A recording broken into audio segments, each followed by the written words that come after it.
single. Donation. I say, allow me to show you. New dance, people not. Don't know what they for you. Everybody can do. I say, allow me to show you. New dance, people know. So no look what they for you. Everybody can do it. Check my single. My single. Check my single. My single. Check my single. My single. Check my single. My single. I mean, you know, say you know rich. If people don't talk about you, I'm getting from the hook, they can do without you. So rap your booking, let me show you how to. Book a son of one can see the voice and never how to. My check 1, 2, move your own pretty bit that they cannot go to thank you. And the kind they see a few, I come out here, madam, to figure out just in case I offend you. Madam is when I want to come up.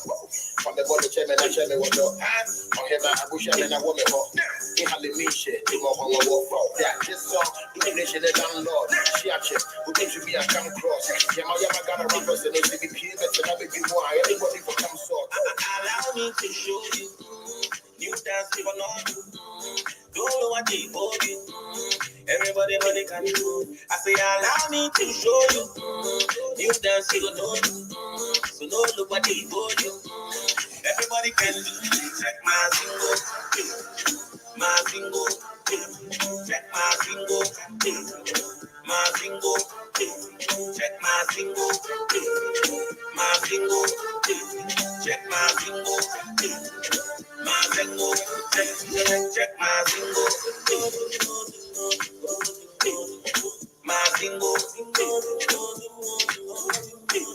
check my single, my single.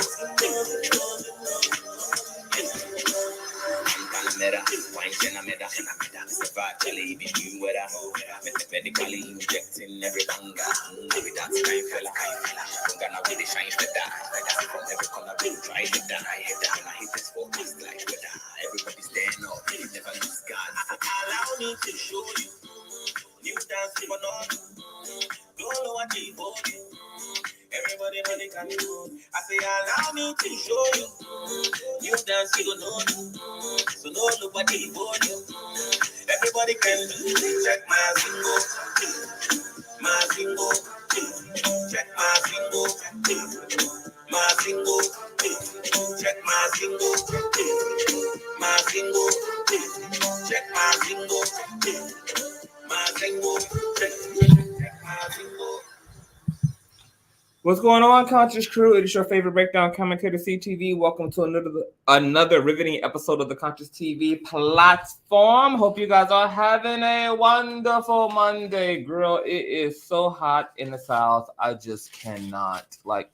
I can't even bring myself to do my hair. That is how damn humid and hot it is in the South. All I want to do naturally is just hibernate during the summer, girl. I am not a summer fling. I am not a summer entity, girl. I am a Scorpio. I was born in the cold-heartedness of the long, blistering, polarizing winter months, baby, ruled by Pluto and death and power and sex, honey. Okay, so this heat, girl, all this light, bitch, is almost acidic, okay? Like sunlight to a vampire to my Scorpio nature, baby. Okay, every time I'm like, I'm gonna be loud, live, and in color, and then this humidity just hits, girl, and it just kills. It just kills all of my vibes, girl, all of my soul salvation. However, we ain't gonna even be here long enough for it to be necessary for me to be pretty in blue, okay? I just want to come and talk to you guys about an interesting find that has really fascinated and thrilled me. And before we get into this here live stream, which this really could have been a pre-recorded video now that I really think about it. But anyway, go ahead and thumbs up the video until it is absolutely stuck, girl. You are going to be highly fascinated by today's topic. When you thumbs up a video, not only are you supporting YouTube's algorithm, which is going through a lot right now, girl. YouTube is undergoing a lot of changes, girl. and they just fucking up everybody's algorithm and notifications right now.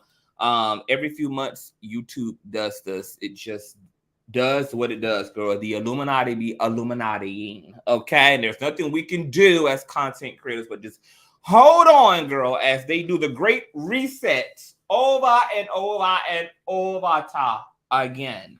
All right, so thumbs up the video whether you are a part of the Replay gang actively in the streets right now with me in real time, or whether you are a Bush baby. Not only do thumbing up help boost YouTube's algorithm, more importantly, it triggers up YouTube's notification system. So this would be equivalent to you knocking on the digital door of another conscious crew member who has no idea the real out live and in color popping out puss on this here good Monday. Okay. Also, make sure that you have your notification bell set to all. And share this stream out to wherever it is you have digital community, girl. With no further ado, let's go ahead and push on through. I know a place where you can recharge your soul. Baby, that's Consciouztv. And in the midst of brokenness, he gon' see your asshole. Baby, that's Consciouztv. You gon' heal, you gon' laugh and catch a little shade. Ooh, girl. Y'all know he be slaying, y'all better stop playing. Come hear what he's saying. Ladies and gentlemen.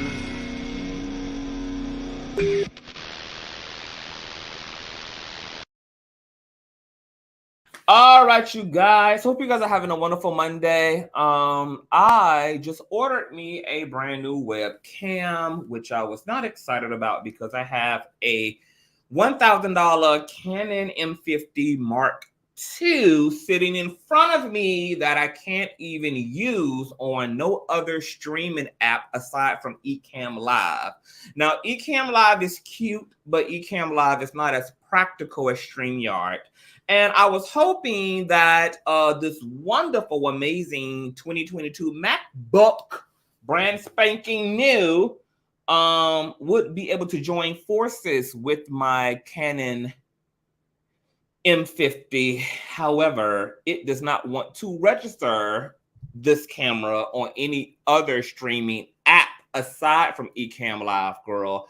It don't want to recognize this camera on Photo Booth. It don't want to recognize this camera on StreamYard. And I just refuse to have to pussy pop through Ecamm Live, girl. Ecamm Live just have too much shit going on. It's similar to OBS, but more practical, but still not as practical as I would prefer it to be, because I just feel like I shouldn't feel like I'm having to drive a damn foreign vehicle when I'm using any streaming platform, girl. I feel like it should be hooked on phonics level. And I'm just too old for all the rigmarole, girl. Okay, I look for simplicity and practicality at this beautiful age of 37 years old. So after talking to Apple all day and them being absolutely incompetent, talking to Geek Squad all day and them being absolutely incompetent, I have been forced to consider that I needed to purchase another cam. Because I'm just not going to do Miss Ecamm. And what I will do is either keep this Canon M50, and this will just be my photography camera and where I take all of my gorgeous images off of for Instagram and all of that, or I could just resell this bitch and get my coin back. So I'm teetering between the two. So I brought a new webcam, and please, y'all, pray to God. Please pray to God, baby. This webcam is decent, girl, okay? She's supposed to be capable of shooting in 4K and 1080p, and she's supposed to be cute, girl, okay? And I pondered on her for days and days and days on end, because I have also been through my fair share of webcams, and I have not been satisfied with webcam quality at all, which is why I upgraded to the Canon M50 Mark II on last year. So I'm hoping, girl, that this is very pleasing quality. She arrives on Wednesday, so we will be test driving her ass on hump day. I'll be looking for you guys' feedback, girl. And let me tell you something about Miss Mac, girl. Miss Mac is that girl, okay? She is that girl for content creators. I love MacBooks. It's the only desktop and laptop that I utilize, girl. I have an iMac and I have like 3 MacBooks, and I live for it. However, Macs are very bougie. They're very peculiar girls. They have very high standards and preferences in men, and they just don't hook up with just any old body. What did Janet Jackson say? And I get lonely, baby. Can't let just anybody touch me. Okay, the MacBook be like, girl, can't let just anybody plug into me. So she don't be playing, bitch. Okay. You can go to Miss Windows, Samsung, Galaxy this, and all of that, girl. HD, HP, baby. Them are the whores on the block, baby. Okay. They are just highly promiscuous, baby. They get down and spread it. They lay down low and spread it wide, girl, with any piece of technology. But Miss MacBook, girl, she don't be playing them type of games. So pray to God that this USB webcam is recognizable on my MacBook, okay, first and foremost. And then if she get past first base, let's hope that she can take it all the way, honey, okay, and also be high quality. So keep your fingers, your toes, and your titties crossed. All right. Anyway, let's go ahead and move into this here discussion. Matter of fact, let me speak to some of y'all before we go any further. What's going on, Ty? Hi, it's Nene. So is a MacBook good for? Oh, yes, they're wonderful. They're wonderful. They're awesome. Great editors, great for writing papers. They never get viruses. They're very durable. I have never had to take my MacBook in any of my MacBooks. I've been using Mac since 2009. I've never had to take my MacBook in for any hardware repair, nor have I ever had to take my MacBook in for any virus. You can go to the nastiest, sluttiest, gutterest, spam-induced websites, girl, on the dark web, honey. And Miss Mac, girl, is going to push through, brand new and all, girl, okay? She has very high testosterone levels, baby, okay? The damn Mac is intersex, girl. She has the best of the genes from the females and the best of the genes from the males, honey. So I would definitely highly recommend the Mac. They are on the pricey side, but they are long-lasting. They're durable. You won't need a lot of maintenance or anything like that on your Mac, and you really get your years worth out of it. So yes, I recommend the Macs. What's going on, Ty? What's going on, Mo? What's going on, the real Brent? Hi. What's going on, Cynthia? Hey, Sin. I sent Bree your information today as well. Bree had hit me up on Instagram, so she'll be contacting you soon. What's going on, Teresa? Hey, old nasty piece of Lisa. Sending you light and love, Lisa. I know you on your recovery journey. What's going on, Lady D? Hey, Kiwana, period. What's going on, Beth? What's going on, Romanning? Hey, boo. Hey, Arshawn. I'm passing through conscious love and respect. Gotta catch this replay, period. Shout out to Arshawn. Hey, boo. What's going on, Hot Wings Lover? Hi. What's going on, Ray John Reynolds? Hey, boo. What's going on? Hey, Gabriella. What's going on, London's mommy? Hi. What's going on? Just Be Real. Hey, Ian Gardner. What's going on, Miss Lily? What's going on, Jalen? Hi, Jordana and the missus. What's going on, Sharon, Nakia, and Miss Williams? Hey, Phoenix Indigo.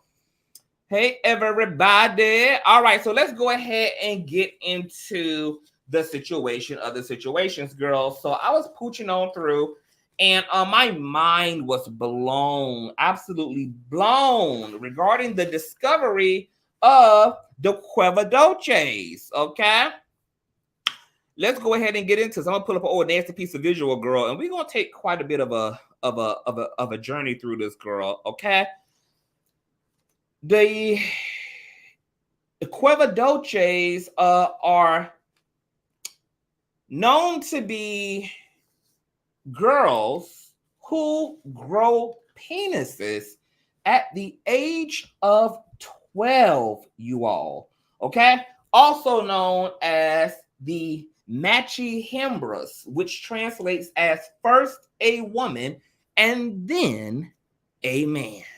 All right? I'm going to go ahead and pull over to the left. and get into an article from sciencealert.com. Okay, listen to this, you guys. In this remote village, some boys don't grow a penis until they're 12 years old.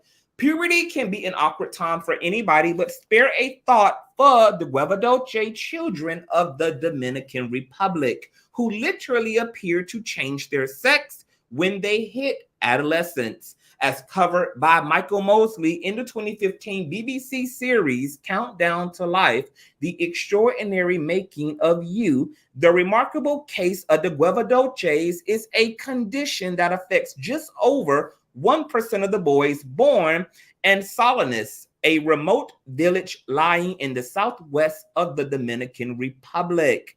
Guevedoces, literally translation, penis at 12, who are also called Machihembras, meaning first a woman, then a man, appear to be completely female at birth and are brought up to be little girls. Quote, when they're born, they look like girls with no testes and what appears to be a vagina, wrote Mosley for The Telegraph back in 2015. Quote, it is only when they near puberty that the penis grows and testicles descend. After the developments of puberty, Guevedoces grow up to be fully functional males in their society, although some telltale signs do give away their unique biological heritage. Quote, apart from being slightly undersized, everything works, and the Guevedoces normally live out their lives as men, wrote Mosley, a bat with wispy beards and small prostates. But not all Guevedoces in the Dominican Republic changed their name upon hitting puberty. Some grown men in the region have female names throughout their life. The condition is not isolated to just the Dominican Republic. It's also observed in Turkey and New Guinea.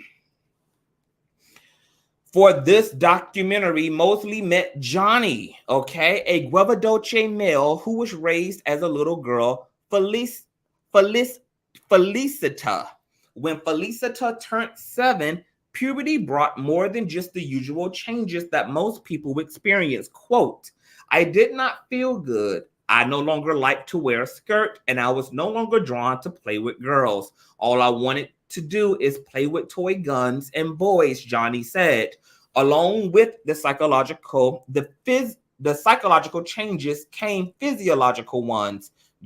Johnny grew testicles and a penis. This is Johnny today, you guys.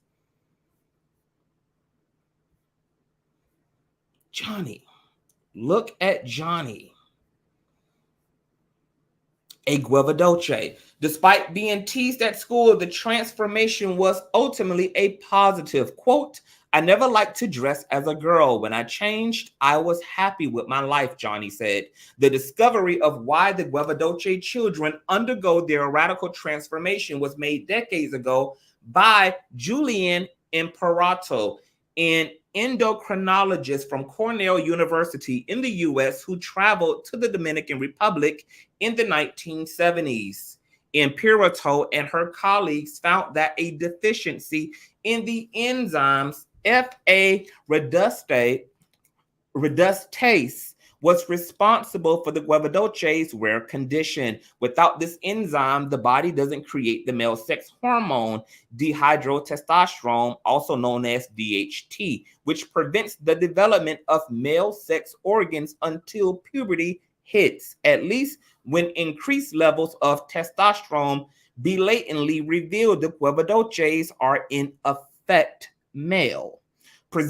Preceding puberty, however, the postnatal external genitalia appear to be an ambiguous clitoris or labia, wrote Elizabeth Kelly for Issues, Berkeley Medical Journal. Strangely enough, Imperato's discovery was also the foundation of the medicine finasteride, which is used by thousands, if not millions, of men worldwide to combat both prostate enlargement and male pattern baldness. As for Johnny, the young man who used to be a young girl hopes to find true love one day, according to Mosley, despite a number of short-term girlfriends since making his transition to masculinity. Johnny is still looking for the one. Quote, "I'd like to get married and have children, a partner who will stand by me through good and bad," he said.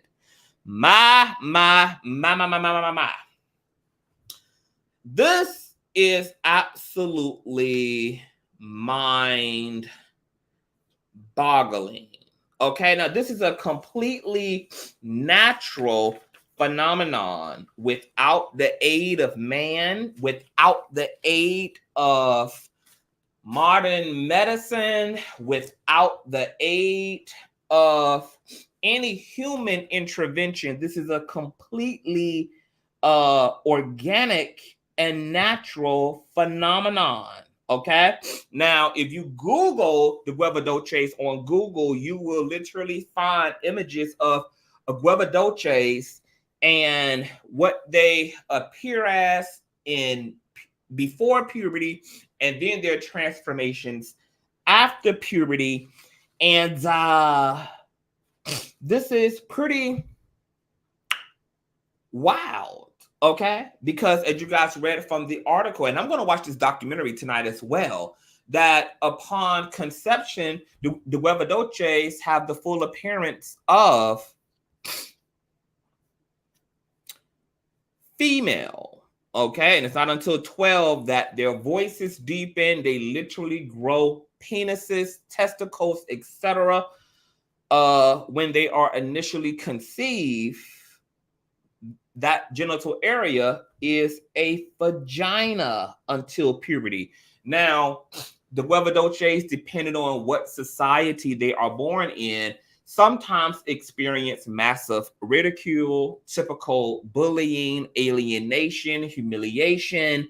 They have identity crises as a result of the binary structures within those communities and cultures, or if they're in more affirming cultures, okay, where third genders, etc., are welcome, explored, conceptualized, then they have a rather affirming experience. The society around them embraces them, and upon puberty, when all of the testosterone sets into place and their bodies undergo a massively dramatic physiological transformation, they are embraced and celebrated, almost equivalent to a bar mitzvah. Okay, it's another coming of age. Okay, now some Guevedoces decide to undergo gender reassignment surgeries,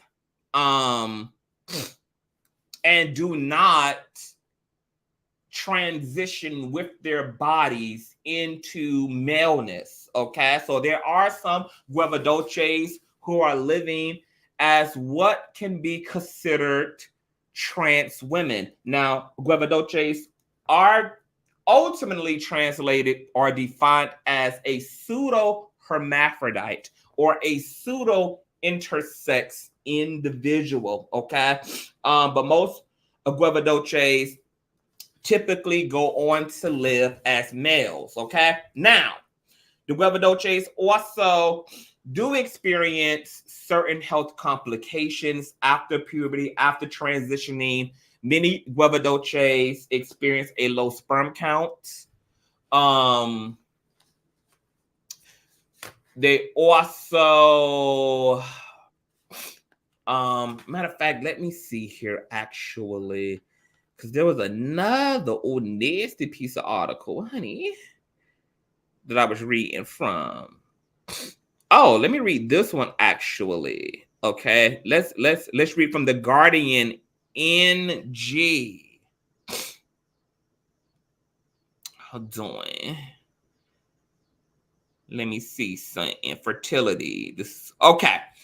Imperato Magini, in her findings, associated the Guevedoces with heterosexuality, noting that despite being brought up as girls, they showed strong heterosexual preferences. However, one noticeable detail of the condition is that spontaneous fertility is not to be expected. Guevedoces following puberty suffer a range of semen abnormalities, reduced sperm counts, high semen viscosity, and in some cases, lack of primary spermatocytes. While fertility might be an issue, Guevedoces have proven full control and efficiency of the male. And another interesting finding by Imperato Magini proves that they have small prostates.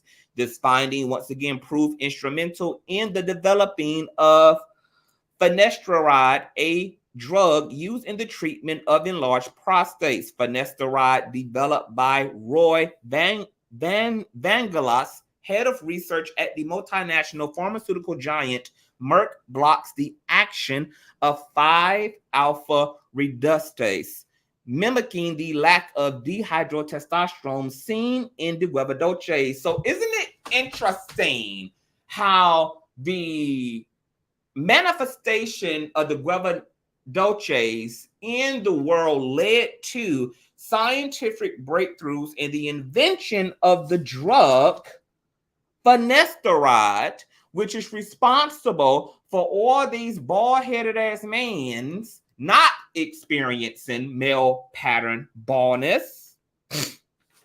Okay, and also helping to reduce enlarged prostates, which can lead to cancers in men. And literally the observations and the studying of this group of individuals, unique individuals in the earth, have led to an impact on the larger society, particularly the males community, as it relates to prostate cancer and male pattern baldness. Like, isn't that incredible how one thing leads to another and leads to another? It's almost like one secret unlocking another secret that unlocks another secret, and then aids and abets the betterment of humanity. Like, these are literally the mysteries of the universe.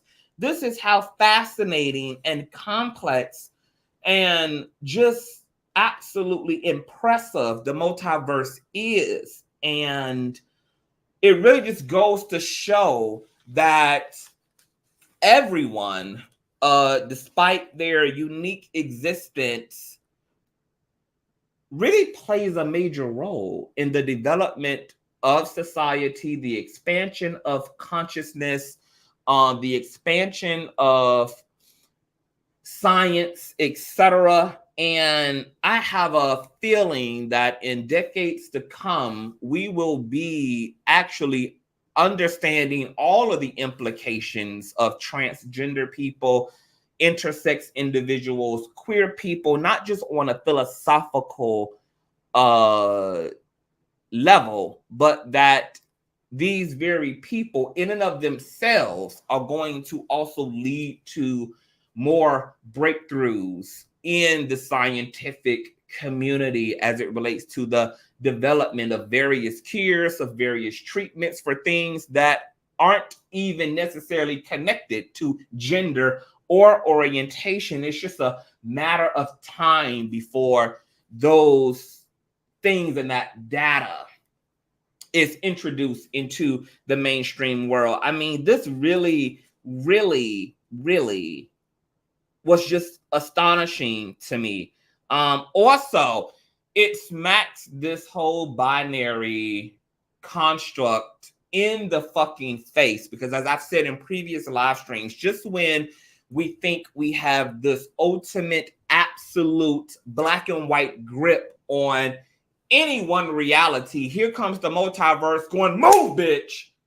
Okay, just giving you a Ike Turner eat the cake anime experience, girl. I mean, and this is really honestly what trans people are talking about when they say they've been around for centuries, that of course is historic. That's historically true. And that gender and sex have always had this ambiguous space and context. That seems like a very new reality in the West, because once again, we in the West have just never dealt on an intellectual level with the subject of gender and sex. Most of our information and perspective regarding sex and gender just came through natural observation of there being a majority male and female, and then that was collaborated with by Western Christianity, which doubled down on the binary of male and female. And man, now we're having our asses kicked and our butt cheeks spread wide open for a very deep load, okay, of information about just how nuanced this subject truly is. And speaking of intersex individuals, I want to move over to the left and get a little bit into what exactly is intersex and how many intersex people are actually in the fucking world, okay? So what is intersex? Intersex is an umbrella term according to, I ain't even gonna say what the site is. Intersex is an umbrella term that describes bodies that fall outside the strict male and female binary. There are lots of ways someone can be intersex. So what does intersex mean? Intersex is a general term used for a variety of situations in which a person is born with reproductive or sexual anatomy that doesn't fit the boxes of female or male. Sometimes doctors do surgeries on intersex babies and children to make their bodies fit binary ideas of male and female. Doctors always assign intersex babies a legal sex, male or female, in most states, but just with non-intersex people, that doesn't mean that's the gender identity they'll grow up to have. This brings up questions about whether or not it's okay to do medical procedures on children's bodies when it's not needed for their health. Being intersex is a naturally occurring variation in humans, and it isn't a medical problem. Therefore, medical interventions like surgeries or hormone treatment on children usually aren't medically necessary. Being intersex is also more common than most people realize. It's hard to know exactly how many people are intersex, but estimates suggest that 1 to 2 in 100 people born in the US are intersex. There are many different ways someone can be intersex. Some intersex people have genitals or internal sex organs that fall outside the male and female categories, such as a person with both ovarian and testicular tissues. Other intersex people have combinations of chromosomes that are different than XY, usually associated with male, and XX, usually associated with female, like XXY. And some people are born with external genitals that fall into the typical male-female categories, but their internal organs or hormones don't. If a person's genitals look different from what doctors and nurses expect when they're born, someone might be identified as intersex from birth. Other times, someone might not know they're intersex until later in life, like when they go through puberty, as in the Guevedoces. Sometimes a person can live their whole life without ever discovering that they're intersex. Most of the time when a baby is born intersex, doctors and the family decide on a sex, either male or female, and raise the baby as the gender expected of that sex. It's pretty common for surgery to be done on the baby's genitals and also for the child to be given hormones to make them fit into male-female categories as they go through puberty. But activism by and for intersex people is growing, leading to some changes in our culture, which right now treats intersex as a medical problem instead of a natural, healthy way bodies can be.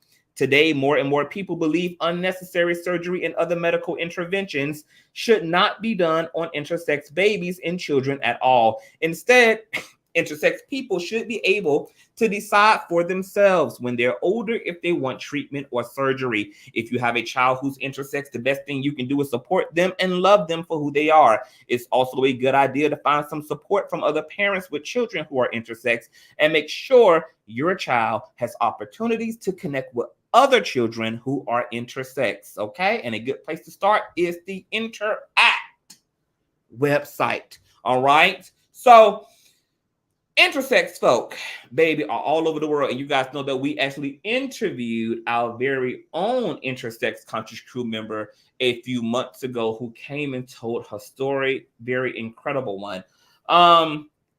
These realities, once again, they upset Western binary because Western binary structures just really intend on holding on to a left and or right attitude when really there's so much unexplored reality in the motherfucking middle. Okay. So living in this particular day and age where we are, at the height, once again, of the LGBT movement, and conversations around gender constructs are a hot button topic. This is a really deep learning curve for Americans, once again, who, as a collective, we've never dealt with this subject in the middle, in the gray space at all. And now we are being plunged down the rabbit hole, and it's truly for our own good, okay? There's never been a such thing as just male and just female. There's always been male, female, and then every other variation and combination that's also on a biological and physiological level, okay? And you guys know what I believe. I think that we're being given a opportunity to really spiritualize this topic as well. I think the West is equivalent to Babylon and Sodom and Gomorrah. I think we are a very material people, and even though we have a church on every corner, Americans are hardly the most godly people in the fucking world, and we're actually being given an opportunity to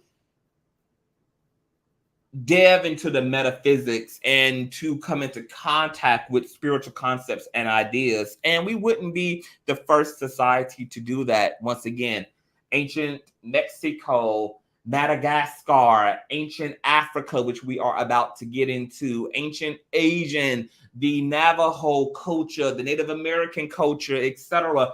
All these cultures have recognized and had to deal with gender. And some societies accommodated people who fell within a unique category, whether it was sexuality or whether it was gender and sex. And of course, some simple-minded, debased ass societies wage war against this unique population of people who continue to pop up and manifest throughout time. And I really feel like the type of cultures that really have to deal with this type of phenomenon are probably the more material 3D dense as societies who need a wake-up call.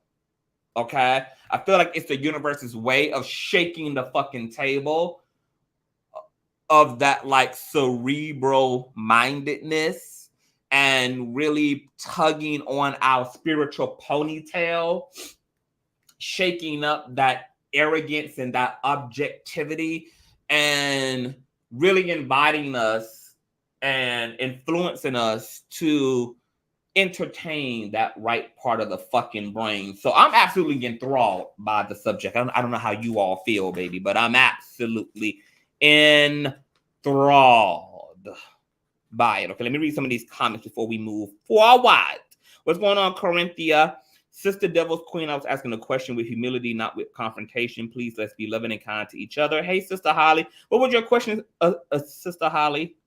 Devil's Queen says, Michelle, I'm sure you haven't seen any of the Bible except the scriptures your grandma taught you. Oh, y'all got a whole thing going on. The Devil's Queen and Sister Holly, do you all need to hit the link and come and work some things out? This is a safe space where we come together and, you know, to learn and to be communal. What's going on, Neo? Hey, baby mother, you learn something new, right? Neo, every fucking, and you know, I'm living for it. You learn something every fucking day. I mean, I am just floored here. I am floored at the Guevedoces. And then how cool of a name, Guevedoces. I mean, my God, today, like, these are the superheroes and you know, I say this in the most affirming, badass kind of a way, but these are, you know, we are the mutants of the planet, the LGBT girl. We are, you know, the Phoenix Force and the Icemen and the Firemen, the Wolverines and the Mystiques of the planet. And I just live for just how interconnected, yet just how intricate and complex this whole system is and how it's all interwoven together. But what's going on with Sister Holly and Devil's Queen? Well, the Bible did say we won't know men from women and women from men. Okay, I was a boy at 18, turned into a dog. Mo is always trolling. Wow, I bet it was very hard. Oh, it was very hard from them, of course. The Guevedoces, you know, they experience the typical mental health issues as a result of bullying. This only complicates identity crises. And you know, the horrendous thing about being trans and or intersex in a very binary society is that these people don't feel that there's something inherently wrong with them. It's the way that the outside world deals with unique and different people that forces terrible mental health practices and induce trauma into very loving, normal, healthy people and turn them into a shell of themselves with the abuse, with the religious browbeating, with the societal bullying, and all of that, which leads to the in-house fighting and the internal emotional agony and distress that intersex and trans persons can find themselves in. These people would hardly have any of the mental and emotional issues they have if they lived in a society that just accepted people for who they are physiologically, who they are spiritually, okay? Because there are two types of identities. Metaphysical identity, which is the identity of your soul, irregardless of the vehicle that soul is in, male, female, and or intersex, etc. And then there is physiological identity. And sometimes these identities are in sync, and sometimes these identities oppose themselves. Just like when a lot of us had to ride in a raggedy Pinto, baby. We knew we was a bad bitch, honey. We knew we was more fabulous than a Pinto, than a station wagon, than an old beat up Volvo, honey. We knew we was better than this, honey. We never felt like that raggedy ass Toyota Camry 1991 with the hubcap missing and the goddamn spare tire on the back was a true reflection of who we is. Baby, we never felt like those hand-me-down clothes reflected our true fabulosity, baby. You know what it's like, bitch, to be in some shit that ain't a reflection of who you is and what you are, honey. Let's stop acting like trans folk and intersex folk is crazy and out they damn mind like you ain't never lived in a damn shack and lived in a toe-up one-bedroom Jeffrey Dahmer apartment, girl, that did not reflect, okay, all that you have been called to be in the world, honey. Don't act like, honey, okay? Don't act like you don't know how it goes, baby, okay? Sometimes what we come into externally, baby, it's just not a match, baby. It's just not cohesive, honey, okay? It's just not fitting to who we, in fact, actually are, okay? So, yeah, you know, it's it's really tough to be different in a three-dimensional ass space full of morons. Facts. Okay. Now, speaking of LGBT girl, let's move a little bit into the same-sex loving men and the same-sex loving women of the world, girl. Okay. Hold on. Let me go from Johnny, okay? Let's talk a little bit about how we got here. Okay. This article is from the Black Radicals, okay? And it's called The Deviant African Genders That Colonialism Condemned. Listen to this riveting write-up, you guys. In pre-colonial times, wrote the late feminist scholar Naara Sadarkasa, women in West Africa were conspicuous in high places. They led armies, often played important consultative roles in politics, and in the case of the Lovedu people, present-day Southern Africa, they were even supreme reigning queens. Hold on, y'all. Hold on. I done messed up something. Hold on. Okay. What it meant to be a woman in many African pre-colonial societies was not rigid. Among the Langi of northern Uganda, writes Sylvia Tamale, dean of the Faculty of Law at Makerere University, Uganda, the Mudoko Dako, or effeminate males, were treated as women and could marry men. Quote, there were also the Shaibadas, or the Quimbinda of Angola, male diviners whom some scholars have argued were believed to carry female spirits through anal sex. Oh, you heard that right. Some scholars argue were believed to carry female spirits through anal sex. For centuries, woman-to-woman marriages in pre-colonial African societies seemed to indicate to Europeans that strong correspondence between male-to-man and female-to-woman was not prevalent in Africa. This practice of same-sex marriage was documented in more than 40 pre-colonial African societies. A woman could marry one or more women if she could secure the bride wealth necessary or was expected to uphold and augment kinship ties. The idea that a female could be a husband perplexed Europeans and often led to fantastical conclusions.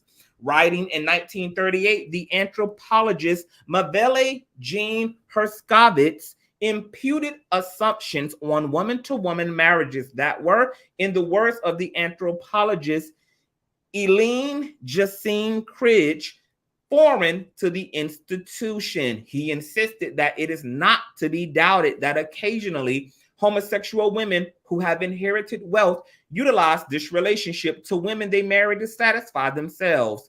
Although he was operating on pure conjecture, no documented woman-to-woman marriages were known to be lesbian marriages. And while heterosexuality was certainly the dominant form of sexuality in pre-colonial Africa, Tamale notes that, quote, there is no doubt that same-sex copulation was also practiced. An anxiety that historians discern in the historical record is how uncomfortable European travelers and later anthropological accounts were with the idea that their gender worldview didn't easily map onto the societies they encountered. Quote, there is amongst the Angolan pagan much sodomy, wrote one Portuguese soldier in 1618, quote, sharing with the other their dirtiness and filth, dressing as women, and they called them by the name of the land, Quimbandas. In another story, the Inquisition in Brazil had heard complaints about Francisco Manacongo, one of the Negro sodomites who served as passive women, quote, a Jinbanda from Central Africa who had to be punished for being a deviant in the eyes of Christians. Europeans adverse to what they call sodomy expressed distress towards the idea that some people whom they perceived as men would dare be considered by their societies, their African societies, as women.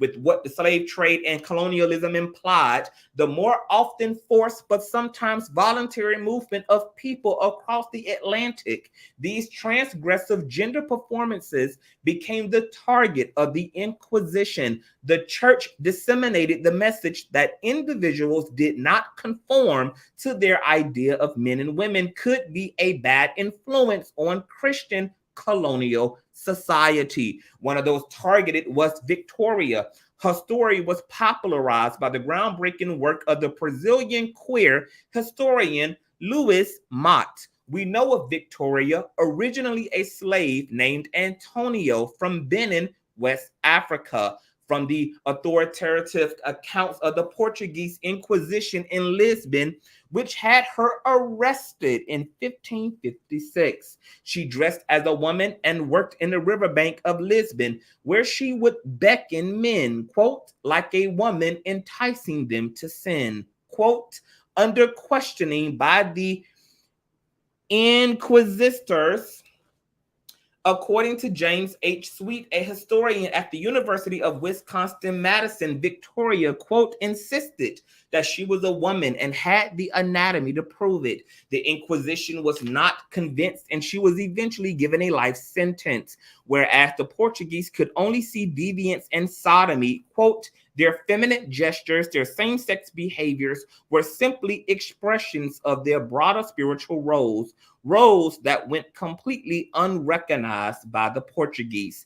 It would be anachronistic to call these ways of being, quote, transgender. That would be to retrofit them into gender categories that we use in the 21st century. But the theological frustration with deviance and sodomy that was often used to repress them is familiar today. As Tamala puts it, quote, the ironic truth is that it is not homosexuality that is alien to Africa, but the far-off lands of Sodom and Gomorrah, plus the many other religious depictions of other sexuality that are often quoted in condemning same-sex relations on the continent.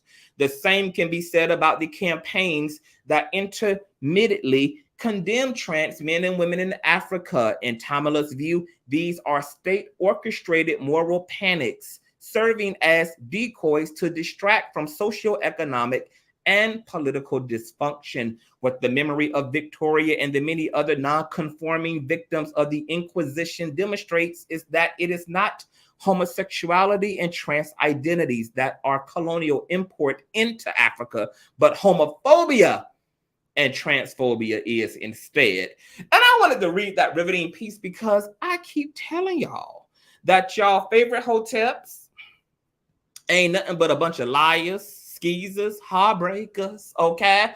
And they refuse to tell the historical truth and facts about pre-colonial Africa. Yes, Africa today. Yes, Africa colonized, whitewashed, dominated, emasculated, is yes now very much so Christian and queer phobic. But before European settlers pulled up on the shores of Africa looking like ghosts to our ancestors, we were a flourishing utopia filled with diversity as it related to gender roles, gender identities, orientations. These were not societal conflicts. These were not points of contention. These realities were not points of confusion. We simply accommodated all of the powers and mysteries that came through the wombs of African women birthed into reality, honey. We simply accommodated our queer population and saw these things as deeply spiritual, as you guys have heard here on the platform, and as you study anthropological work and you look at the work of historians, African historians, girl, who focus their studies on gender and sex, you will find that African people widely celebrated queer relationships, same gender relationships, even revered them more than they did heterosexual unions. Honey, you will find that two-spirited people, aka same gender loving men and women, oftentimes were high priests and seen as the gatekeepers of these two universal polarities that we conceptualize as masculine and feminine, honey. You will find drag queen, cross-dressing, trans, intersex, African deities all up and through Caribbean culture, Haitian culture, hoodoo, voodoo, African, the whole nine. I just did a live stream about that a few months ago as well, baby. Okay? Africa is, unfortunately for some of our Western melanated folk, littered and rampant with the LGBTQIA plus minus times, etc. Girl, and it be what it be. Okay? And this article wrapped it up so beautifully. It is not queer reality in Africa that was alien, baby. It's actually homophobia and transphobia alike. Okay? That was so rewarding. Hi, Deborah. I just realized that being heterosexual is boring.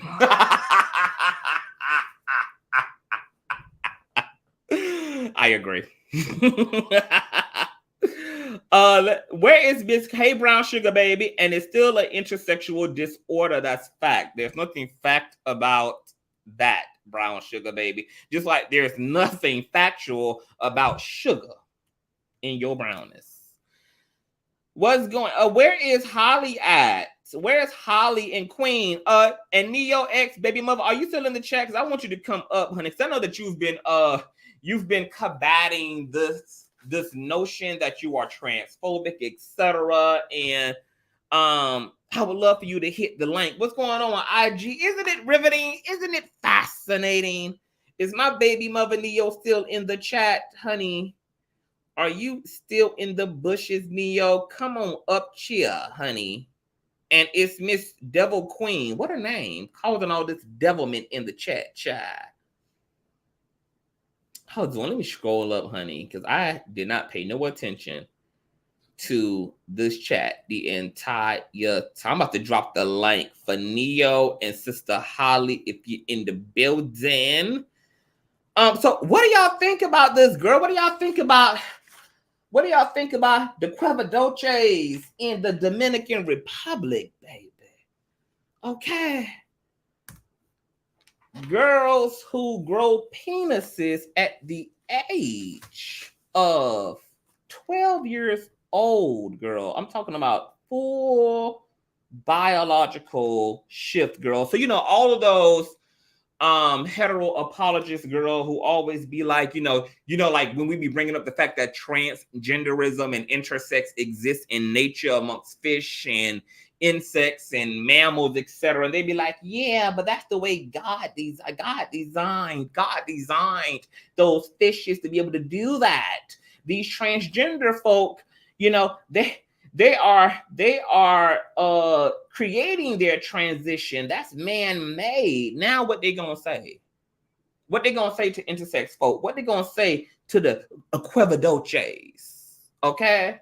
Who just came and put a period on the end of the argument, baby. Okay, so now we have between intersex folk and pseudo-intersex folk known as the Guevedoces, we now have a example amongst humanity of biological transformation that is without the input and without the help and assistance and assertion of human beings, baby. Okay, this is all cosmic order.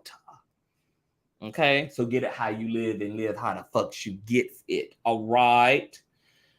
I also think it's interesting too how, because I read a few articles on the Guevedoces, and it was interesting how also science. So you can just see how this gatekeeping, like this subtle gatekeeping is to control like mainstream narratives, because some of the articles I read on the Guevedoces talked and they framed the Guevedoces uniqueness to deficiencies and condition. I'm like, bitch, you're talking about somebody's biology. Okay, it's a different type of biology. It's a different type of logical makeup than the predominant, but the predominant should not be the rule of thumb, you know? I mean, we don't do that when it comes to race, right? Like, if there's more black people in the earth, if there's more black and brown folk in the earth than non-black and brown folk in the earth, we're not going to call non-black and brown folk of a special condition, okay? It's, you know, there's more females in the earth, or at least in the U.S., than there are males. We're not going to call the male population a special condition. So I just love how, because of the American palate and the need to sustain a hierarchy as it relates to the gender and binary, that reframe intersex people's biology and reframe the Guevedoces. I just love that word. It reminds me of Dolce and Gabbana, the Guevedoces. Okay, to frame them as some other thing when their reality, their biology, their physiological makeup is just as inherent and natural and ordinary to them as ours is to us. Okay, it's just the audacity of mainstream society to call, you know, intersex people's existence a condition. No, bitch, it's biology.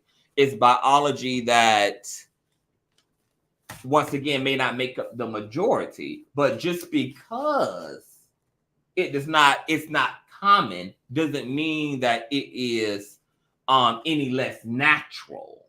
Okay? Some natural phenomenon is more rare than others, but nonetheless a natural phenomenon. A hurricane doesn't occur all season long, but it's a natural phenomenon. An earthquake doesn't happen every motherfucking day, but it's a natural phenomenon. A blizzard doesn't occur daily in the US, but it is a natural phenomenon. So let's keep that same motherfucking energy when it comes to intersex reality and the Guevedoces reality as a natural phenomenon. Something happening all the time versus something that happens sometimes. Both are natural phenomenons. One is just common occurrence, and others are unique occurrences, but nonetheless natural. Oh yes. Modine, we're open to hear your thoughts. That's how it goes in the CTV community. Or y'all can block the hell out of Mo so y'all ain't got to see Mo in the damn chat, you know. It's just y'all preference, okay? Not the mods, okay? But, you know, if you're a non-moderator and you don't want to deal with Mo, baby, all you got to do is block Mo on your end. And you can't even see Mo ass, okay? Being an adjutant. How doing?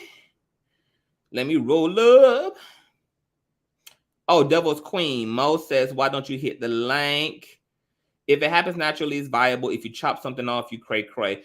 People chop things off every day. People chop off their hair, their mustache, their beards. People chop off their titties for bigger titties. People chop off they chopping off their kneecaps now to be taller and bigger and more desirable. Folk chop off their noses for skintier noses, honey. Okay, people chop off their foreheads for smaller foreheads, baby. Be a lot of chop shop shit going on. I told y'all, all y'all asses Autobots. I don't know why y'all be dragging the trans community and be dragging the damn intersex community like they the only ones augmenting things, baby. All y'all motherfucking asses is damn Autobots. All right, how doing? But what was a devil's queen? What was you and Holly? You and Sister Holly going through? What was y'all something? Y'all had some tension. Oh yes, Therese. I think it's so fascinating, baby. I live for it. I said I got to come through and just talk about this and put this on the books, honey. Okay, you know, we're always expanding our knowledge over here and just filling in the gaps, honey, and expounding upon the knowledge and expounding upon the topic. And I said, yes, baby, I got to come through and just get into this because it just really blew me away, baby. Okay. It blew me away. And I can just only imagine, you know, I can just only imagine. Let me go back to Johnny. Okay, Miss who started off as Miss Felicita. Felicita. I think I'm pronouncing her girl name right, okay? Was socialized as a girl, dressed as a girl, had the experience of having a vagina, etc., having the physical appearance of female, and then completely transformed. And as you guys can see here, full on transformation. You can see the growth of the Adam's apple. You can see the shoulders. I mean, the whole line just completely transformed. I mean, this is really, really, really astonishing.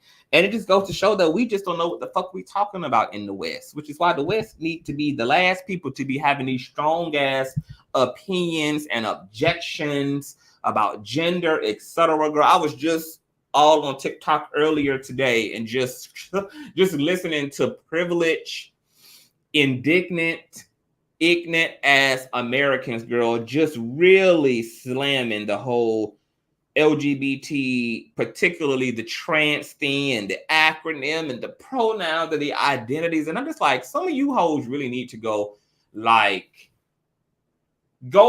visit other parts of the world. Like, actually step outside of your little privileged, dense American lens and go see. Go see, go hear, go listen, expose yourself to shit outside of your upbringing. Expose yourself to, you know, the world outside of the bubble. Because there's your bubble, and then there's the big ass, diverse world outside of your damn bubble. And it's just so interesting to me that Americans are so intellectually lazy, which also half the time is why Americans are very intellectually dishonest. But they're really intellectually dishonest because they're really just stupid. Americans really are stupid people. I actually really hate talking to other American folk about things that are off script and about things that are, you know, outside of the quote unquote American culture, whether it's ideas around God, whether it's metaphysics, whether it's the nuance of gender orientation, whether it's etc. girl, because there's just nobody who you will discover is more narcissistic in nature than a damn American girl. All right, let me drop the link for NeoX. Hey Sasha, what's going on, girl? We were getting into the Guevedoces, baby. Okay, that thing turned me out, Sasha. It turned me out. I was over here blown away. I'm gonna watch this documentary. Let me tell you guys the name of the documentary in case you guys want to also take a look at it. It explores the Guevedoces, which once again are individuals who are born apparently as girls who then biologically, physiologically transform at the age of 12 due to puberty into full-on males. Okay, let me see if I can get the name of the name of the documentary for those who are interested in looking at it. I'm going to find it tonight. If I find the link to this article, to this documentary, I'm going to post it in my Patreon before the night is out. It's called Countdown to Life: The Extraordinary Making of You. And Neo, I did drop the link in a link as well in the chat for you to come on up, honey. Matter of fact, anybody who want to come up can come up. And once again, the Guevedoces is a condition that affects just over 1% of the boys born in Salinas, a remote village lying in the southwest of the Dominican Republic. Guevedoce literally translates as penis at 12, who are once again also called Machihembras, meaning first a woman and then a man, okay, appear to be completely female at birth and are brought up to be little girls. When they are born, they look like girls with no testes and what appears to be a vagina, wrote Mosley for the Telegraph back in 2015. It is only when they near puberty that the penis grows, testicles descends, voice deepens, and full-on male anatomy is resurrected. That is, completely, that is mind-blowing. Neo, I dropped the link for you, boo, if you're coming up. Now I need to ask my grandma about this. Not my grandma. Wow, the Guevedoces transform into men, mental and physically. Yes. And they sustain, according to anthropologists and scientists, they sustain what is considered to be hetero preferences, etc. But once again, some Guevedoces do undergo gender reassignment surgery, and they do not allow the body to fully transition, or they revert back to the gender that they were prior to puberty. And the chromosomal makeup of Guevedoces and intersex people can be actually ambiguous on a biological level.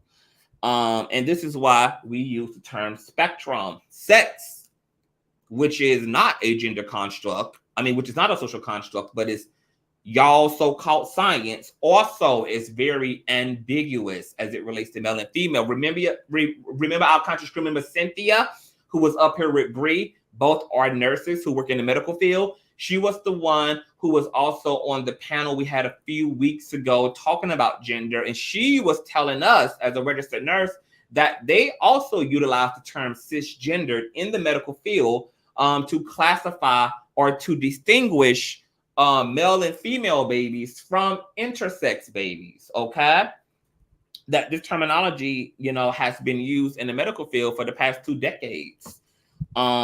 Because not all babies, that you guys saw the stats, okay? 1 to 2 out of every 100 individuals are intersex. Pretty incredible odds. Just proof that sex is a spectrum. Yeah, exactly. We've been here talking about gender, Phoenix, as a sex. Hell, sex is a damn spectrum. Hell, it's all a damn spectrum. And you know why it's always going to be a spectrum, especially, and why the West are going to be the last to ever catch up and to be up to speed. Why it's always going to hit us last is because we are such a non-spiritual, left-brained, masculine-minded society that is so-called rooted in science, in math, in so-called logic and rationale. And that really hinders our inability to have a wide lens understanding of all things, because when we find things that don't fit within this so-called logical, rational, black and white framework, we either reject it or we utter it to damn death. or all the other atrocities that we commit, you know, to things that don't fit within. And instead of, rather than trying to make shit fit in the West, we need to just accept things as they are and allow things to be as they are. That is more genuine and integral to the observation of phenomenon, rather than trying to squeeze it in other categories or squeeze it into this, that, and the third. Because like I said, the way that these scientific articles are framing the conversations around intersex people and pseudo intersex people is relative to what they are considering to be normal, which is why they call these other biologies conditions and deficiencies. Bitch, these are not deficiencies. According to what? According to what's common? What's common isn't necessarily what's normal.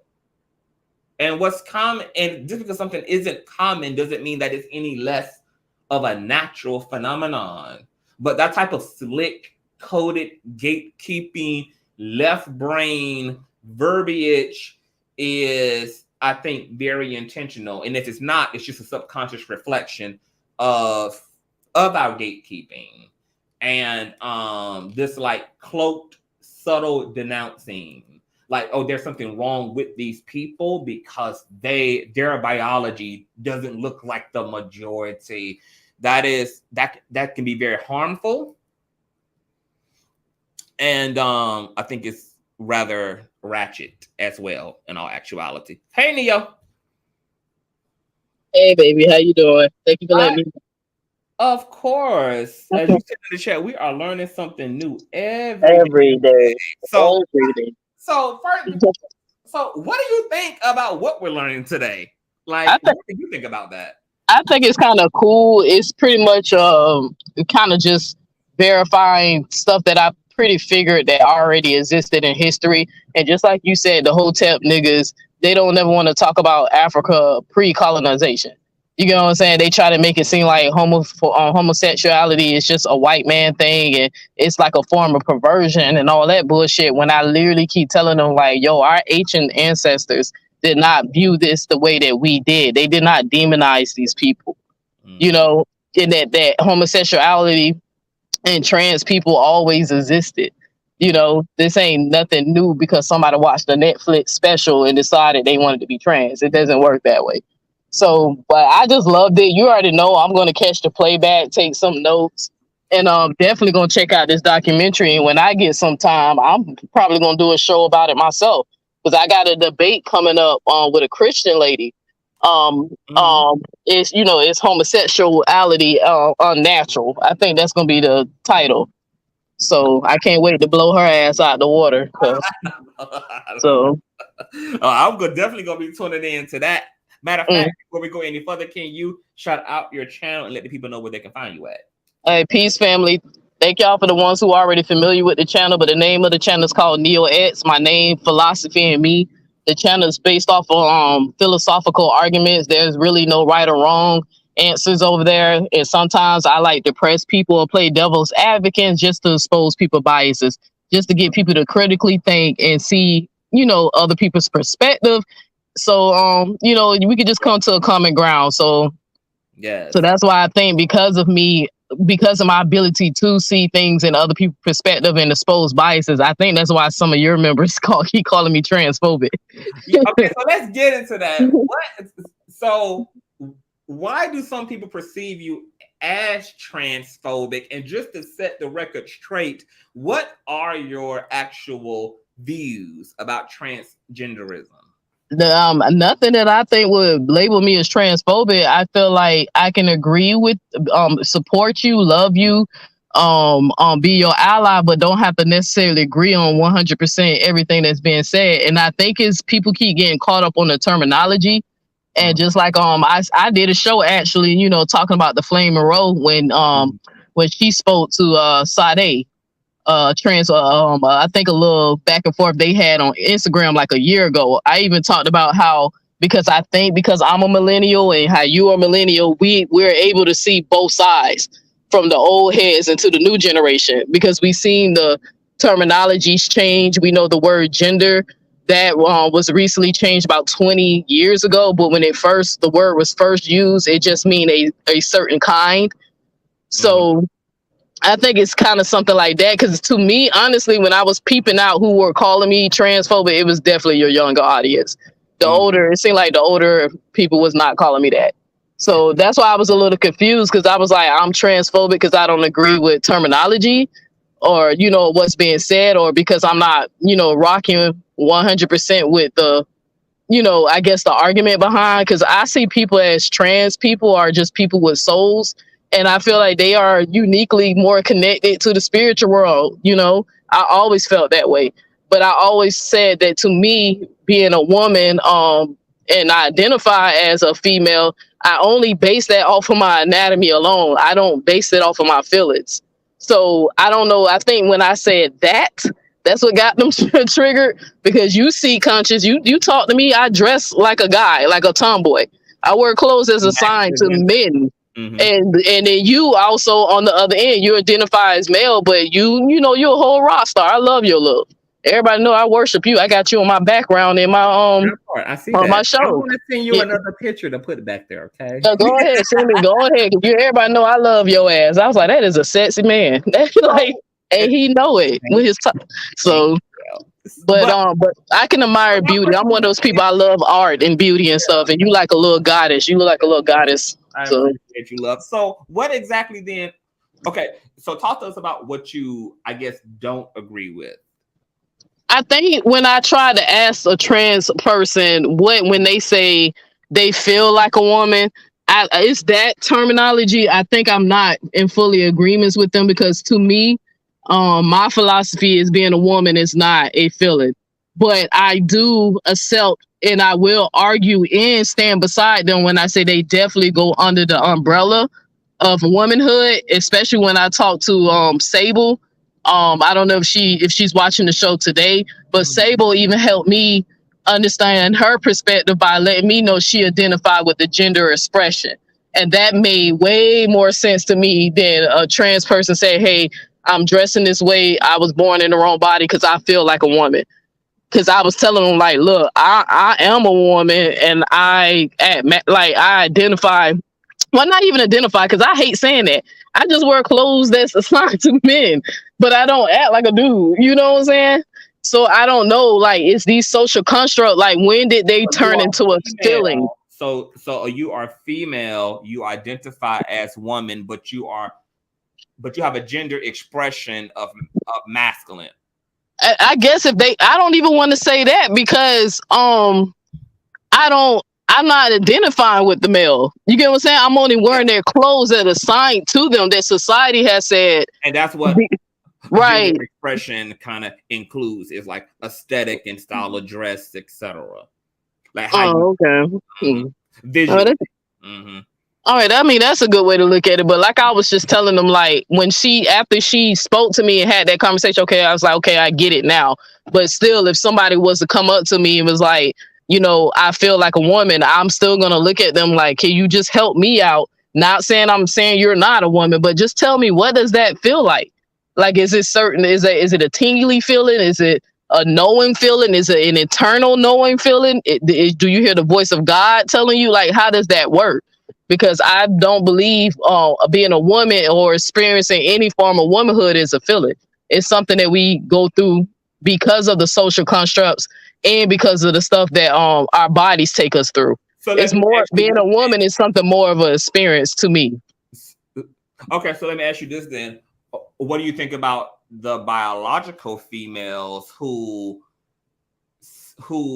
also acknowledge the feeling and the essence, who also talk about like femaleness or womanness existing on this like energetic level that is also not just biological and it's not just in genitals, but there is a non-material aspect of femaleness or womanness?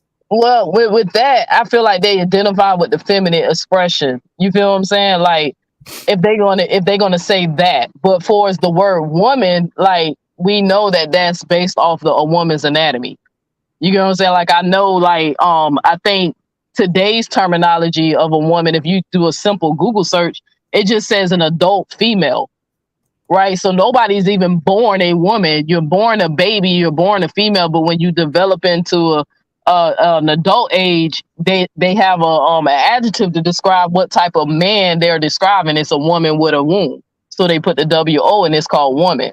So that's why I was telling them, like, I'm not disagreeing with these people and saying that they cannot be trans or they wasn't born in their wrong body. I'm not in these people consciousness.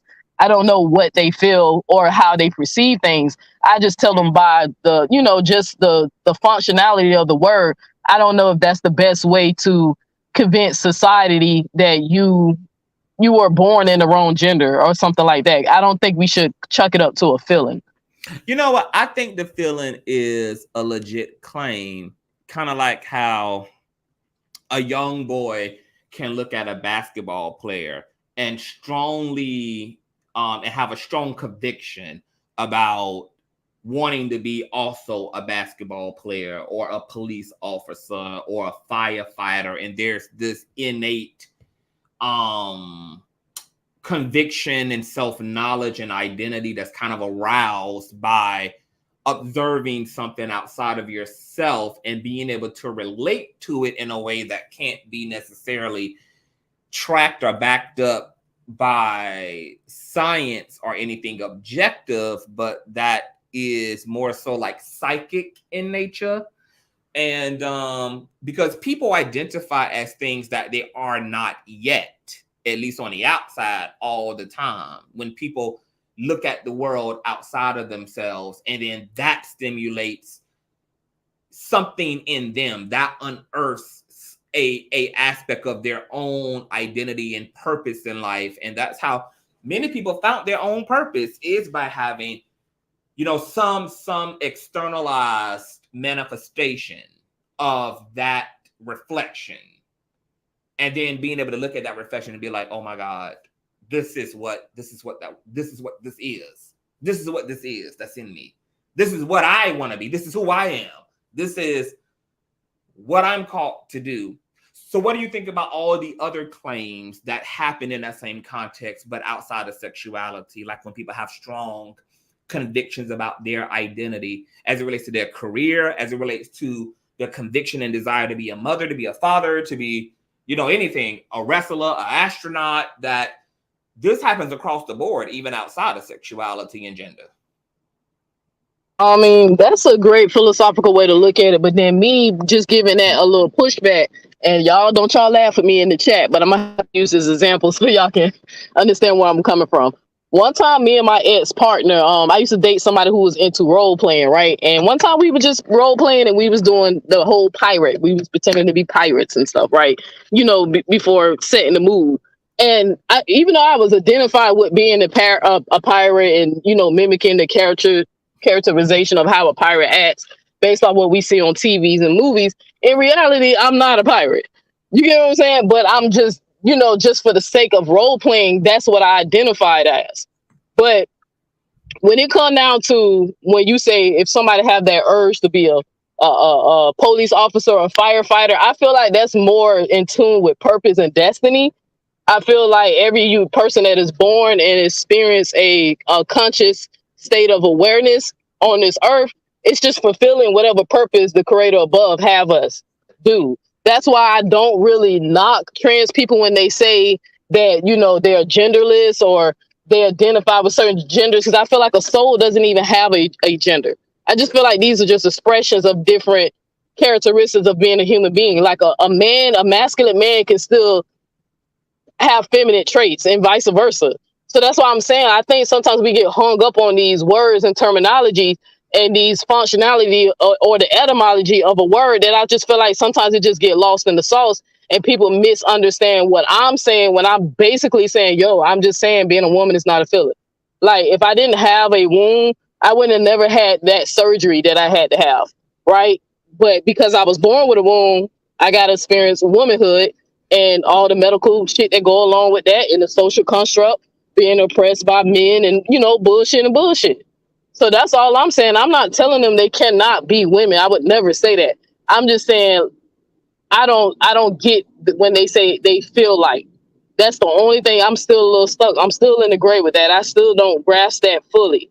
But I understood when Sable said she identifies with the gender expression. That's okay. Well, okay, I'm gonna call you a woman. I'm gonna call you a lady. I'm gonna call you whatever, anything that identify with that gender expression. Whatever you want to be called, I'll call you that out of respect. Okay, so let me ask you this question. So, what does Neo feel like? Like, what do you feel like? I just feel human. And what does that feel like? Like, what does the feel human is just being aware that I'm aware of being a conscious being. Like when I turned 4 years old, one day I just opened my eyes and I'm like, shit, I'm fucking here. You know what I'm saying? Like, what is this? Like, you looking at your hand and you realize that you are a conscious being. Like, some people experience that between the ages 4 or 5 is the average, but it literally happened to me when I was 4. So that's what it feels like to me. To say being a human is that you're aware of your consciousness. You're aware of your awareness. You get what I'm saying? Like, you realize you are alive. Like, I don't think my dog Chopper, I don't think he sits around, even though I can't be in his mind, but it doesn't come off as he's concerned about his dog behavior. He just be a dog, So I think human beings are the only one who kind of like experience those moments, if that makes sense. Because animals are just are. Birds are just are. You feel what I'm saying? Mm-hmm. But humans, what we do here on Earth, we procreate, we create, we destroy, we experiment. It's to the point that we so curious about our environment, trying to even leave the fucking planet, even though we don't even know everything about the planet. The ocean is the biggest mystery. It's a lot. What happens after we die? We don't even know where we come from because nobody has a memory of before they was born. It's just a void. It's a state of void. Only thing you remember, one day you look down at your hands at the age of 4 or 5, it's like, oh shit, I'm alive. So nobody really knows what all this shit is about, like the mystery of life. That's why I don't really want to get hung up on certain little, what I think is petty arguments and, oh, you're transphobic because you won't tell a trans person that she could be a woman. I said, I never even said that. I just said being a woman is not a feeling, and I got called transphobic. And I'm like, okay. What's funny, what is so interesting to you hearing you talk is that, have you considered if it's possible that you actually may be non-binary, which is why you struggle to make sense of the binary, whether it's regarding bio women and men and trans women and men, because non-binary individuals also kind of like either side don't really make sense for them. They just are that they are. They just are what they are. It's not, the conceptualization doesn't do a complete download for them. Have you considered if you are non-binary? Yeah. Hey, anything could be possible. I use this quote Prince when he used to say, I'm not male nor female. What he used to say, I'm not man or woman. I'm something that you'll never understand. You know that quote? Like I told somebody when he used to say that, like, it's like I understood, but like to me, like, reason why I think I don't claim non-binary, because in Neo-X mind, your anatomy determines what sex you are or your gender, depending on how you're using the word. So, but I mean, I can agree with Jay when it comes down to the bedroom, because I was making love to a nigga at one point, and then I was making love to a female, and I drove all of them crazy. So I guess I can I can identify whatever the hell I need to identify when it's time to get that work in, Well, speaking of love, Neo, One Love is here because One Love got some questions for you. Welcome to the panel, One Love. I'm gonna let you and Neo do y'all fizzle. Hey, boo. Okay, so basically, I was listening. I've listened to several of your live with this person, and I've also checked out their channel. And the reason why they get pushed back on their transphobia is because it's clear that when you deny someone their right of expression and identity, that's when people are going to say you're transphobic, right? If biological men was telling Neil, hey, you cannot come in our barbers, you cannot wear men clothing, you cannot identify as a stud or walk around masculine woman, it would have been a pushback, and it would have been an argument, right? But No. because we live in a society where Neo can walk around in her masculinity and still claim womanhood, right? Neo can date women and also date men and go back and forth if she want to be straight or gay or bi or whatever. It's a free space for her to navigate systems like that, right? So when she runs upon a trans woman who's claiming womanhood because of her struggle in the LGB community, right? Because there's a group where these are transphobic people, where they're LGB. It's an alliance that was created out of England, right, to separate and demasculate and separate themselves from trans people, right, from the LGBT community, and they wanted to just label as LGB, right? And she sounds like she's a part of that group. I'm not saying that you are, but your rhetoric, if you're going to sit on a live and convince someone that you were born homosexual, right? But then you cannot, on the other hand, understand that people were born trans. And it's like you're sitting here sounding like the white supremacists that you're claiming that you're Oh, here trying to you fight go. against, when you're going to have a debate with this cis woman about homosexuality and how people were born.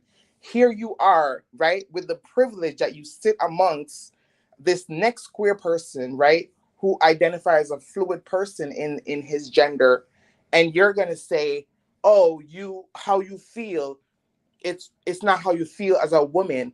When people are saying feel as a woman, it's not the fact of you are feeling like a female, right? It's the fact of gender expression, right? And that's where I say, when you speak with ignorance, because you don't know what gender expression is, because we live in a patriarch world where they allow women like you to have gender expression and not transition and become a man because you want to just gender express yourself as a feminine or a masculine woman. You know what I mean? That was okay for you. But because trans people like us, black people, especially black trans women, are getting pushed back by white supremacists and the black community, here you come now and say, oh, it's not a feeling. You understand the difference between gender expression, right? And you understand the difference between sex and gender. You understand that. But because you want to play the it for tat, it's like, don't play in trans people's face. Be real. Be on it. As what T.S. Madison said yesterday in her live, either you're going to pick a side, you're going to tell trans people that they are who they are, or we're not who we are. Because that's where the line is going to be drawn all the time. And you're going to be labeled as a TERF or a transphobe. Because right now you're giving off a TERF ideology where it's like, oh, I don't want to exclude you, but guess what? You can sit at a kiddie table, but you can't sit at this table right here because you're not really a woman, because woman is not a feeling. And then you're putting the concept of woman as in the womb of a woman. And it's like, no, you know that white supremacists created the word woman because of a social construct of whiteness. You were not included in the thought of womanhood, right? So black women fought for their womanhood in the 1800s. When white women tell y'all, no, you are not a woman, you're not our equals, right? You have to fight for that liberation. And that's what trans people are doing now. And that's why you're running. You can't have a real debate with trans people because you are a TERF, you are a transphobe. Your rhetoric is transphobic. Because if you were transphobic, then why don't you present as a woman? Why won't you dress as a woman? Why won't you have a husband? If you're on this earth to procreate, then why aren't you not with a biological man procreating, having kids right now? Why? Why are you having sex with other females that you cannot procreate with? Right? Why bring that narrative in this space? Because you're trying to push a narrative of white supremacists, and you're trying to bash Hotep. You sound like an Hotep person. Low key, you sound like an Hotep person. And I'm not the only trans woman that called you out. I'm not the only trans man that called you out as well. Well, look, let's There's get something straight. plenty. Now, let's get something straight. See, this is the issue where I feel like a lot of y'all have. When someone is Do disagreeing not with you. generalize people. Okay, wait, okay. I don't care Address about none of me. that. Look, Address what me. you and whoever else got a fucking problem with me. What I'm finna say is this. Don't This is get the angry. problem. We're having Well, a first of all, conversation. reason why I am getting angry with you because twice you insult my intelligence. Like, let's be for real. Let's keep it real. You came in here talking to me condescending, even How though I'm would I do basing that? my opinion. Where you first of all, you being rude right now. I literally let you talk and then interrupt you. Now you showing lack of decorum. You see how Okay, this is Mama, really triggering? You see you're how this just is really playing. triggering for you? Well, I wasn't finished speaking, but you interrupted, Well, right? hell, you was long winded. I came back and you were still talking. Okay, well, you can go ahead because clearly you try to defeat my purpose. No, I'm not trying to defend your purpose. I'm just not gonna let you spew rhetoric about my Okay, character so that where wasn't did true. I Because go wrong? Where did I go wrong? I'm gonna I'm gonna start off here. Number one, you didn't hear well. You did not comprehend or hear what I said. I never said that trans women could not be women. I said being a woman is not a feeling. Point blank, period. Because I am a biological woman, born a You woman, but I can't be a base it, biological woman. There's no such honey, thing. honey. You're a Uh, biological female. see how you Woman won't is let a me social finish? construct. You see how you won't let me finish? See how you won't let me finish? See Because how you're old? push Look, you, look, you look, watch can't this, be in front of sweetheart. that. Look, watch this, sweetheart. What? How old are you? I'm gonna prove a point right now. How old are you? You can't ask a woman her age, honey. Okay, Go how ask old are you? yourself that. See, but where did You you don't get need to that know from? my age. You don't need to know my age. Where did you get that saying that you're not supposed to ask a woman her age? Where did you get that from? Is that a social construct that I don't know, a patriarchy system made up so women can be desirable to men because they know men like younger women, so women don't Oh tell their God. age? Like, let's keep it real. So it's like, if you want to have this conversation with me, we can have it all day, but don't fucking Okay. disrespect me.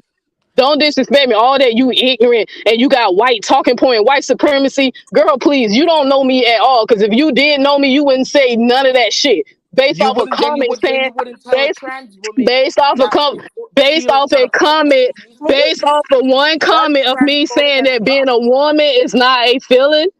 That show that you can't even articulate or have a rational You conversation. said you were a I'm a white. biological woman. There's no such thing. You There can't be is, a yes, that biological is sis, woman. just as sis, there is a such thing as a biological woman. You can accept that or not. Like, I'm a you can accept that well, or I'm a not. biological woman then. How about No, that? you can be, hell, you can be fucking Superman. I don't give a fuck what you want to Okay, call so what's the yourself. problem? There is no problem. I Then literally don't get came on mad here. when you I got literally pushback came on on your here to talk to content. Conscious and Don't tell be him why I mad. got called trans. You came right I'm on gonna let you talk. transphobic, and you came right on here and just started attacking me because I don't agree with your Reddit. Okay. But we supposed to be allies though, right? Okay, hold on, hold You on, hold don't even on. like. I'm saying you don't even know me, Hold bitch. on, y'all. Like, for real. Hold on, y'all. Cause That's why I you went, one of these I went heterosexual to. people. It's hard to get through them because you being disrespectful. Hey, y'all. Okay, so this is what I want to do because One Love did take the time to articulate her point thoroughly. I would be interested in hearing you respond back to One Love's observation. No, she won't even let me talk. Okay. Okay. You have the floor. We're gonna let you respond to that. So take it away. All right. So number one, I do know the difference between a gender expression. That's why when Sable explained it to me, I understood that more than I understood her saying being a woman is a feeling. Because the gender expression in the word expression is something that you are putting on display. Just like when I made the comment about me being a fucking pirate in the damn bedroom. I'm not an actual real fucking pirate by career. I'm a damn truck driver or a chef, depending on what job I take that day. So I understand when somebody is expressing a social construct. So when it come down to trans people, I literally said they can call themselves whatever they want. I just don't understand why they say they feel like a woman. Because to me, off of basic human observation, because as much as you say you are a woman, you ain't gonna never have to go through the whole pap smear shit women have to go through. You ain't gonna never have to get fibroids removed and none of that shit. You ain't gonna have to go through the hormone change. You ain't gonna never have to go through certain things I have to go through being a biological woman, the expression that you are trying to identify, even though you're identifying with the feminine woman. You're not even identifying with a woman, because I'm sure if somebody take a picture of you right now, you don't look like me. You don't look like me. You probably most likely look like my baby sister. You probably have the nails and the hair and that type of expression. So that's what I mean. For you to sit up here and say, "Oh, this you're ignorant," and you have this white, and you're playing both sides. No, bitch, I have a fucking opinion. I'm basing my opinion based off of my experience. You believe what you know. You believe what you're convinced of, but you know what you experience. I know how it feels to have a womb. I know the reason why society called me a woman is because I'm an adult female, not because if I put on the clothing. That's not how society works. But again, if a trans person wants me to call them the feminine pronouns and call them a woman, I don't have no problem with that at all. But being a woman, as much as you want to claim and take the trophy and tell everybody, "Oh, I am a biological woman," whatever, you're literally mimicking a social construct. That's what you're mimicking. You're not mimicking the anatomy and what goes along with that with a biological woman. You're not. So let's just keep it real. And if you want to have this conversation with me, I'm going to ask you, do it respectfully, because I can have a respectful conversation. I can disagree with you and not insult your intelligence, and it ain't nothing slow or ignorant about me. I am very informed. That's how I can see both arguments. But the correct way I think a trans person should identify is by saying that they identify with the gender expression, just like Sable said.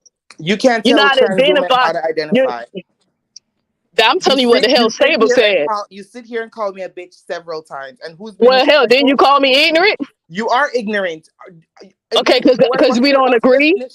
What's the definition of ignorance? What do you tell me? Watch this.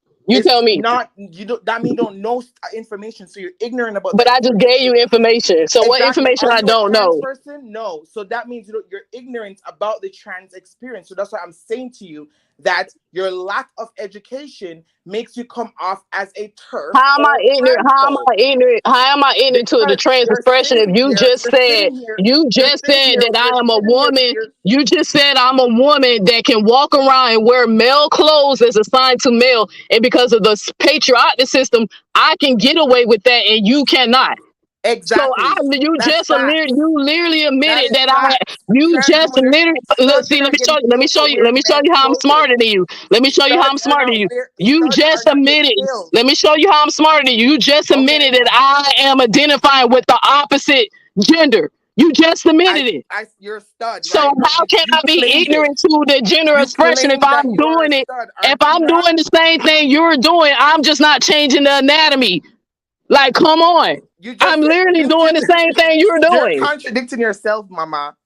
So come on. No, I'm not contradicting myself. I'm not contradicting myself. Make it make sense. I'm telling you. Are we changing? I'm just telling you. You just said I was ignorant. You just said I was ignorant to it, and I just. But you just admitted that I'm displaying the behavior. So which one is it? You are a stud. And who called me a stud? Now, who said I was a stud? Who said I was a stud? You said you dress as a man. So a girl who dressed like a man is a stud. So a girl who dressed like a man is a stud. You want to go cam? You want to cam? So a woman who dressed like a man is a stud. Do you want to go cam for cam? So a woman who dressed like a man is a stud. You identify as stud. So a woman who dressed like a man is a stud.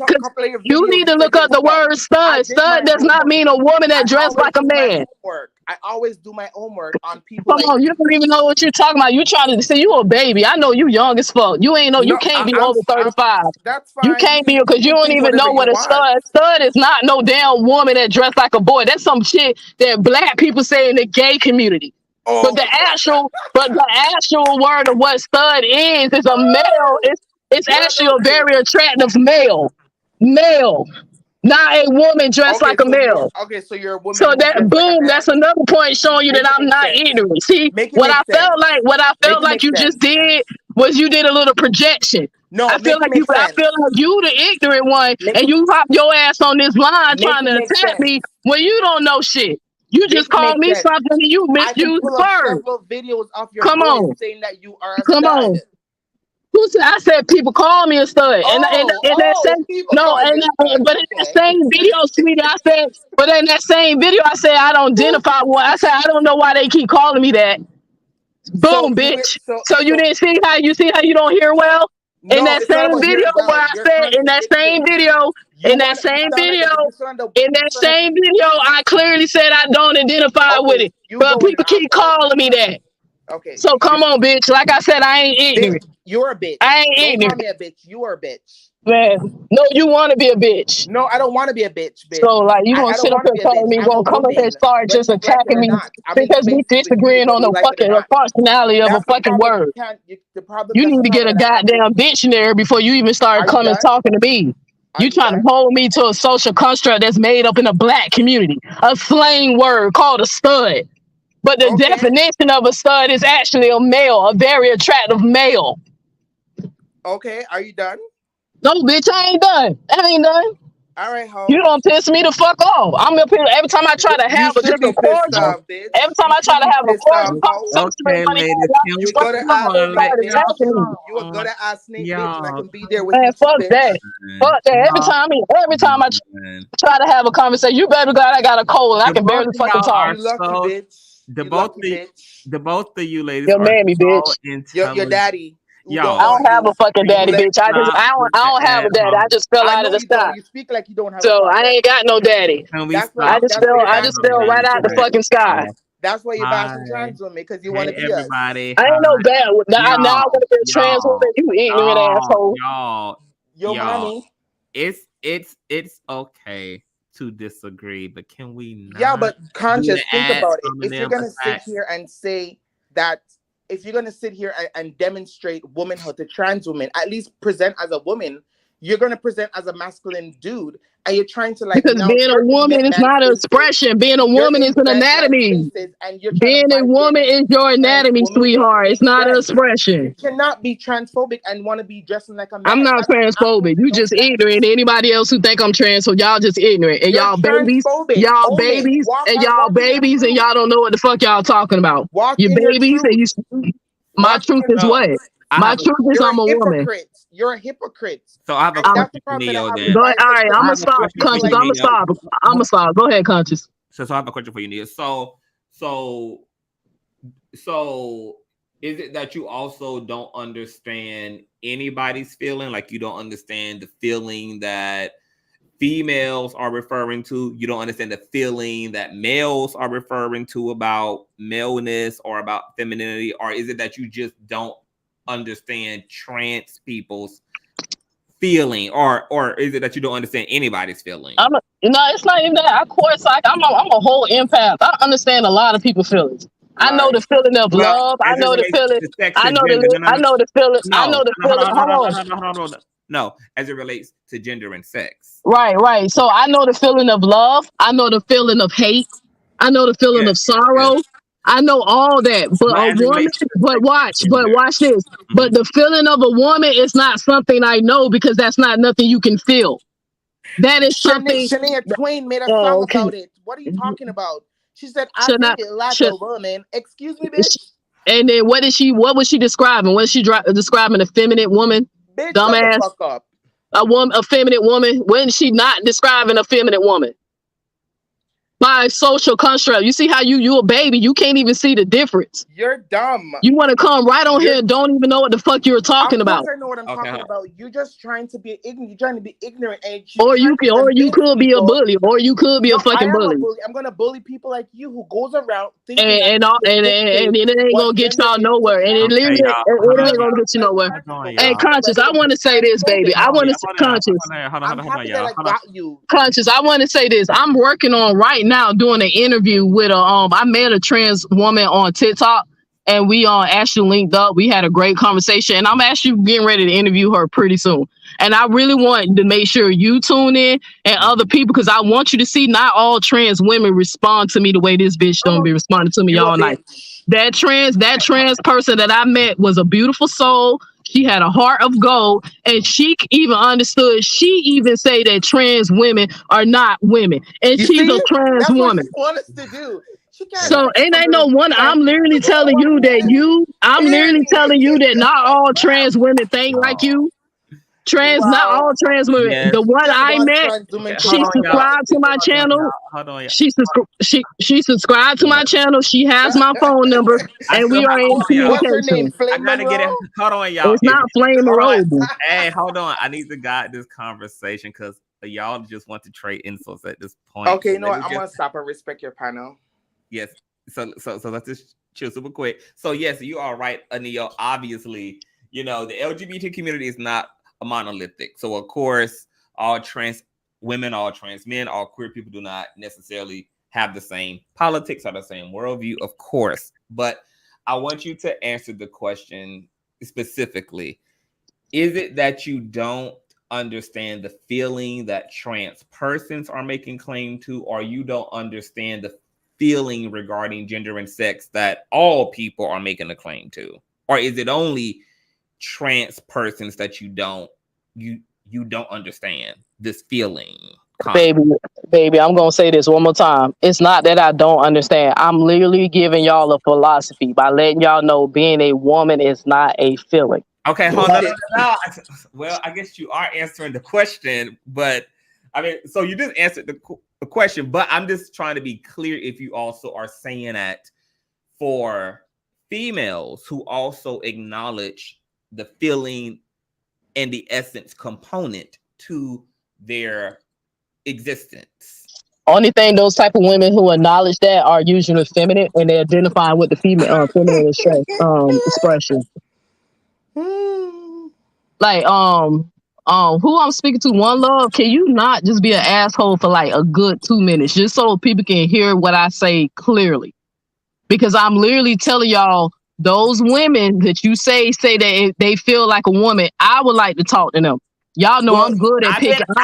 I want somebody. I literally invited, because there's a lot of ladies in the chat. Please do not be scared. I know some of y'all are intimidated because Neo and One Love, they get nuck and buck with it. But please, I can assure you, this is a safe space. Can please, any male or female in the chat who does identify and also adhere to the essence and feeling, hit the link and come and talk about it. I can't talk about it because hold on. I literally, well, I have feelings, but I feel what I would call femininity and masculinity, which I do not necessarily think is necessarily exclusive to sex. Like femininity, I don't say is exclusive to female, and masculinity, I don't say is exclusive to male. But that's the only feeling that those are the feelings that I'm feeling. I don't know what other feelings exist beyond that. Mm-hmm. Okay, you see, there's lots of like celebrities, right? Because I can't rename the common person, so let's go by celebrities. Most women who sing songs like Aretha Franklin, you have there is what's her name again, Celine Dion, like these people, Whitney Houston, when she sing I'm every woman, and it's lyrics, right? So you have to understand, right? When people say they feel like a woman, I think with people like Neil is that the fact that because they have a pushback on the trans ideology, anything a trans woman say out of their mouth is going to trigger them into believing like, I'm not going to accept your womanhood, right? And this is what T.S. Madison was trying to say. And this is what I said in the beginning. If you can't pick a side, if trans women are not women, then just say it and stick on it. Don't just pick and choose, because biological women have said, I feel like a woman, right? It doesn't matter how you gender express, if you're masculine or feminine or in between, right? You just, whatever womanhood means to you, that's how you feel and show up, right? And because trans women are now speaking up and we have voice and we're not gonna sit down to other cis women and be like, oh my God, I'm gonna just obey what you're saying. No, we're gonna push back on Neo's ideology on saying we're not women, because woman is a social construct and you are a Black masculine woman, right? In the chat, who heard me say trans women are not women? Her gender expression is masculine, but Right, but mannerisms hold on. But no, I Did you want to hear what know she who. said? She said, "I can call you whatever I want." Who I did always not say. says I said I'll call you whatever you want me to call you. You exactly? said you don't listen Hold good. on, You need to hold get a on, hearing hold on, check, hold girl. on. Conscious. Mhm. When people say that to you, who always say that? Isn't it always transphobic people who always say, "I'll call you whatever you want to be called"? Well, I didn't say that, so that's a strike. That I'm not transphobic. Didn't even say that. Wait, hold on. I'll call you whatever you want. You want to be a woman? Okay, you can be a woman. I don't care. You can do whatever you want. I'll call you whatever. Those to me are talking points of people who's trying to invalidate trans women's experience. And if you notice, they never bring up trans men because their ideology is rooted Trans men in don't be turfness. acting like this, though. Exactly, their ideology is rooted in turfness, and they throw this in trans women's face like, oh, there's no trans man doing all of this bullshit. No, because you live in patriarch, and that's why trans man is not bothering you, because you live in a society where we accept female transitioning or female becoming a man or female dressing as a man and gender expression, just like the bisexual man get pushed back, but bisexual women we embrace. Bisexual women we applaud. We give them spaces to be anywhere they want to express their bisexuality, right? And this is what I'm talking about. When it comes to conscious cannot be in certain spaces in these straight heteronorm space, because why? The patriarch won't accept conscious to be in those spaces because he's gender expression in himself in either a feminine or masculine, and people ignore that. But if you have the same person like Neil who comes into space, same as conscious, who's gonna get pushed back more? Conscious gonna get pushed back more. It's not because conscious want to be loud, it's because the patriarch allow Neil to express herself and conscious not to. So don't women allow you to express yourself? Don't women allow y'all to do their hair and do their nails and become like your best friend? Do they not support you? So women have combated that by even showing support That to trans people. Like, correct. let's keep it real. Now they might not, the males might not be too warming or giving you a You're warm not welcome. trans, so you And can't no, speak for okay, trans okay. people. I said, oh, I'm not speaking, You bitch. I'm can't tell speaking. me what women are doing in my life. That's one. But I can tell you about other trans women who have trans friends. And Okay, guess then what? talk about that. Talk about I that. have a trans friend. Okay, And I go have a ahead. trans woman friend. Actually grew up with her. Okay. All right, so again, you instead of talking, judge me, you don't know what the fuck you're talking about. Again. Who held Secondly, patriarch, secondly, men and women? secondly, There's no secondly, sex, and both sex hold a patriarch, mister. Both. no, and secondly, I don't know why y'all think that the males are so nice to us women who dress like men. Ashley, they're not that nice. Well, if you They put would one literally conscious use in the that room, excuse. who's gonna They get would judged? literally use that excuse to put their hands on us, fight, punch us, all that shit by That's a saying if lie. you want to look like a man, we gonna treat you like a man. So you don't know me. You never walked in my shoes, just like I ain't never walked in yours. You don't know how the patriarch system been treating me because I wear their clothing. Even though Here we I will go. tell them real quick, I All am a right, girl. girl. You're I'm a gaslighting at female. this point. You're I'm not. gaslighting. Oh wow! Then you start off the whole conversation doing that. Okay, You y'all. So came we in do here. have a panelist, and I do want to allow IG to get in here a little bit. Hey, Hey IG. IG baby, go easy on me now. Go easy on me. One love already put a whooping on me. Go easy on me, IG. I got I'm it is just I just came into the room and there is just something I just do kind of and it's not to say Neo X is is wrong in what she said, but I've heard this comment from biological females about what it's not trans men that are in these spaces. And then I also hear, what's your name? One Love is the trans woman. That's your name, baby. Mm-hmm.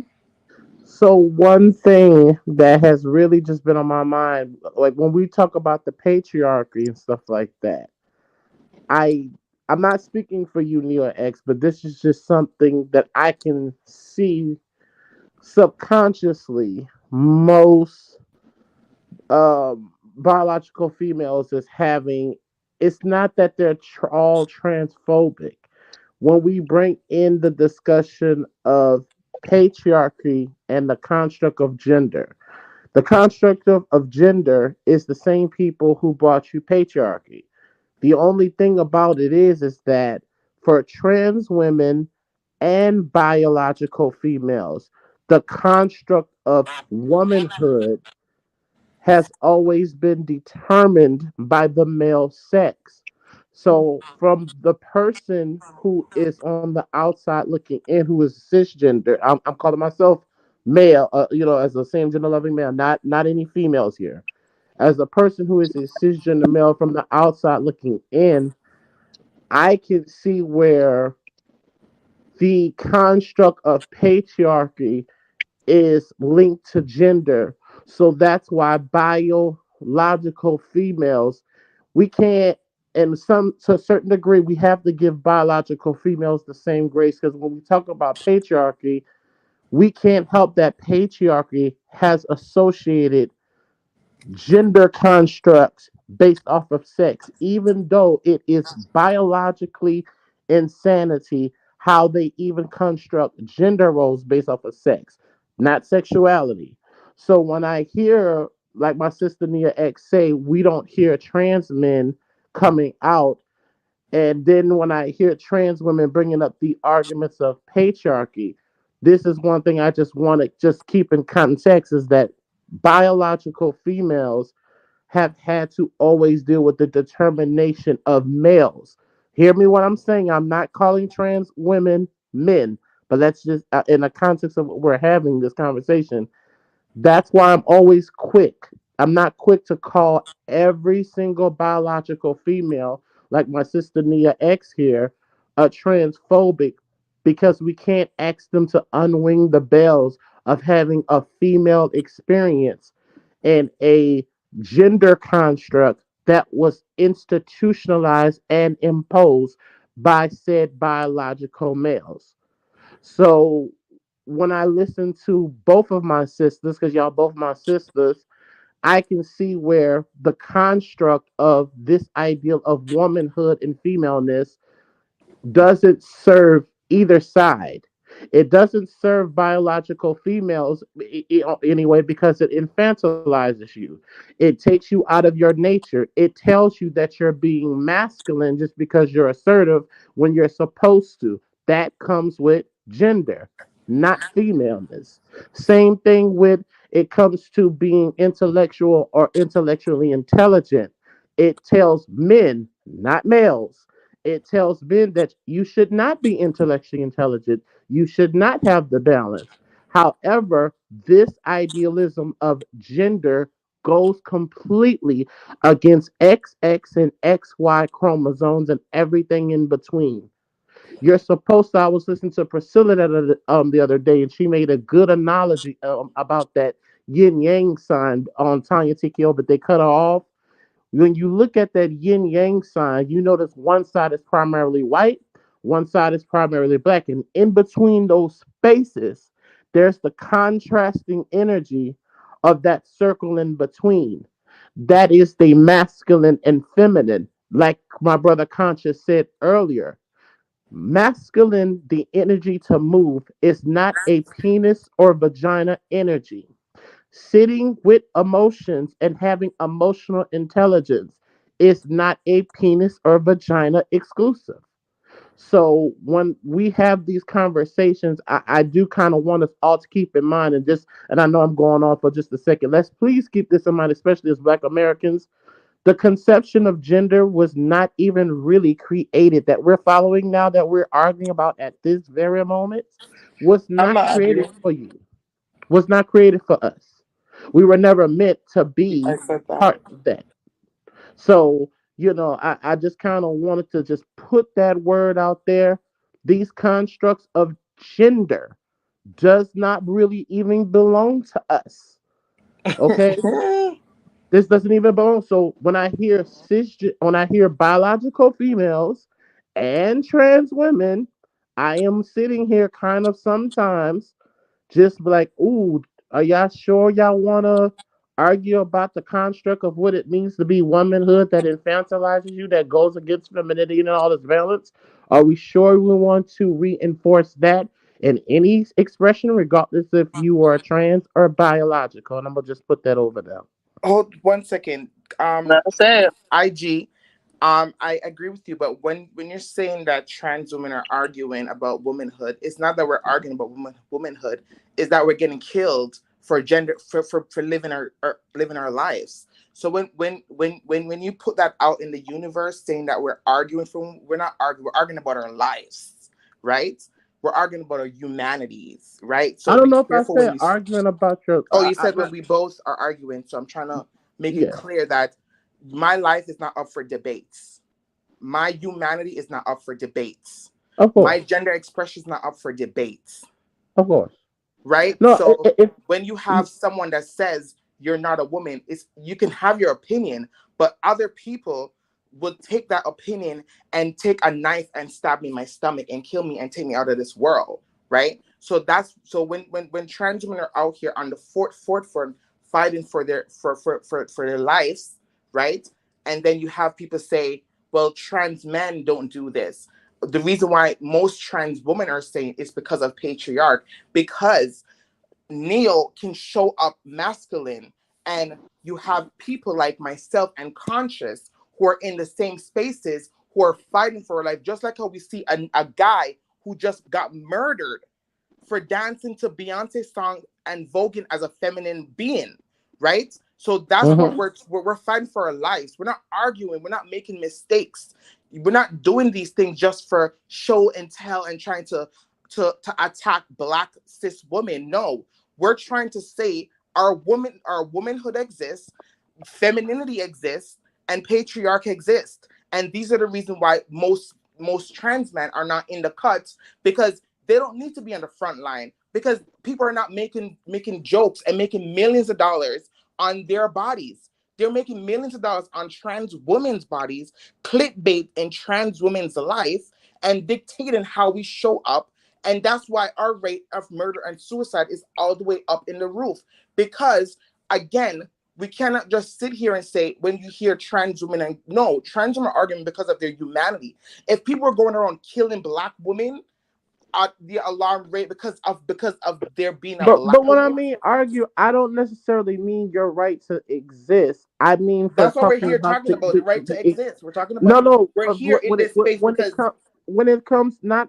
I'm not. When I say argue, I'm not talking about the visibility or should not exist. that's I what we're mean, here to talk about. That's what and Neo is saying. Neo is yeah, saying but that. But yeah, Neil I'm is not. not saying that, and I'm getting tired of you But misrepresenting I'm what I not. said. You just don't I'm. like what I But said, but that's I'm. not what I said. I'm.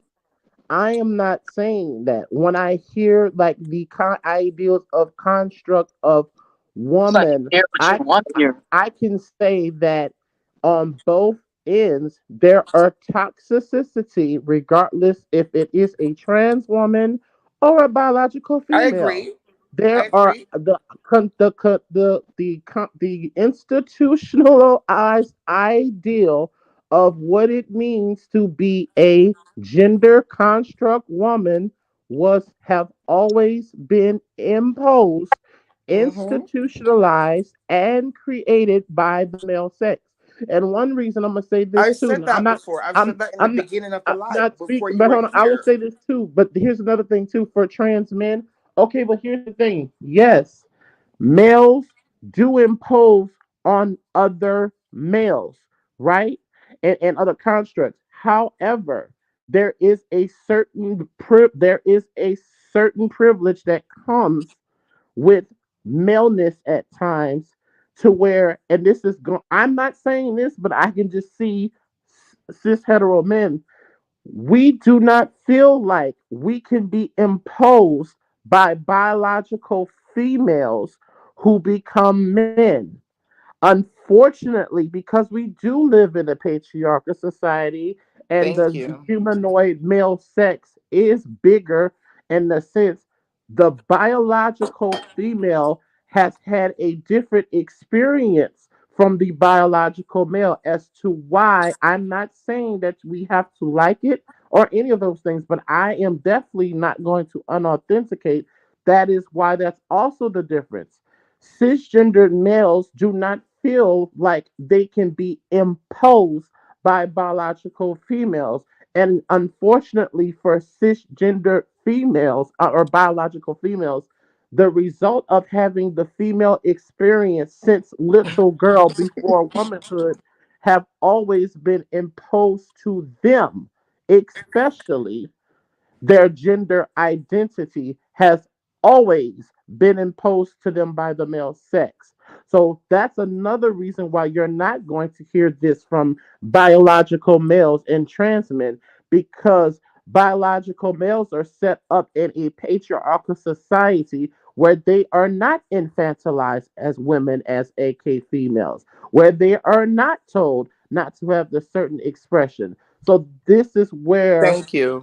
this is where it's I also see it on that other side as well. So I just want us all to keep in mind when we're having these discussions, though, and I said this and I'm gonna drop down, that especially when you do add in race and nationality, the construct of gender will vary, but the common denominator will always be that its imposition and its institutionalized rhetoric is always imposed by the male sex in every nationality. Thank Okay, so you. I love y'all sisters, and I'm gonna drop down and I'm gonna listen to y'all talk. You Look, don't have to talk. appreciate that you brought some good points, and I really wish that a woman, well, let me stop. What y'all call cisgender, even though I don't say that anymore after I did my show, because they went biological women asked me, they told me they don't like it. Majority of them saying they don't like it, so I'm choosing not to use it. But if there's any biological women, I want some of a female that's an adult hit this link and tell me what does it feel like to be a woman, so y'all can But they finally see my scared because stance. y'all are asking I promise. Well, all look, you right, and conscious, you out right, of baby. You order that conscious, they are you literally like, no, long conscious. as Look, we are look, one love up here, we are not. no, look, conscious. I I just get that. dropped. Conscious, I get that, but let's keep it real. I did not just start coming on your channel flipping No, off. it's cool. Your It's guest cool. started insulting me. The conscious No, truth, I you know called me how a it. bitch several times, girl. Okay, Stop but it. you was insulting me. Did you not call Because me you ignorant still and hit said I was a white supremacist and you all that? Did you not are do a that? white supremacist. Well, Okay, right. So you y'all, insulted me. okay, see, y'all, and we ain't gonna never get nobody up here if y'all Well, can't. it's not me. Like, come on, bro. Call her out The big too. thing, Call I'm her the out. victim. hold up, yeah, 'cause I'm, let I'm I want hold on, yeah. I want us to so this is something that happened recently as well. MPRG.org. A California store owner was shot and killed over a pride flag displayed at her shop. A Southern California business owner was shot and unalived Friday by a man who objected to an LGBTQ plus pride flag displayed at her clothing store, officials said. San Bernardino County Sheriff's deputies responded to the Magpie clothing store in Cedar Glen, California at around 5 p.m. local time for reports of a shooting. Deputies discovered the victim, who was 66-year-old Laura Ann Carleton, suffering from a gunshot wound. Carleton was pronounced unalive at the scene. The San Bernardino Sheriff's Department said in a news release the suspect, who was not identified by officials, fled the scene on foot.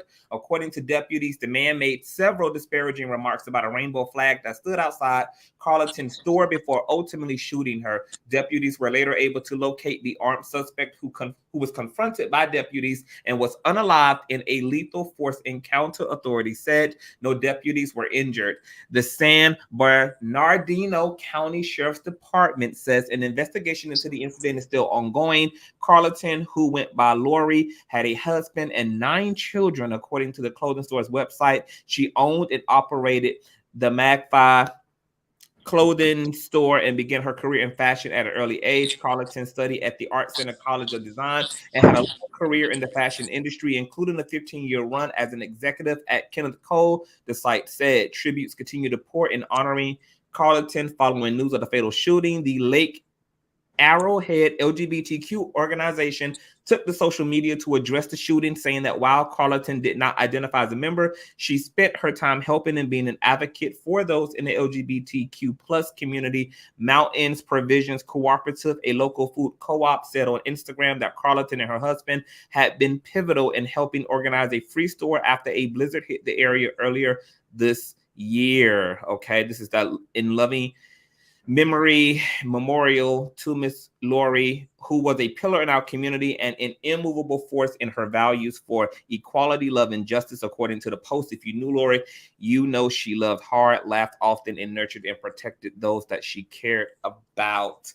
This is absolutely tragic that not only are same gender loving men, effeminate men, being unalived, aka O'Shea Sebi, not only are trans women being unalived, but our allies are even being targeted and unalived and gunned down like rabies infused dogs in the streets just for having the audacity to be loving, compassionate, empathetic human beings. So when it does come to the sometimes the tension and the hostility from trans women who are on the terrible receiving end of transphobia and queerphobia, or when it comes from members of the LGBT, particularly members who are on the shorter end of the stick, I understand that tension and that frustration. Everybody knows on my platform that I am a licensed carrier, that I was just involved in a damn shootout like a month and a half ago because I do not play. And I will start the spraying. I don't give no dams. I'm always going to go up, and I don't make no assumptions because I know how upside down and evil and diabolical and sick and disturbed this particular culture is, and how personal alleged cis hetero black men take the sexuality and gender identity and expression of other black men, that you would almost think that, I mean, you are literally a walking insult when you are a effeminate black male, whether you are queer or same-gender loving or not. And the adverse reaction that cis hetero, and you notice, Anio, you got dragged for weeks just for having just because I was on your panel. Like literally my avatar image alone created an entire nuclear explosion in your sector, like completely devastated in the land. That's how and if that's what you went through just on behalf of like proximity to me, then that tells you a lot about what the actual people who like what the actual people themselves are more than likely enduring from this society. So I think that tension is real. I don't expect trans women, and I don't expect effeminate same gender loving black men to be like civil when it comes to this issue, because me and One Love and that sector of our community are the most severely impacted by misaligning rhetoric, by the questioning of our existence, the having to defend why we walk how we walk, why we feel how we feel, why we label everything. We are indicted constantly and brought before the Supreme Court of the Black community daily in our existence just because of just who the fuck we are. And the expectation is for us to operate in a way that is comforting to this society, or to just change altogether, and anything else is met with emotional, political, physical violence. And so I can understand why One Love, like you said earlier, like, girl, you triggered. I think this is an issue that definitely is worth being triggered over for sure. You know, one thing I hop back on, and then when I saw that about the ally who lost her life, and even when you speak to the war on femininity, It's so true because just the other day, last Friday, I work in the kitchen as a light food prep, and I wash dishes and bake cookies and shit. Okay, that's one of my jobs. So when I'm back there, sometimes you hear me. I'm playing my little music. I can sing different ranges and stuff like that. And then one of my coworkers who knows that I'm same gender loving, who's Hispanic, he had pulled me to the side. He said, "Hey, one of the catering guys had asked, 'Hey, is Isaac gay?' and stuff like that." And he had to tell him like, "Yeah." It was like, "Yeah, it's good." And then I thought about it. I said, "Well, wait a minute. What did I do when I pulled my coworker back and I said, let me ask you a question. Do I say anything homosexual? Do I promote? Do I go into details about my homosexual escapades? Do I describe my sexuality?" And he was like, "No, you don't do any of that stuff." And I said, "Don't you find it interesting that him as a cisgendered heterosexual white male, by him seeing what he perceived as feminine expression, his mind, not because I pulled out I walk around with my thing out, not because I'm talking about sex, simply because the way that patriarchy has socialized males and men, anytime they see feminine expression, they associate it with something sexual. And even though I was back Orientation. there, even though I was back there singing gospel songs and shit, the But this, fact that he trying to get in with the ancestors, the fact that he took my expression of me just expressing myself and he linked it to sexuality. Because I thought about that. I said there was absolutely nothing that I was doing that was sexual, but it was the fact that I expressed in his mind feminine energy. The next thing, he couldn't have just saw a male who has feminine expression without it being linked to sexuality. The first thing he did was link that and bastardize that and sexualize that and made my feminine, what he perceived to be my feminine expression, a sexualizing thing. So when people say that when we talk about these conversations and we say there is a war and a disservice on femininity, it doesn't matter even if you are masculine presenting in your clothes. You're going to be marked with this ideal of over sexualization, even though you are not expressing any form of sexuality.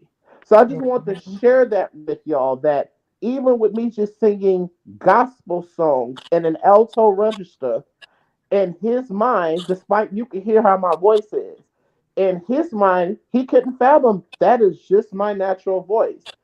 He had to equivocate that, and that made him question what I did in the bedroom, despite me not describing anything I do in the bedroom.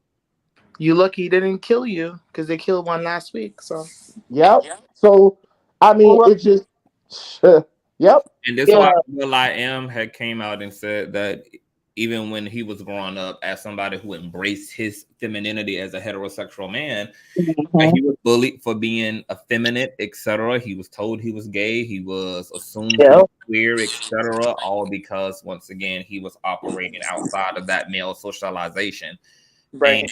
And this is why T.S. Madison said what she said, even during the just hilarious debacle, that transphobia, homophobia, queerphobia impacts all people, regardless of orientation. The way that we've been socialized, biological females are going to be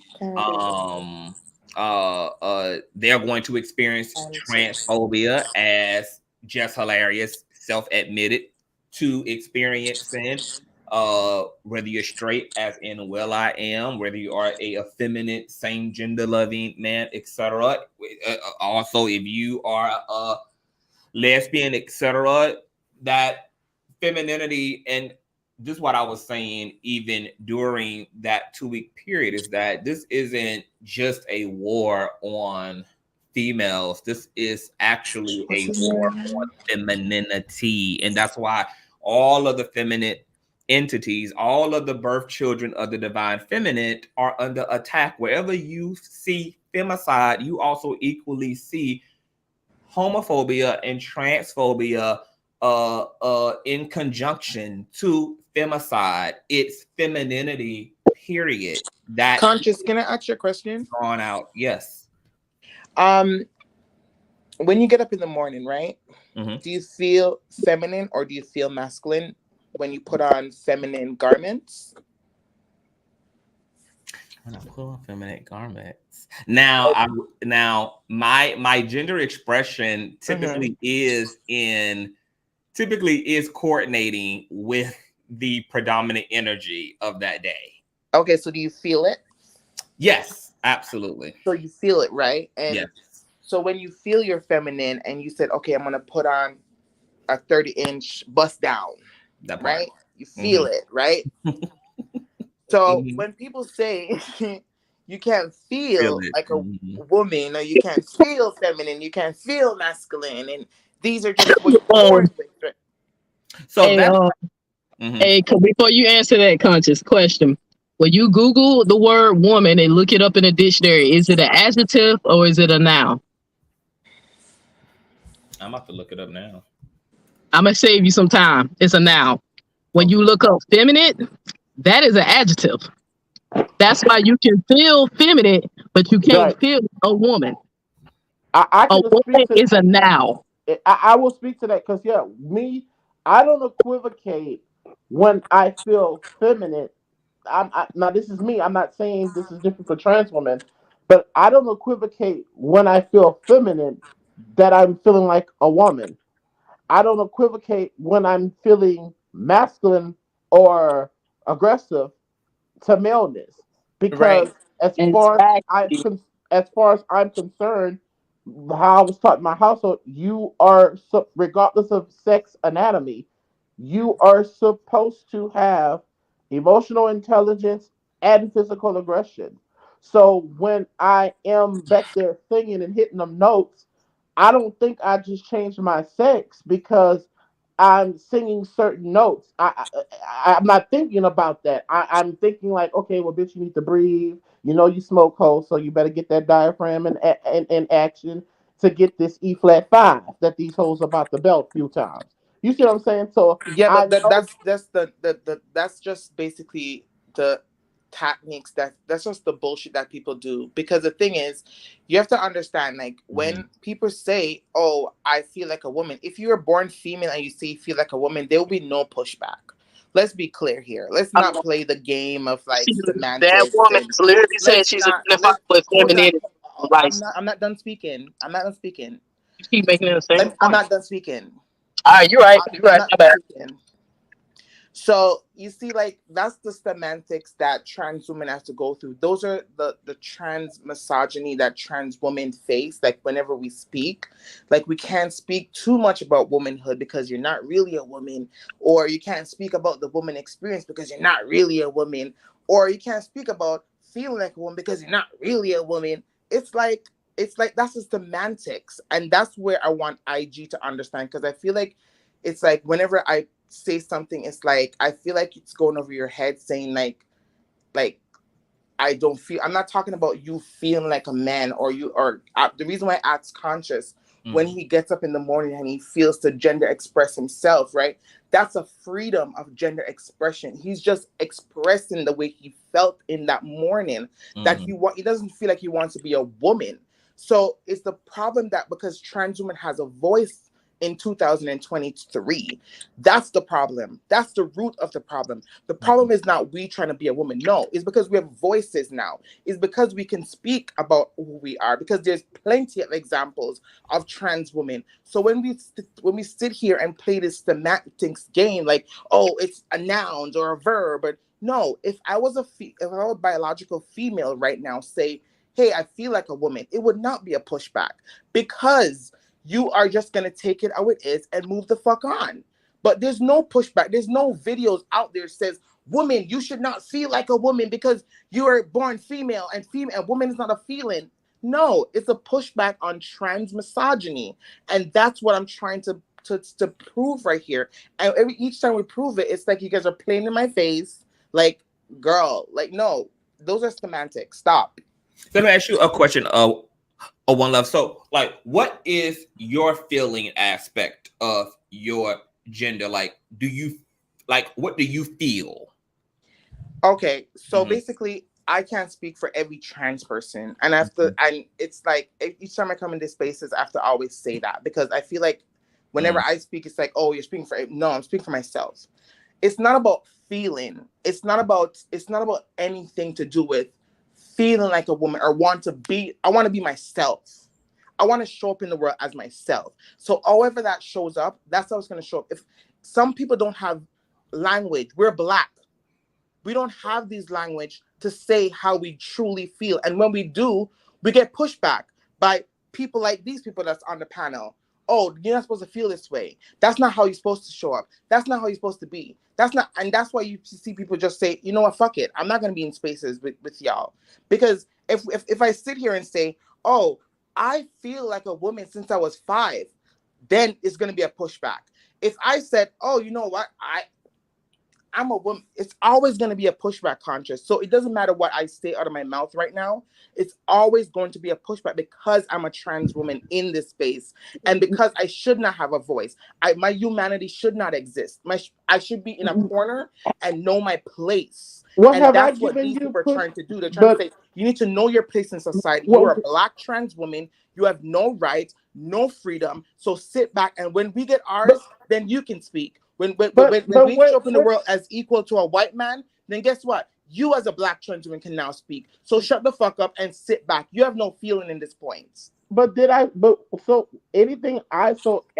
So from the past time I've been on the panel, that's what, from me, not Neo X. Do you feel that I'm saying that just because I'm describing? Because you're saying us on the panel, I'm assuming me and X, right?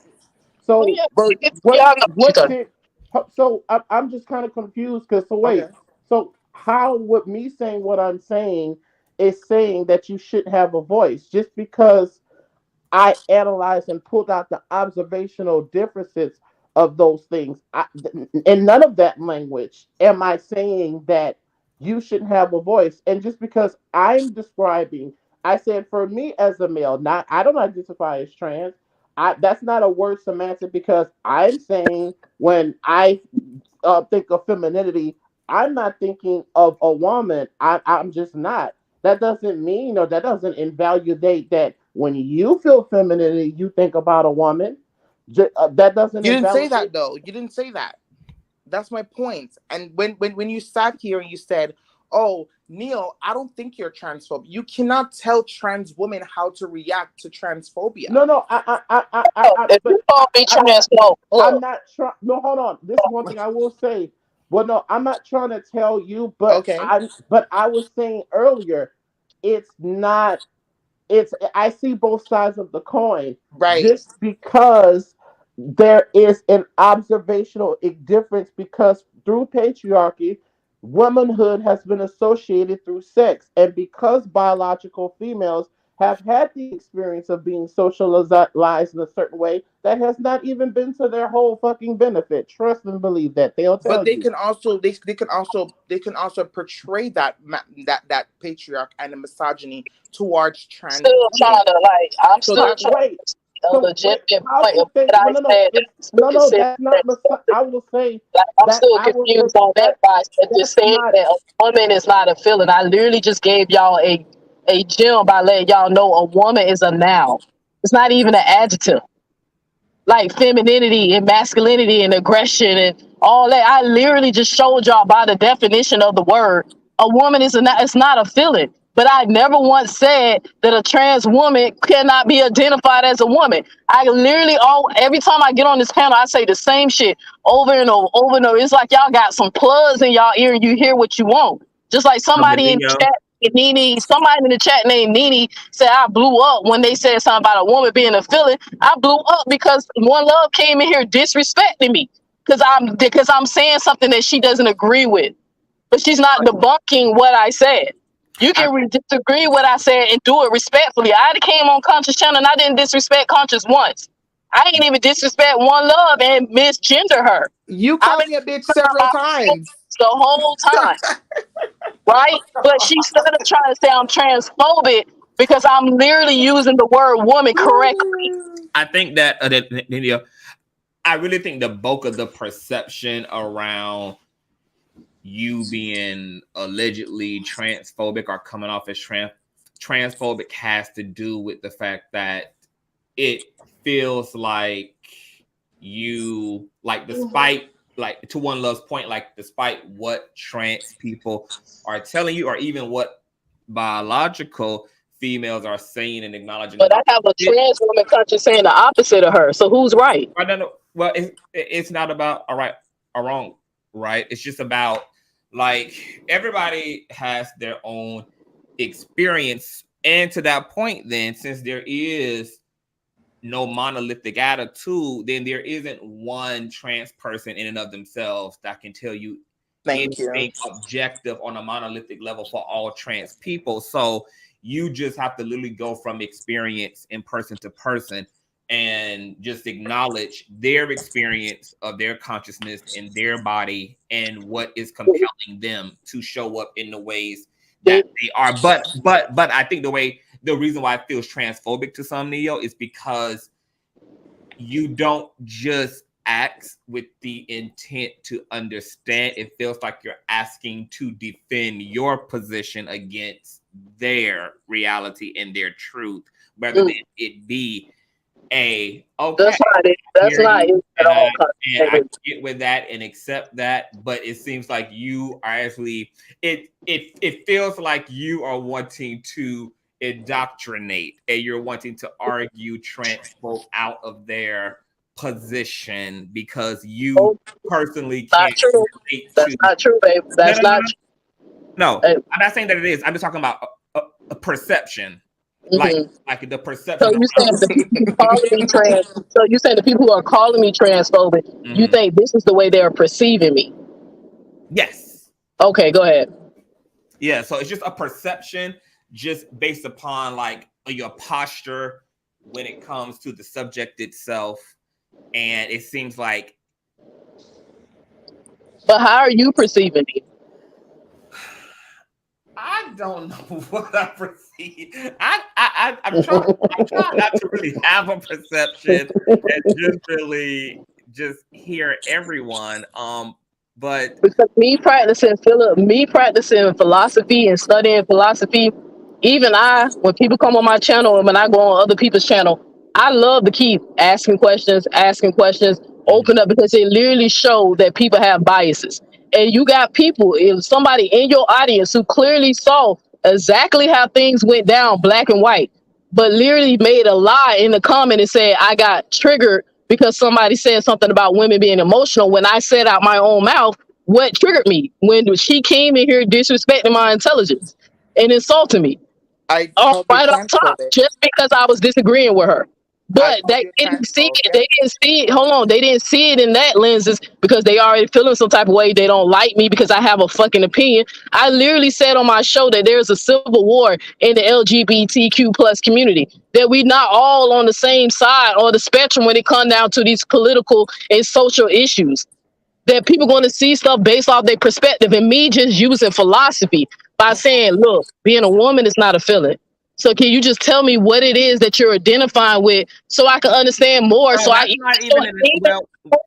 even so I can even defend y'all when need be. That's why when Sable, God bless her heart, said that she identified with the gender expression, I use that talking point all the time now.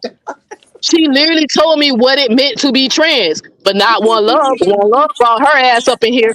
You a white supremacist, you're ignorant, and you're just like, and you blah, blah. Just start calling me all types of shit and don't know shit about me, all because I said being a woman is not a feeling.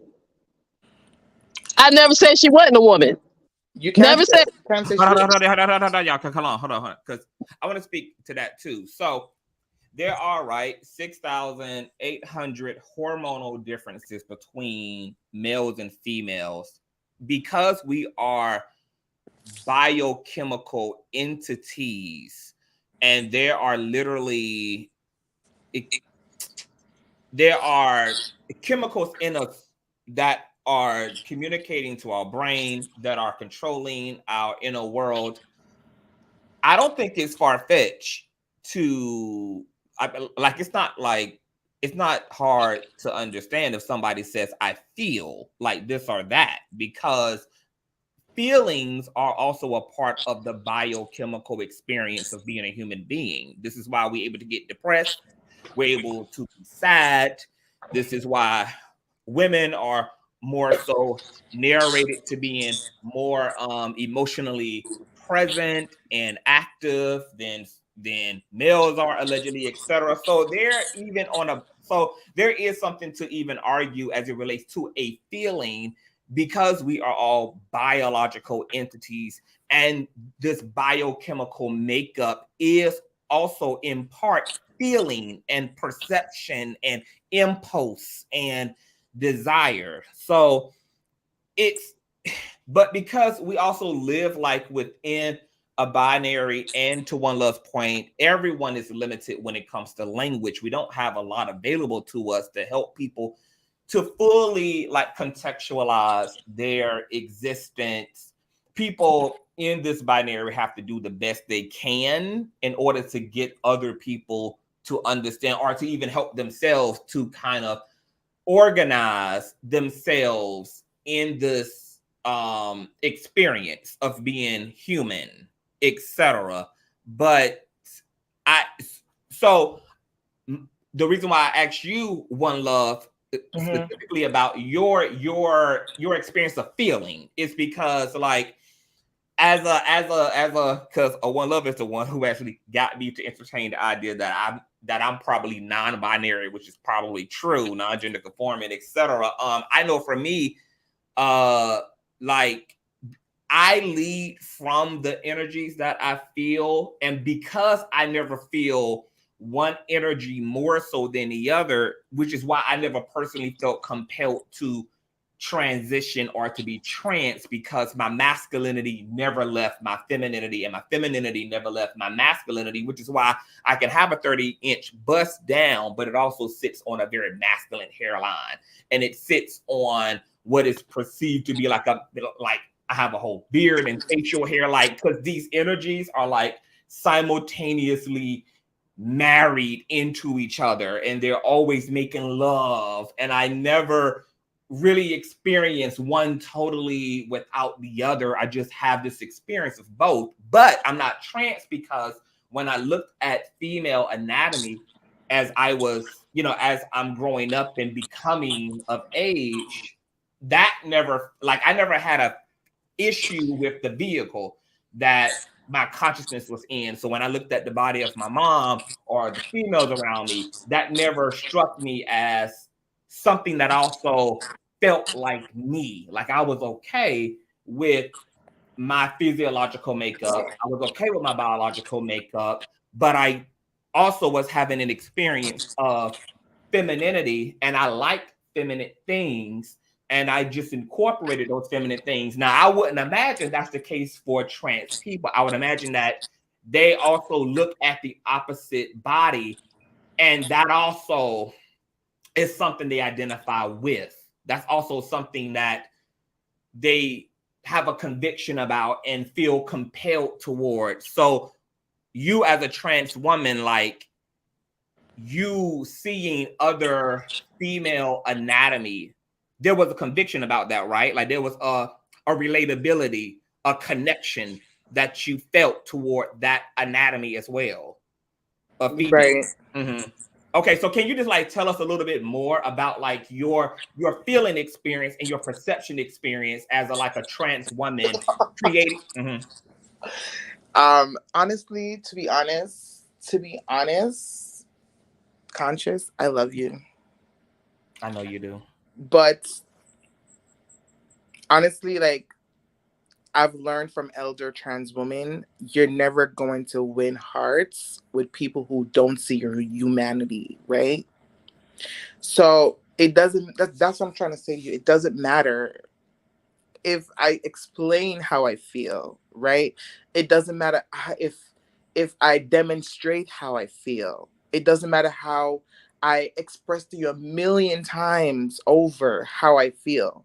You see, when someone does not see your humanity and you as a woman, it's never gonna cut through, right? Because I could say I'm a woman, and that word "I'm a woman" as a trans woman, that's an attack, right? That's an attack on bio females who do not see trans women as women, right? Just that simple word, "I am a woman," is an attack. It doesn't matter how you frame it. It doesn't matter how a trans. So that's where most trans women have to learn to just navigate in spaces, just like you have T.S. Madison, who said yesterday, like, Tasha K was in her face, hey sis, hey sis. And as soon as something she didn't agree with, now you are all this type of man, you're a pedophile, you're this, you're that. It's never going to change with these transphobes. And the reason why they're triggered by the word transphobe, because they don't want to be a bigot, because they're on their platform saying, no, the white man is the bigot. The white man is doing all of this discrimination. How am I, as a female, right, who has been tear down as a black cis woman or a black bio woman, become the person that's the villain? No, I'm the one that's taken advantage of, right? So they're gonna use every avenue to make trans women the villain, right? But in reality, we're getting killed just because we are black and we're trans. We're not getting killed because we're just here having sex with our partners, or we just walk across the street and we got hit by a car, or like shootout in the neighborhood. No, we're getting killed because we're actually trans women, right? So that's why when people ask me myself, like, how does it feel? Do you feel like a woman? No, I'm not here to change your mind. Once you walk in the door, you should see my humanity and believe. I just in want to what be I say. clear, although One Love, I'm probably going to have a separate conversation with you, because when I asked that, I was asking out of my just curiosity. Oh no, I know. Yeah, like I wasn't. No, I know. I didn't ask that in the context of you trying to persuade IG or Neo or having to convince them, because I don't think it is your job to have to convince anybody of your existence and your right to be and exist. And that's what Neo wants. Neo wants trans women to bow down and said, please just respect me as a woman. But you have time to keep on what I just said. That's not what I just said. Like, you can sit up here and keep playing this game and try to put me in the category with all these people who hate and kill trans women and all that. Stop the bullshit. Stop the fucking cap. All I said was that a woman is not a feeling. I never even said you wasn't a fucking woman. So why you keep trying to put me in that category? Just like you don't understand basic functionalities of words. Can we talk about triggers? It's funny how y'all want to cherry pick and say, oh, it's all now you just being words don't mean this and words don't mean that. But I literally was just on this panel last time defending why we should or shouldn't call somebody cisgender. It's okay to use those words in the proper context. But when I'm using the word woman in the proper context, I'm homophobic and I want trans people to bow down. Like, you full of shit. Right now, you literally being full of shit. Like, I just told you I got a trans woman who I met through TikTok. That I met through a white friend, and she loves me. Why the fuck you won't let me talk? I literally, like, come on.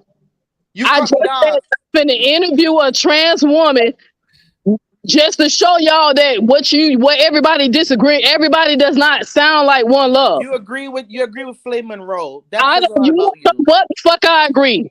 Do you? You agree with Flame Monroe, honey? What if Monroe said that I agree with? Watch. I watch your live. Then name it right now. Y'all, can I? Cause you ain't gonna keep fucking up. I don't like when people lie on me and you capping. I told you it was a perception thing. So let me also you can keep making that excuse. Now just so okay, because this is the whole woman that's cooking on my show. How come she ain't perceiving me that way? Hold on, boo. So my question is, right, if you are saying that woman is a noun and feminine is a adjective, and you're saying that according to the clinical definition of woman, it's all physiological. Even though I did bring in a part of that physiological is the biochemical makeup that's responsible for feelings as well. And we are all biochemical entities. But sit that aside. I'm sitting that aside. If you're saying that woman is not a feeling, it's physiological, then what that sounds like from the outside is you are defaulting to invalidating trans women's experience because trans women cannot make the claim. But if I Because trans women cannot make the claim of the physiological position. So what else would you be saying? Thank you. If you are hold on. Now watch this. So if I put a trans woman right in front of y'all who say trans women being no, I'm not talking about her. No, you saying if I say it comes off I'm transphobic. But if I put somebody who Say that.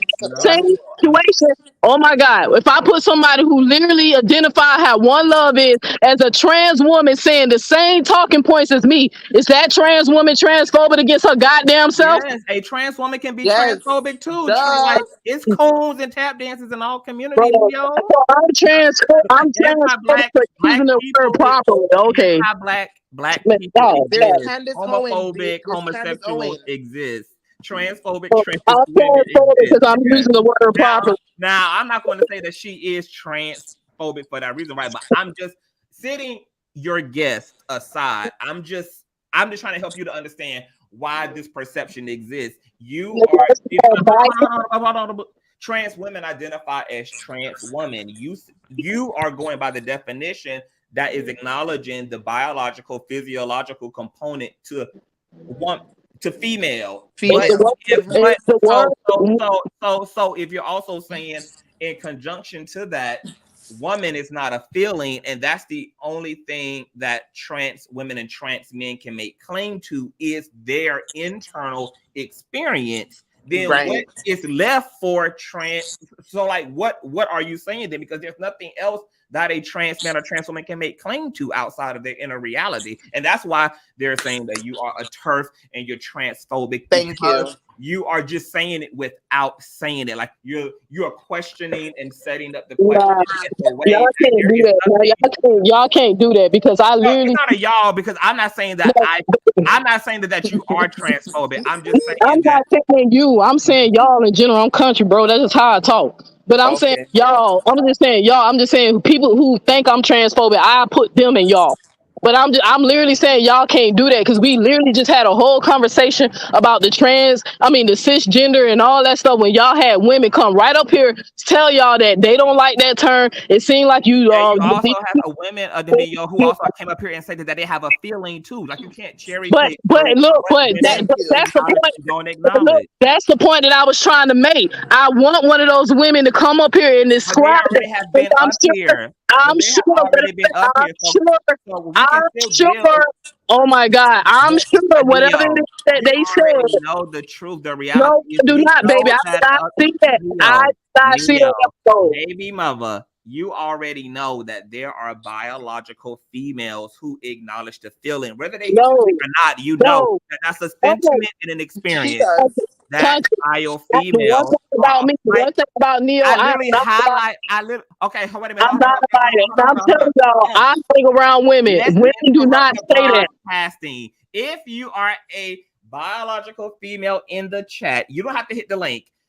If you acknowledge, I want them to hit the link. Because it could be. Hold on, because I just want to just get through. I just want us to be able to just deal with it. If you are a biological female in the chat, you don't even have to hit the link. If you also feel that your womanhood, your experience of woman is beyond your genitalia, is beyond your XY, is beyond your ability to give birth, is beyond your menstrual cycle. If there is some type of an essence component to your existence as a biological feminine entity, just give me a 1. If you are a biological female who experiences this energy or this feeling or this spiritedness of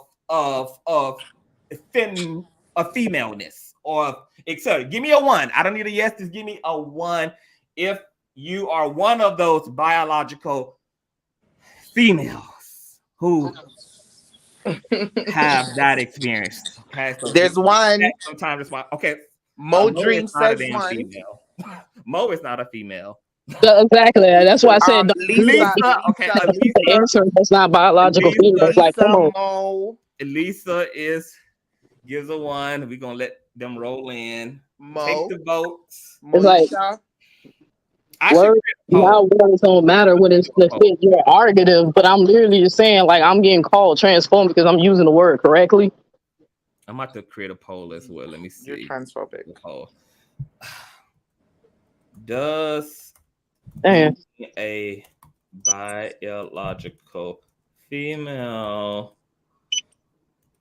You have 3 1s in the chat. okay, so we got some people. Okay. So that's We more. don't know those are real women. Oh No. wow. Okay. Yes, hold The on. gold I do medal- know that I do know Elisa personally. She is a biological I female. have her to hit the link. No, she. I mean, hitting No, the because what I was going to say before you cut me off, that even whatever you say, those women going to say, everything they're going to name is something that a male can do too. Okay. Everything that Okay. everything that they thank you. I'm telling you, it's a win-lose situation. But that's why I asked you. Ania. I said, so are you? So is it that you also just don't understand anybody's claim to the feeling? I'm to this point, I understand exactly what I'm saying. Being a woman is a noun, and being a woman is not a feeling. Why you just Nia? Like Why I'm you just really gonna give telling me you what I'm saying. or And y'all why keep you just saying give it. me a yes or a no? Are you saying that you don't think that? Are you saying that you don't believe in the feeling that some people may claim to as bio or transphobe?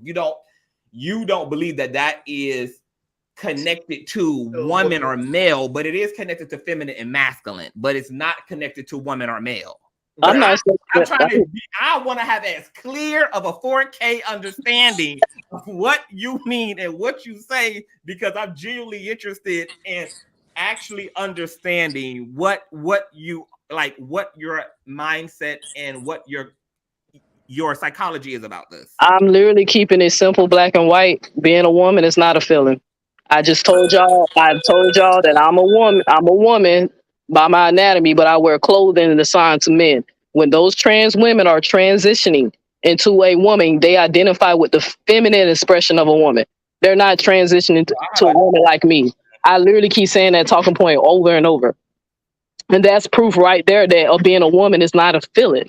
I'm about to give a one love. I'm about to make a one love wet because one of my trans male friends is about to hit the link. So we're about to have a full-on trans man who transitioned the whole 9 come up on the panel. I need to also ask him about his experience of man and all of that, because y'all are getting into it. Like, look, conscious crew, y'all don't need to be scared or shook. Like, y'all done hit this link for years, okay? Please stop acting like y'all ain't bout it and routed, okay? Y'all are not gonna have to battle it out, okay?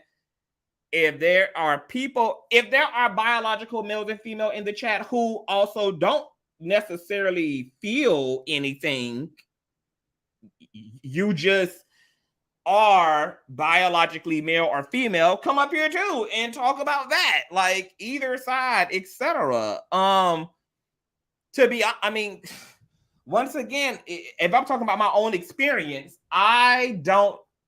if you had to ask me what it feels like to be male, I wouldn't know how to describe that outside of feminine and masculine and beyond, like anatomy and beyond biological function and genitalia.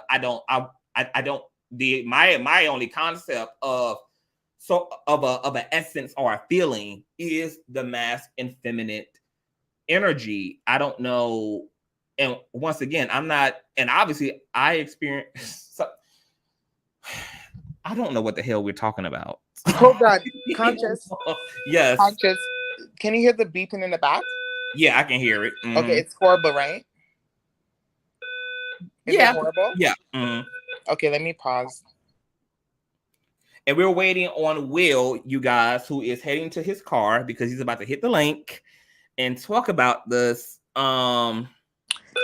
But you know what I wanted to say? A lot of straight guys always say to younger guys like, "Yo, you fuck this girl. Oh, you know how it feels to be a man." Cis biological men always say this. Now you know how it feels to be a man. You bust your first nut. You have your first child. Mm-hmm. So it's the semantics for me. I'm about to look up the lyrics of Whitney's "Born Every Woman." Oh, to be clear, only 3 people responded. Put the one. Only 3 people out of all the women that's in this chat. You only had got 3.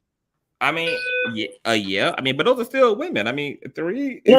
I'm just saying. Like, I was just trying to see because I'm noticing a lot of other women didn't answer that question. Well, some other women said that it's not a feeling for them. Like Coco, Coco said, I don't think it's a feeling for me. So there are women who are not experiencing the so-called feeling or the energy or the essence, and then there are women who are. Now are the women who are saying they feel, are they talking about femininity, or are they talking about something outside of what we I say go look at those lyrics and let's see if they identify with the feminine expression of a woman. Okay, so I have the lyrics pulled up right here, and this is Shaka Khan's "I'm Every Woman." I don't know why I thought it was Whitney Houston. So it says, "I'm every woman, it's all in me. Anything you want done, baby, I do it naturally and will.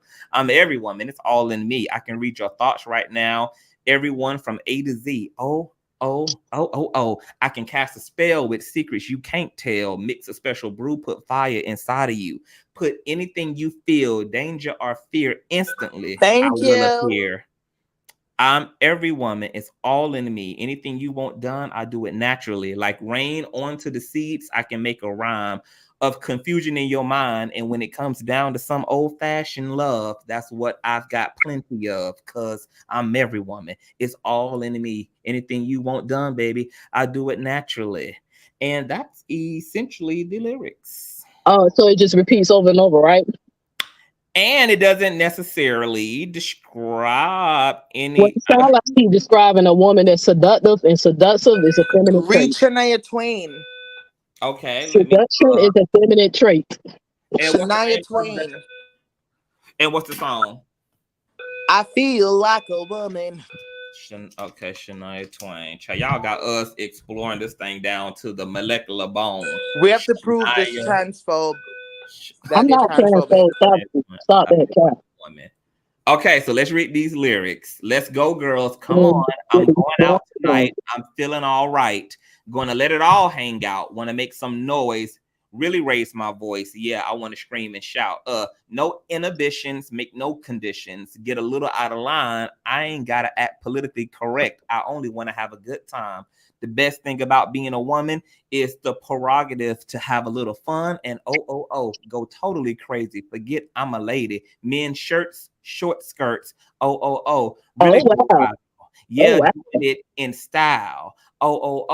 Get in the action, feel the attraction, color my hair, do what I dare. I want to be free, yeah, to feel the way I feel. Man, I feel like a woman. The girls need a break. Tonight we're going to take the chance to get out on the town. We don't need romance. We only want to dance. We're going to let our hair hang down. The best thing about being a woman is the prerogative to have a little fun and go totally crazy. Forget I'm a lady. Men's shirts, short skirts. Really go wild. Yeah, doing it in style. Get it in the action. Feel the attraction. Color my hair. Do what I dare. I want to be free. Yeah, I feel the way I feel, man. I feel like a woman. Oh, yeah. The best thing about being a woman is the prerogative to have a little fun. Go totally crazy. And that's essentially the lyrics. And she described the feminine woman the whole time. So conscious. Well, she conscious. If that was a trans woman, right, that was singing the same lyrics, and Neil would be the one to push back. Neil would be the one to push back. You can't feel like a Shania just made a she described the feminine woman. You're contradicting. You're just picking on that whole song raised my case. That song literally raised You're picking on trans women. That's the problem here. She identified with a feminine expression of the gender expression feminine. It She did not. doesn't matter how we express or whatever we want to express. We feel like women, it's none of your business. Mind your She business. was, so the whole time she was defining, she was literally describing the feminine woman. Again, you don't own womanhood. If anybody feels the way they want to feel, that's how they want to feel. That's not your prerogative. Well, she described the feminine woman. Like, you just literally keep killing my Well, point. not And you're a well, masculine woman. hold What's the on. To be fair, this woman actually might get in trouble with conservative women because she is really also talking in the masculine as she talks about being unruly, making some noise, being in men's shirts, bending the gender, being without construct, coloring her hair, entitling herself to autonomy, entitling herself to a good time, something that women historically could not do, aka, you know, playing the conservative modish role. And here it is, Shania Twain is kind of breaking all that up, saying, I am a woman, I have prerogative, I can do as I will, and men don't necessarily inform me, and women don't inform me either. I am informing my damn self about my existence. And I want to welcome Will to the platform. Hi, Will. Hi. I don't. Can we all What's agree happening? she was, can we all agree she was describing the feminine woman? Okay, yeah. Wait, We will what agree. happened? Wait. What are we talking about? So we're talking about a lot, Will. But before we get into that, can you introduce yourself to the panel? And if you have any social medias that you want anybody to follow you on, definitely shout out your social media handlers. My name is Will, trans man from Chicago, real estate agent. Really, it's WIL Greenwood. Those are all my social media handles. You can find me there. Okay, I will Instagram, TikTok, Facebook, all of them. Which I will list in the description box. Now, we are having a conversation, Will. We have a One Love on the platform who is a Black transgender woman. We have NeoX, who is a same gender loving woman who gender expression is masculine. And then, of course, we have me, just bad bitch. Now, we are talking about this. There is Neo is on the search to analyze what I'm going to say is compelling trans folk to identify as the gender that they align with, because Neo doesn't believe that being male or being female comes with a feeling, that this is just all physiological, this is just mechanical. I think that, hold on, I'm gonna have to wait till Will get back. He got interrupted here, and I'm just gonna pause it so that I don't have to over explain once he get back here. Can you guys please thumbs up the video? Search That's Nice CTV, more like an attack. Okay, everybody is getting clicked the hell. It might be StreamYard. StreamYard be kicking motherfuckers off. Let me drop the link for Neo and drop the link for Will again. Will and Neo, hit the link. It was kicking Neo in and out earlier. That's probably StreamYard, Will. My bad. I'm so sorry. Okay, so Neo essentially is saying that she believes that being male or female isn't a feeling. And she also describes her own experience of her femaleness to just being physiological, that she doesn't have a feeling as a female. So my question, woman. huh? She said she doesn't have any feeling of being a woman. Well, I'm going to assume she probably means female, because she keeps reducing woman, remember, to female, to biological, mechanical, that. So I'm assuming that she actually means female rather than woman. So your experience as a trans man, like, first of all, do you ascribe to this idea that there is a feeling, there's an energetic, there's an essence component to sex and gender, and then what compelled you from the inside, like as it related to your own transition? Like, what were the forces and variables at work that made you say, this is how I identify, this is what I relate to, this is what I am? What can you like take us into that? So deep, so deep. Um, well, first thing I want to say is I'm not alone. I was on a date with my girlfriend, and Oh, she's cisgender or biological female. Um, hey, girlfriend. Hey, Sorry. Hey, boo. I'm hey. so sorry. no, We gonna keep No, them she was low. aware. She was aware that you did ask me about it. So when I Mm. saw the message when she came out, I told her about it. Oh, God bless her heart. She is wifey. Okay, that's wifey. So She go ahead is. and marry that up. Go ahead and put a ring. I plan to. Don't worry, I plan to. Y'all will see it. Um, well, I've always identified. Um, I've always felt like I was male. Mm-hmm. It's always been in my thing for as honestly for as long as I can remember. I've never um my experience growing up as and being socialized as female did not I'll say now in my life I find that it did not affect me as other females around me who grew up as cisgendered biological females and stayed that way their entire life. Mm-hmm. um a lot of the things that I found that women dealt with, i i i i I witnessed, but I went through, but it didn't affect me psychologically as it did them. Mm-hmm. uh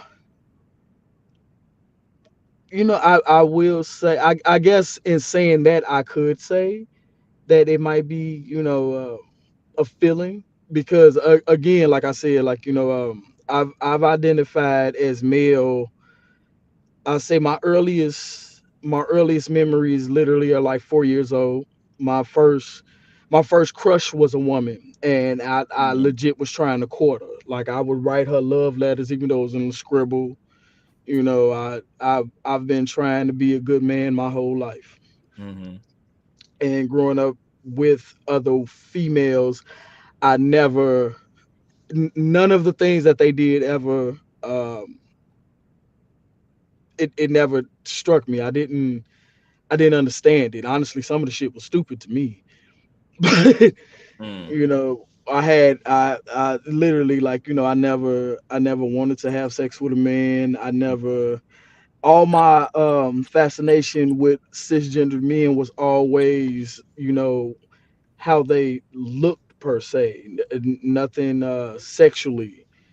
Uh Mm-hmm. mm, More like a model for you than yeah, anything. Yep. yes. How your chest looked, how your hair looked, taking away the parts that I did like, and taking away the parts that made absolutely no sense to me. To you. Okay, so let me ask you this question then. If we lived in a not like if we lived in a non-binary society instead, and there were no socializations put on females, put on males, people could literally just exist and be and whatever. Do you and it's probably hard to imagine, but do you think you still would have felt compelled to transition in the way that you did if society would have not put any rules of engagement on you, or do you feel like you still would have transitioned your body, uh, even in a very affirming society where you would not have been thought of in any kind of way or had to navigate in any specific way, and you just would have been allowed to just be completely free to be you as everything that you are? Yes, I still would have changed, because I would have wanted to see the person in the mirror that I see in my head, In I the guess mirror. you could say. Okay. Mm-hmm. I would have want to. So I still would.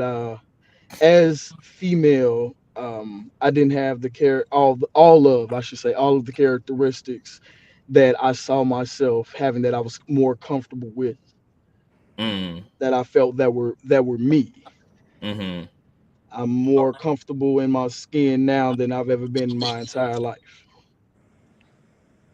Do you agree with the way that gender is diagnosed, like from a clinical perspective? Like, how do you feel about the terms like gender dysphoria, etc.? Like, do you think that that's a fair assessment, or that terminology is fair or affirming as it relates to transgenderism? I think it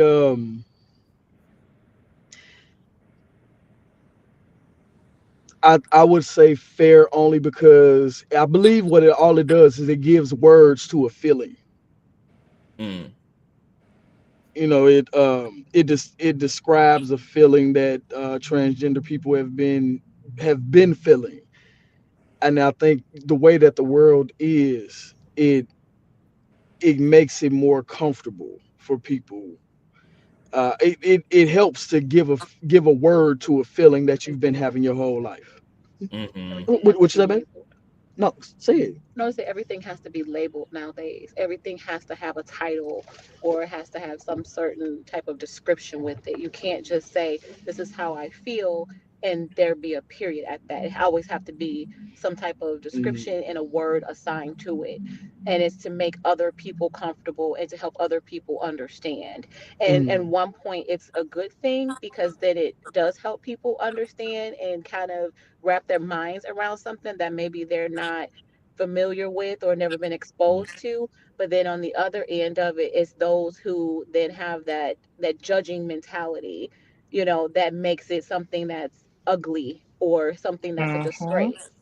Mm-hmm. But that's where the issue comes in. So Give do that you? woman a cookie. So Give do you? her a cookie and a farm and you please dap her And up. she And want that's what I've more, been didn't trying. she? That's what I've been trying to say the whole night. And everybody said I was being transphobic when I literally was trying to No, tell them that y'all going, not you, baby. I'm talking about everybody else who keep calling me transphobic. I'm literally saying y'all gonna have to do more than saying I feel.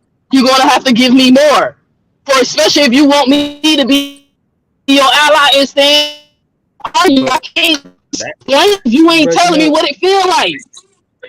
well, hold on. Well, I would think, Neo, that you being an ally is not based upon you being convinced Thank that you. what motivates your allyship is the fact that you are looking at an endangered species and see them under attack in a system that is clearly disenfranchising and marginalizing them. It's not really about them having to convince you per se of their experience, but that these people are being victimized by this system.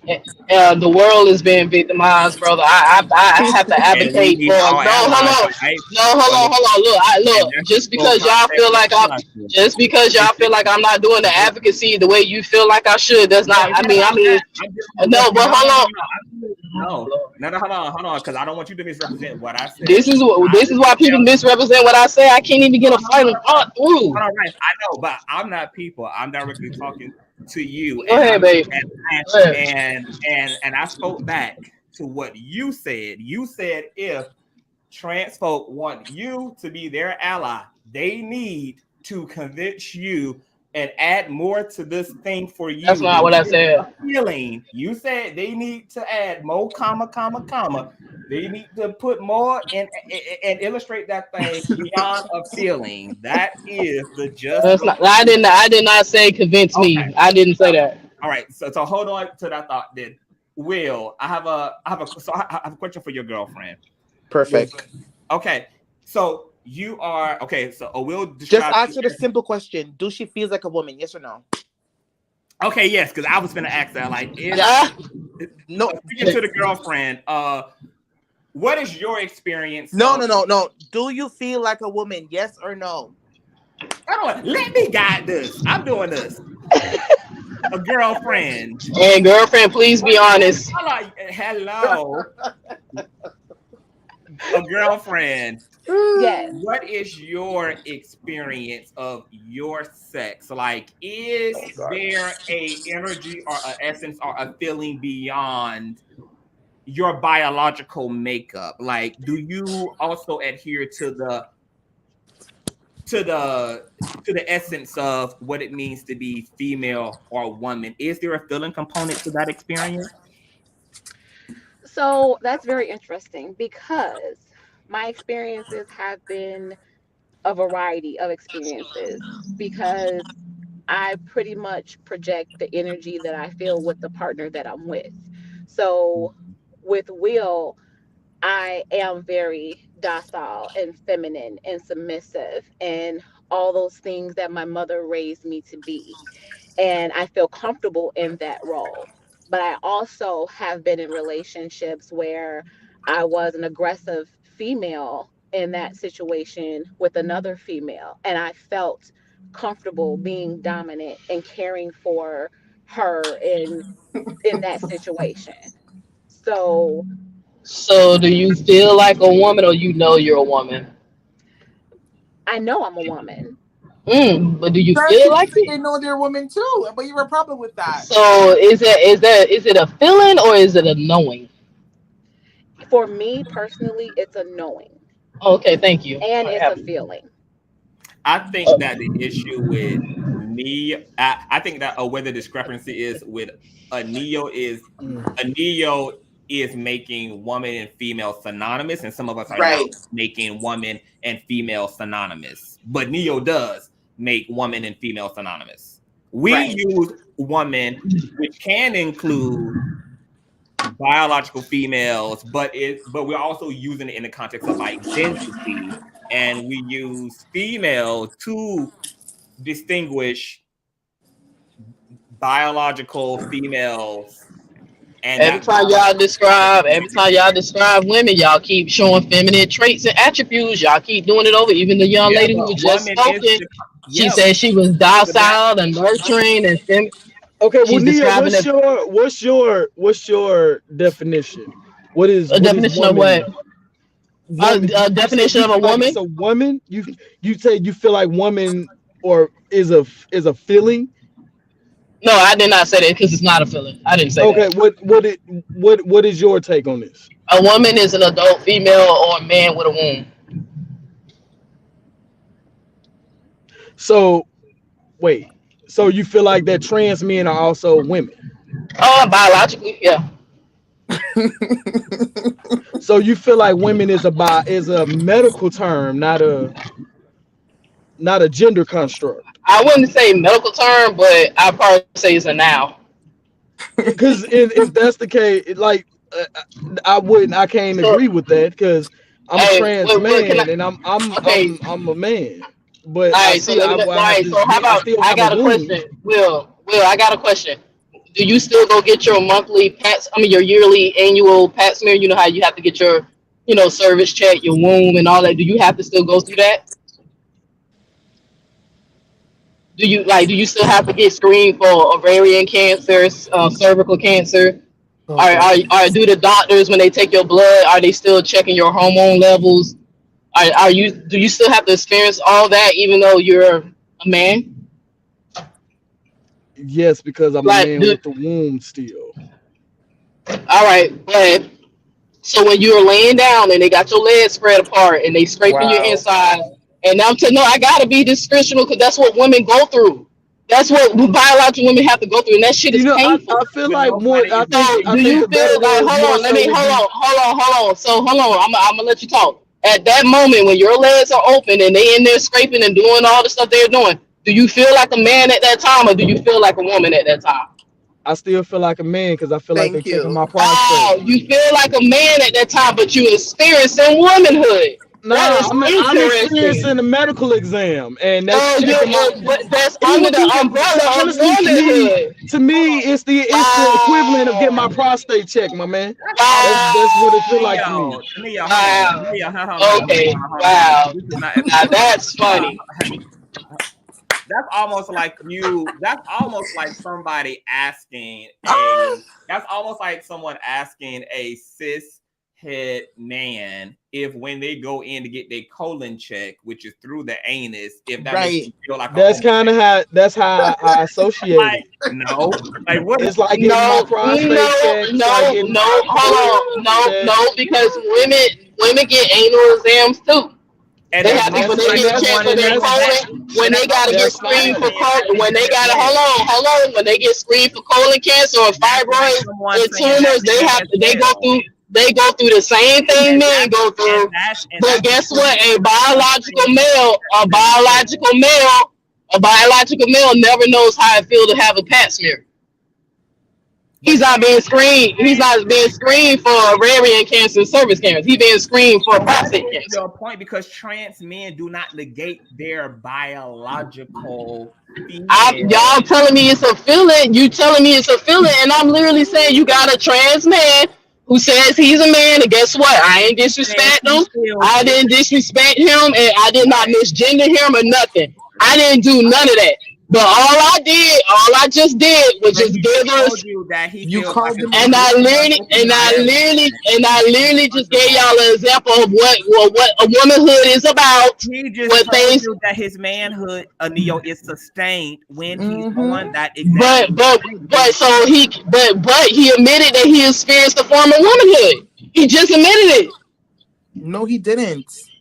So okay, I admitted that I underwent a medical exam. That's biological men get pap smears. Hold on, let's be courteous to our guest. He's about to respond to that, so let him elaborate on Will.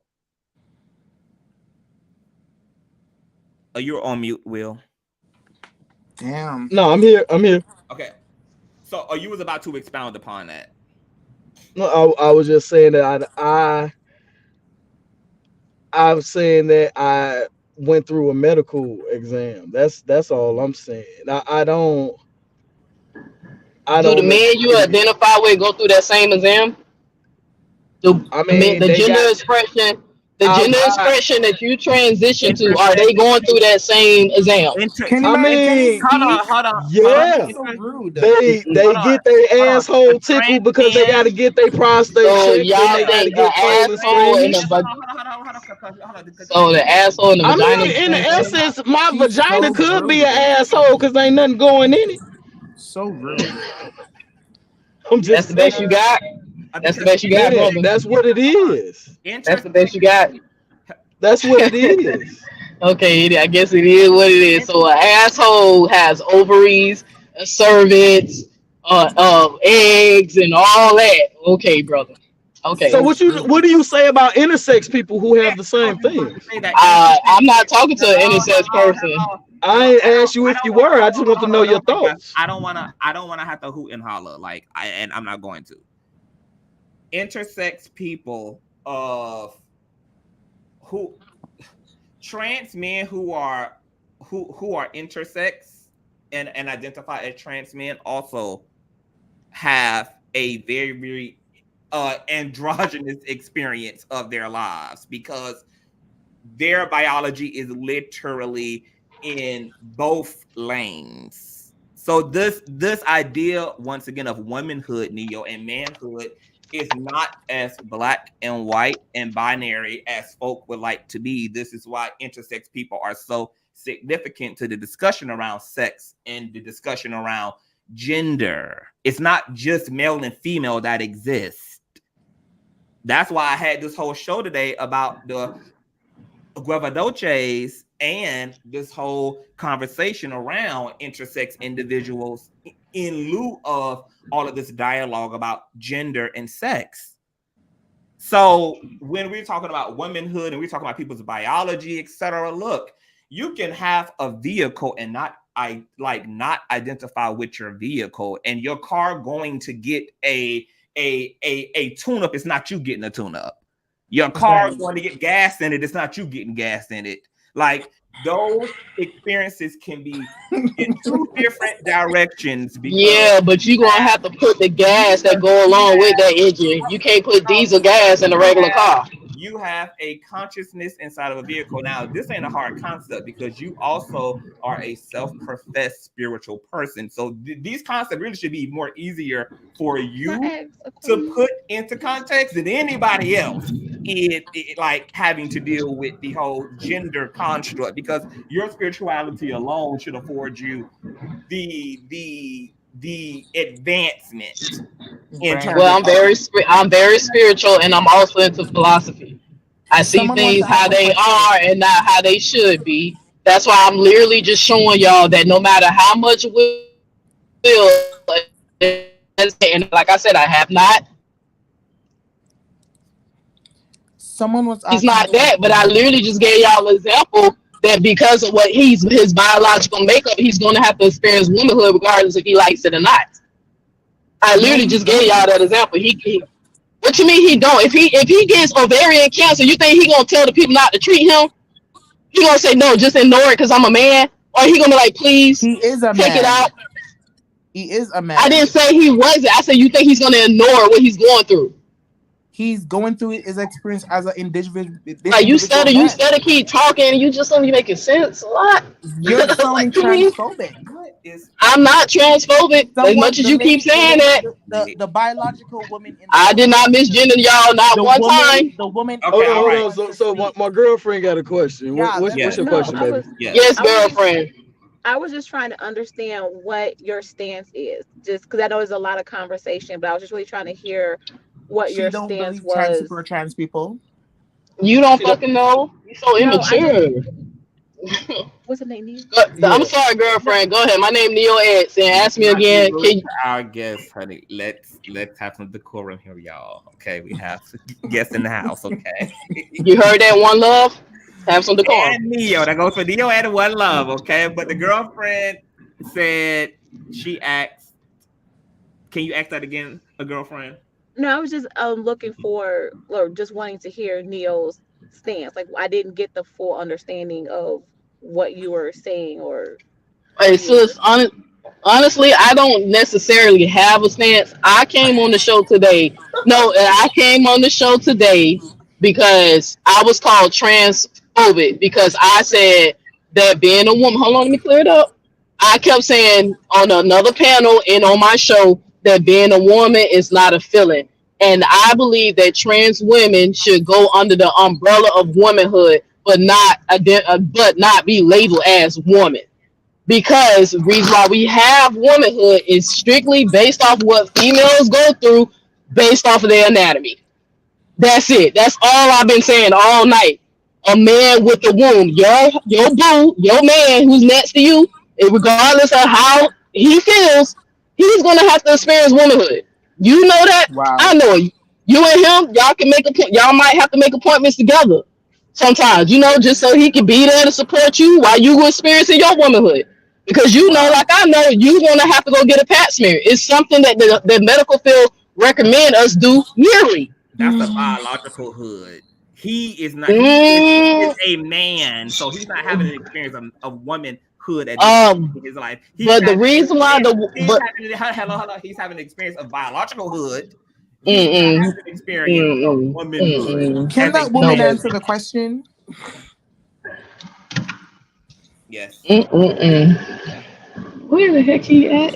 I don't even. Y'all need to calm the lights over there. Somebody Oh, said, I'm "Oh sorry. Let me yeah." go on So mute. what you saying is that womanhood is strictly because of the organs that Based off the female anatomy, I'm aside. just saying. There's women in the chat who are saying, "Look, Phoenix Indigo just said a pap smear isn't central to my womanhood." Thank you. I literally just saw that too. Like it. So and that's what Mm, I'm asking. So you feel like so, but whoever said that, does she still have her womb? Like whoever Yes, said that, does she have a yes. womb?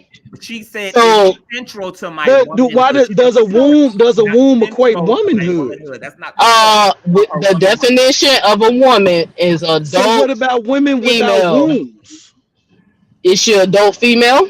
What about biological? What about adult It, assigned at female birth people Is she an who adult have female? wombs, who don't Is have she wombs? is she an So adult female? I have a question though. So Does she have ovaries? Does my she has girlfriend SS chromosomes? Is her anatomy female? Just because she has a deformity or she didn't develop a womb does not mean she's not a woman. If But she you has, just said that a part of womanhood is the womb, correct? So if there's no womb, then you're not a I'm talking about. woman, correct? No, I didn't say that. That's what Yes, you you trying did. to make. I did not say that.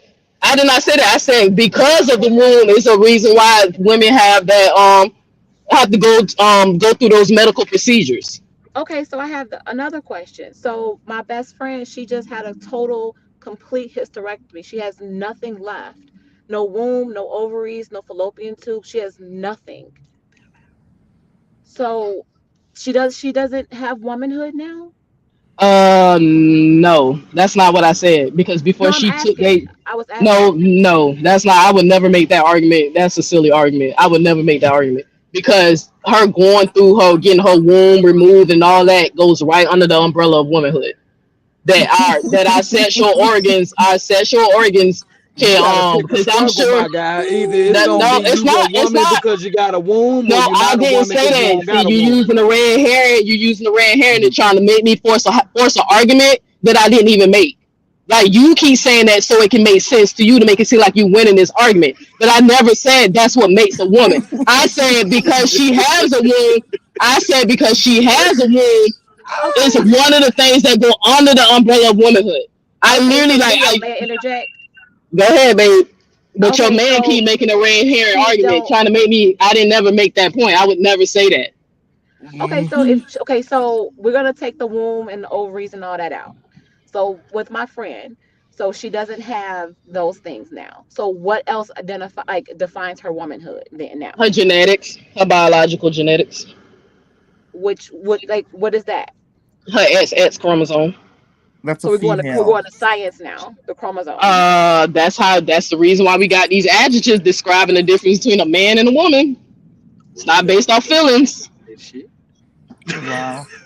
Like I remember No, I got more fucking I testosterone in just me than a 15-year-old boy. That don't. okay. Women have testosterone. That don't even make sense. I See, got more testosterone in me it than a doesn't matter if you have 15-year-old more or boy. not. It don't matter if Yes, you it that do. doesn't determine that does not determine if you are male or female based on your testosterone levels. I See, do. Engineer. I Don't do. like we have that damn see, I do. I see why people won't take our community serious in these spaces because like y'all pick and choose when y'all want to use the correct terminology or the correct scientific term to fit your narrative. But when I'm literally using the shit black and white, what it is, oh, I'm wrong. Like y'all literally making these senseless, pointless arguments that don't even make no sense. Well, I If a get it. woman losing her womb takes away from her womanhood when she's biologically a woman, she would still have to go through the X chromosome, the biological chemistry stuff that she would have to go through. Like that But does not change. I never said a woman is only subjected to her womb. I said when they use the word to describe the type of man they're referring to. Y'all keep using woman and man as a social construct, but Neo is not doing that. Neo is clearly using the word as a noun, which that's what it is. Take out your phone and Google. Woman is a noun. It's not a feeling. It's not an It adjective. actually is words expound and expand and I can pull up several sources that also talk about the social construct of woman, also adjacent to the physiological biological argument as well. Like words expand, they expound upon, they change Over the way time, right? we see society. That's why we have female and woman, male and man. And these Over words time, right? now are being used to separate identity and biology. That's the context that they give Y'all it. can sit up here and keep acting like y'all don't know the And reality of things, but no, Will knows, like the I know, that Will is problem getting screened for no, the cervical cancer and the ovarian cancer. problem here is Will is never going to be screened for prostate cancer. the problem here is you are the only one who thinks that you have to convince people of biology. Nobody I here don't. disagrees with biology. What you can't seem to understand and get a grip around is identity and what people's experiences are aside from their biology. You don't have to give anybody here a lesson on biology. Everybody here is educated, college graduate. We understand language. Trans folk use the term trans because they are inherently acknowledging their biological origins. That's why. Well, it seemed like I upset you, Conscious. It seemed like I upset you, and you know you still my baby. I still love and support the show, so I just back off since I'm being a big bad bully and been being mean to everybody when I'm literally using the word in its proper function. Even though I'm in the same community as y'all. I'm in the same community as y'all, but because I'm not 100% agreeing with y'all are saying, even though I got people who coming on my show. Victim here, Neo. I'm not saying I'm not even claiming to be the victim. I feel like I offended you. You the one being bullied. I didn't say I was being bullied. I was only.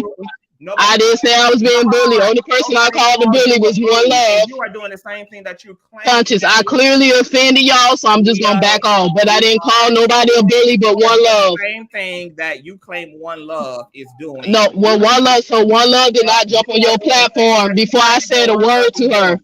So before I said a word to One Love, before I said a word, did she not call me ignorant? Can I not speak on my own platform? Can I not? Go ahead. I'll stop, bro. I'll stop. But I'll clearly offend y'all, so I'm gonna just back off. Doing the same thing that you claim One Love is doing. Just because people here got pushed back and people don't agree with you does not mean that, because ain't nobody called you a bully. You ain't being called a bully. People just don't agree with you the way that you are saying One Love don't agree with you. We don't agree. We don't see eye to eye on every argument that you're making. And I even asked very, very, very extremely hooked on phonics clarifying questions to you earlier, because I literally was genuinely interested in what you're trying to say, because you're saying I'm not transphobic.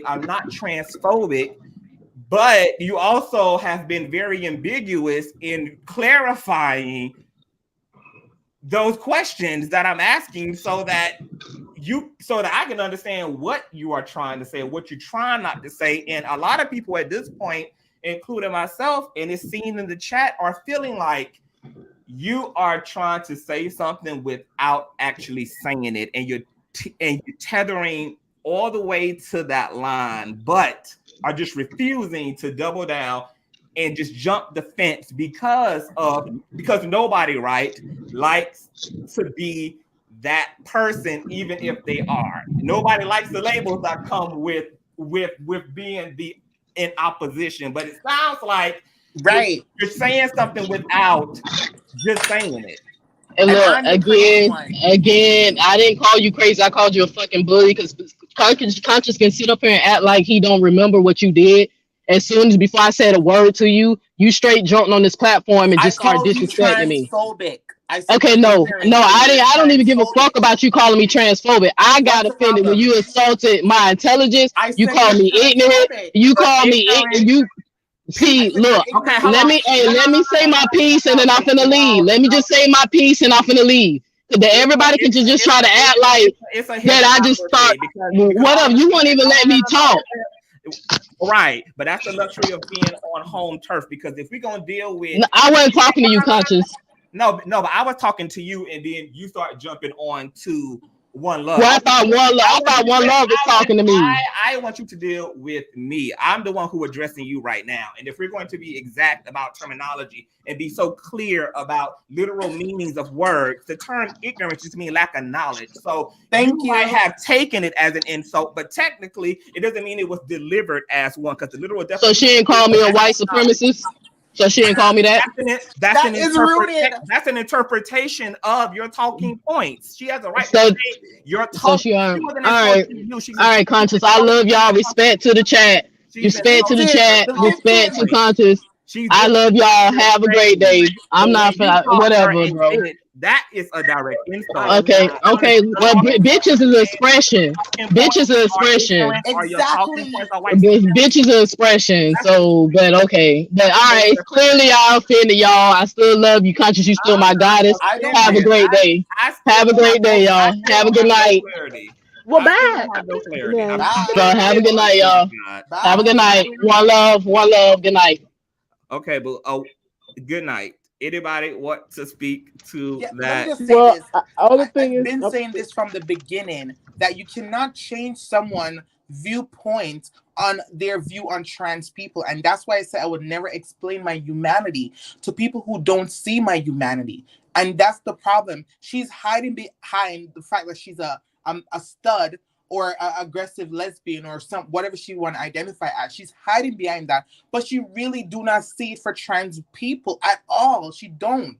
And it's like, girl, just say that you don't see it and you don't want to see it, and that's fine. But don't hide behind, oh, what's womanhood and what. No, we both meet the trans woman and the trans man said, yes, we were born male and female, but we identify as man and woman. What is she not understanding? I don't understand.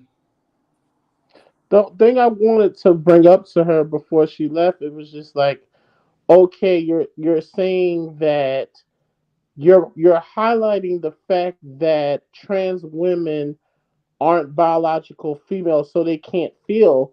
But to my point earlier, what I was gonna ask her, I said, well, if that's the case, then since males, we all agreed that males have created the construct of woman and manhood. So we can't say that the inception of man and womanhood didn't come from a feeling. A biological male from the dominant societies of all nations instituted the ideal of what it means to be a woman, meaning they have had to have had not necessarily a feeling of intrapersonal expression, but they had an interpersonal um feeling of what that means to be female and what that means to be woman. So we can't, it's disingenuous, or I will say it's dishonest to say that for gender, regardless of your gender expression, regardless of your sexuality, those things were instituted from a feeling. The construct of sexuality was instituted through a feeling. It wasn't just a biological aspect. And I think for her too, which I'm not trying to speak up for her, but that's that thing what I speak about, while biological females have this guard that they're always going to have. And I'm not going to say that it is illogical for them not to have it, because we live in a patriarchal society. And as we know, males have imposed all of these constructs. But it's not correct to say that because what we consider being a woman now is a feeling based off of what other males say it means to be a woman. So See, there is a feeling there, regardless if it's from the intrapersonal or the interpersonal. It comes you with a just have a feeling. man here that explained the fact that he's a man that who gets pep smear, right? You just have a man who explained that. And then you're gonna come here and say we can't ignore the fact, no, he's a man, the experience is a man experience. Yes, it's a unique individual to his experience as a man, right? But you guys always want to focus on the trans woman. The trans man literally just said to you that he's a man who will get his pep smear. And y'all focus back on trans women fighting for this womanhood bullshit. No, no, no. IG, you're wrong. She was definitely a transphobe who do not I see it no, for I didn't trans say people. she And wasn't a we have to call transphobe. it out because I'm that not is saying no, violent. no, How no. dare I'm her not come going, on this but no, I'm not platform? saying the same argument. No, no, no. Yeah, but you cannot. Her I'm not misogyny wrong. is No, it is. violent. No, it Her is a. transphobia It is is a. violent. So No, now the two it's trans no. people on this The panel has the to go idea home of being and a start and man break and down in their womanhood. feeling how they actually feel because No, y'all cis people do it's not get it. Y'all no. cis people think it's You're a dress lashing up out, thing. but you're It's not overly a dress up. emotional. We do not I'm do not this because saying we want that. to dress up. Stop. If I trans don't. people are I don't let have any. trans people speak for themselves. I do You not are a have cis any man. hostility. Why are you But now here I'm telling not me how to saying that. feel? I'm not saying that. But you okay? Now You're anyone telling me, who's oh, because listening, of patriarchy and I'm we not. are born No, I'm male, not saying. so I'm she not. can have a It rhetoric. went way over That your rhetoric head, is baby. dangerous It went and it's way over getting your head, people sweetheart. killed. It's gone way over your head. You're so emotional to where No, you're I'm not emotional listening to what. because Because I'm you're not saying dismissive, and that's not any good, IG. I the honestly respected construct you, the but con you're being delusional at this point. no, no, you're being delusional if you think that the construct of gender. So you're telling me, because you're not even listening to what I'm saying. I'm telling to you, sweetheart, that males, biological males who created the construct of gender are not born female. So they had a feeling. You're so enraged right now that you're not listening. I'm actually kind of going what can go along to help your a We've been point. saying that But we're not but a biologically female feeling, or males. but We've it been is saying that. So what also is the problem? but it is What are you not also a understanding? Trans feeling. women are not claiming It femalehood. is Trans women also are a not claiming that they're feeling. biologically It females. is We are claiming also that we a are feeling women, that and is we're going to stand on that institutionalized by womanhood. males who are not born female. I'm not saying that to Well, go what are you against you. saying? Never mind, it's not for you, baby. But everybody else was Exactly, because listening. when I No, it's never once okay. No, came it's on this not for you. platform, Go hold on, ahead. I'm I've gonna never let once y'all. came on this She's platform and said I obviously was a female. she's I've obviously never once over come on this emotional platform to have and a said I was a rational female. conversation. I'm not saying that. And if anybody in the chat can go back when you calm your nerves, baby, you're gonna It's go not back about and you're calming my gonna listen nerve. to It's what the I'm fact that saying. you're just trying to be No, in between, and it's not, it's a right no, or I'm wrong. not, sweetheart. She's I'm really fully not. wrong. I'm She really does not not. know the difference between But gender I'm and not gonna let sex. you define what I'm saying. So There's a look, difference between gender if and sex, and you we need know, to call it out on obviously. that. Oh, obviously. Oh my God, that's so elementary. That's the whole point of Again, the conversation the is construct. gender and sex. The whole Oh point. God. But she Okay. thinks that there's I no think such thing as gender because gender is equal to Okay, y'all. sex. Yeah, go ahead. I want Y'all, I'll talk to I y'all want later. to insert something here. I look, I love everybody, and I I try to get I try to get my best to understand why Neo is being perceived the way she is. Even because there are things that we say without saying it, right? Neo said, "I'm willing to respect anybody, pronouns, etc. How you show up, I'm going to speak that." But Neo also never said that she genuinely believes in transgenderism as a phenomenon, but she said, I'm willing to respect people's pronouns, which is why the question kept coming up about exactly then what do you feel and think about the subject? Because I I I'm I can see what you're not, I can hear what you're not saying, and I can hear the way that you are framing everything. And on the surface, maybe that will go over a lot of people's heads. But I'm gonna tell you the biggest thing here, that's the issue. If biological females have never been browbeaten over the head about about their claim to identity as woman, and this feeling that has always been spoken about as we pulled up songs and everything else, biological females have talked about a feeling, and have never been challenged, as Moesha account said in the chat, that biological females have never been challenged about their claim of this feeling, of this essence, of this spiritedness, etc. Men have never had pushback. Our biological males have never had this pushback. So if there is an intent to challenge trans men and trans women, and that same passion and that same hammering away at cis folk, at biological females, etc., has never happened, then once again, all of that is going to be sum total to mean something. What does it mean? What does it mean? Because everybody else can make these claims and there is nothing. It's silence of the lamb.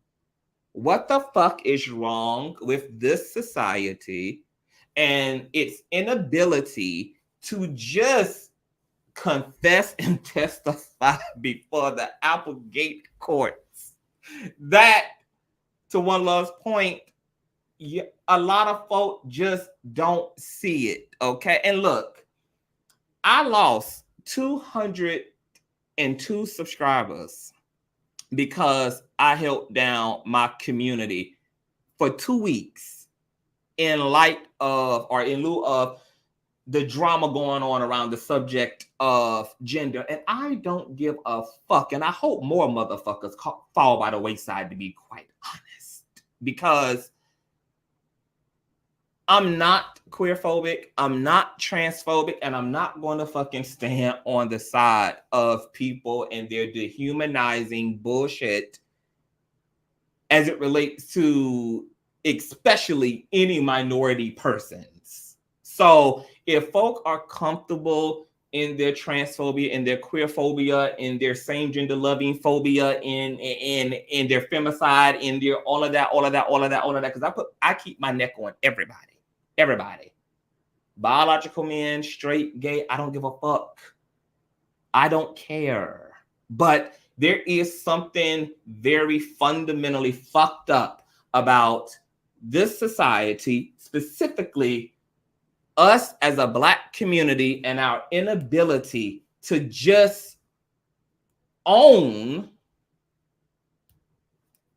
transphobia, homophobia, and every other variant adjacent to it. Nobody else has to quantify their fucking existence down to the skeletal. Down to the fucking skeletal.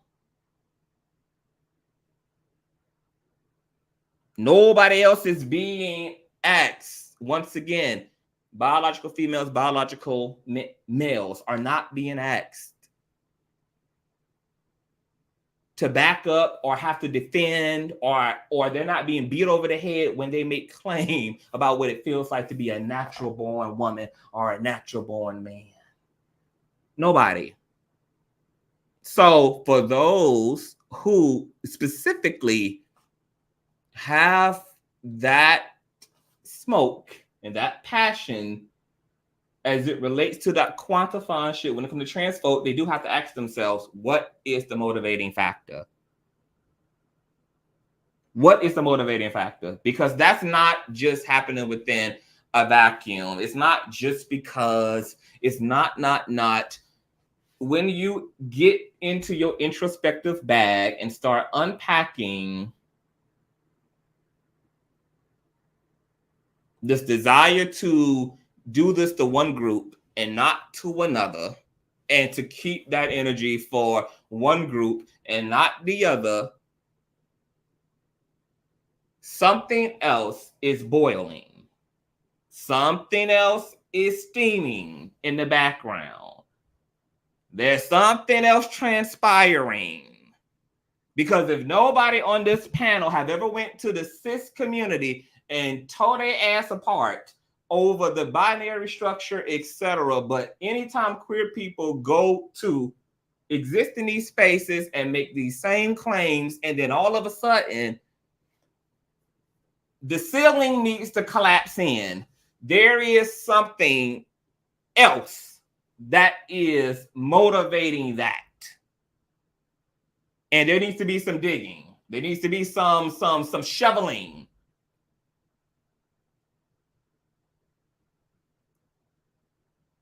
Something is happening here. It's a denial. And I really just don't understand, why is this hard to literally just have an actual humanity? Who gives a fuck if trans people can or cannot articulate their experience? At the end of the fucking day, nobody deserves to be fucked over royally in this society who are not committing harm unto themselves or committing harm unto other people.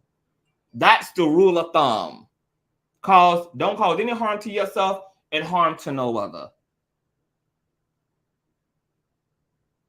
And Neo did say it, and she can rewind the tape back. Because I know Neo is good for rewinding the tape back. She literally, when the girlfriend of Will spoke, she literally did a round of applause and said, hey, I'm so glad you finally said it. Give this woman a cookie. Give her a a Nobel Peace Prize, honey, give her a Grammy, give her an Oscar, give her everything, because she finally quantified this thing beyond just a feeling. And I need that in order to advocate for trans folk. If y'all want me to advocate,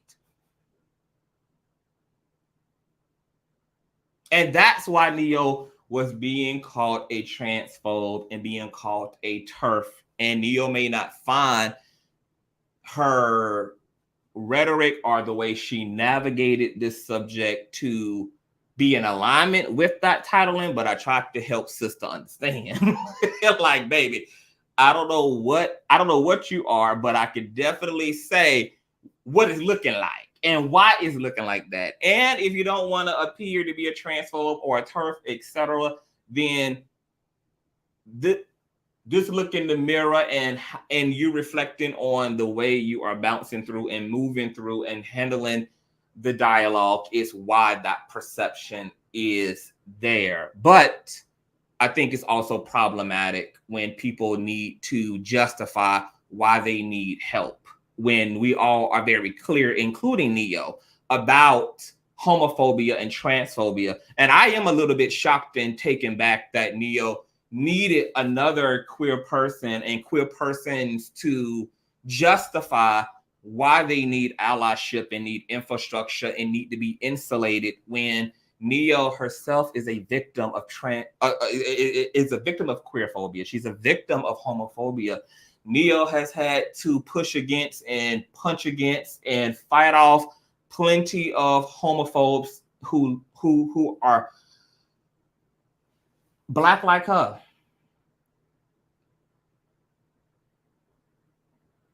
That's why it came off as transphobic, because we as queer people bear witness to this. I don't need my trans brothers and sisters to tell me what the fuck is like. I can see what the fuck is like. I see it. It's I see what's happening to me. I clearly see what the fuck is happening to you. I see it. It's just violence. Emotionally, politically, socioeconomic, it's just violence. This shit is just kind of crazy. Now, Neo says, why did she call IG transphobe? I don't know what's going on between IG and what I hear from IG is that IG is pretty much blaming and authoring the confusion to patriarchy. So I think IG and One Love are saying the same thing, really.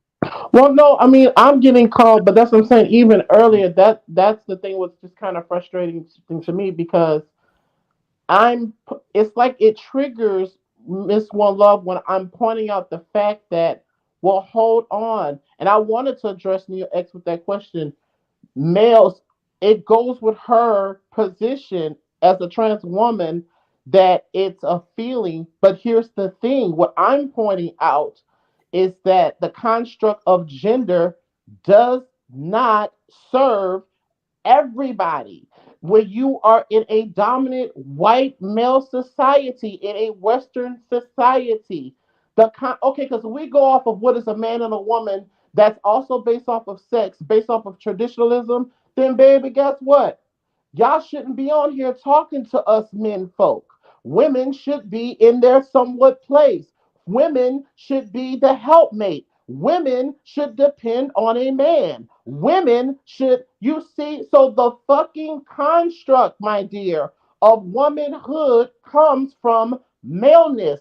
And maleness cannot say they feel like a woman, but what they able to do to all of us now, they were able to impose what your ideal as a biological female, what being a fucking woman is, what being a man is as a biological male.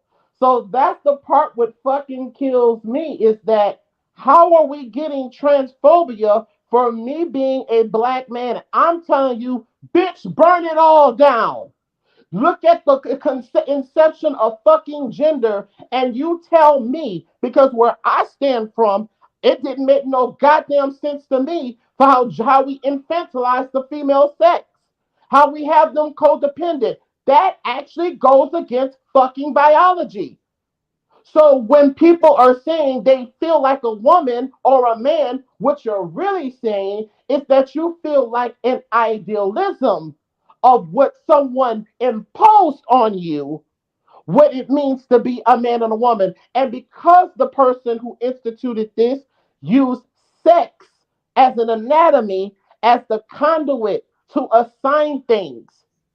So they took what was already there in nature and assign certain roles, be it that if it's illogical, be it that if it's non fucking scientific, that's what it is. So, yes, obviously, at this goddamn point, you feel like a man or a woman because what has been socially imposed on you by males. That includes myself, that includes trans women, that includes trans men. So I don't like the fact when we have these goddamn conversations that all of a sudden, yeah, that's something that's weaponized too.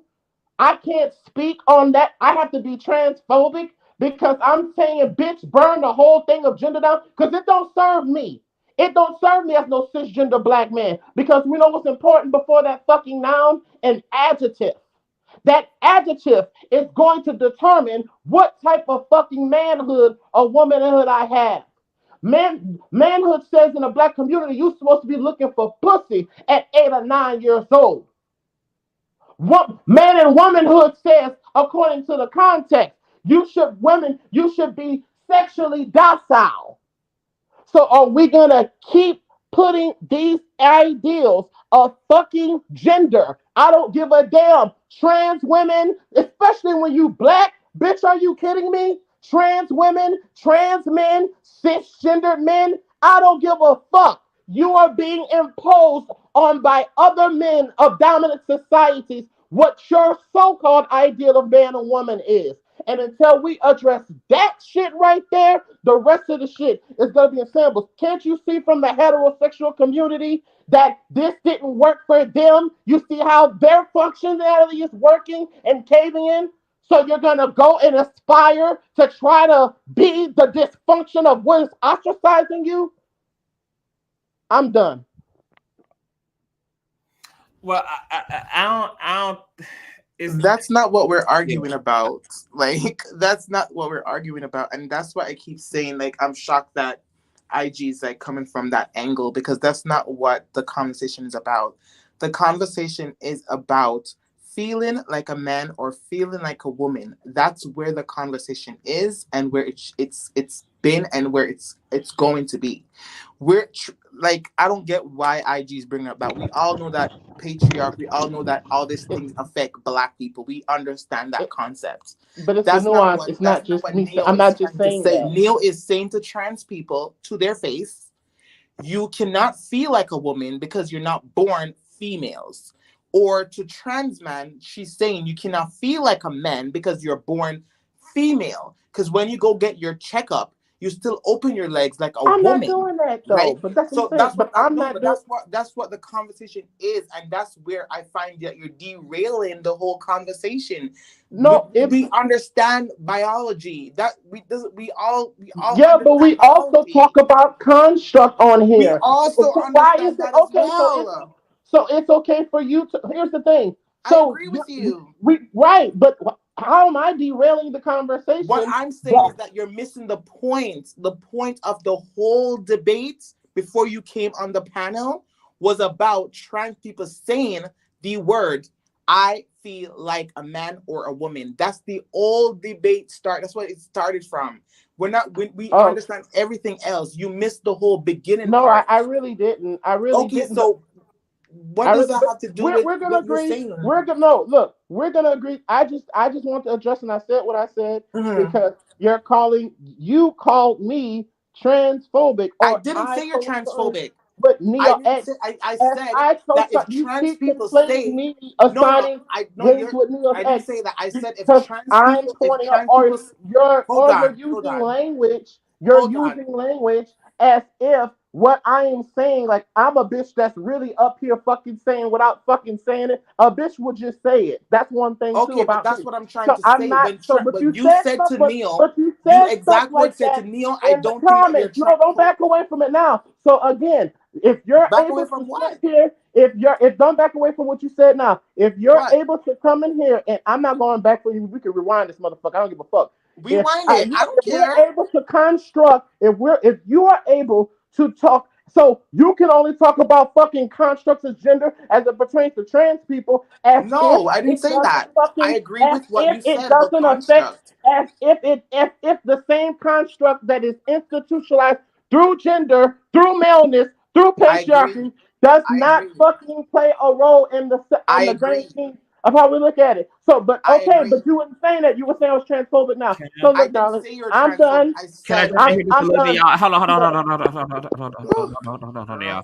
I want y'all to jump. I want y'all to calm down because the other part of the conversation that we're not acknowledging is that sit patriarchy, sit male-mindedness, sit male-minded reinforced gender constructs aside, trans people are still experiencing at least what the medical community is calling a gender dysphoria. So there's also this experience beyond all of that about the body itself, the vehicle itself that consciousness sits in, beyond society, beyond colonialism, beyond white supremacy, beyond all of that. And that's why I asked Will what I asked, that if he lived in a gender affirming society where none of that existed, colonialism, patriarchy, etc., would he still have medically and physically transitioned? And he said yes, because even beyond everything that IG just laid out, there's still that. Trans people exactly. are not just transitioning.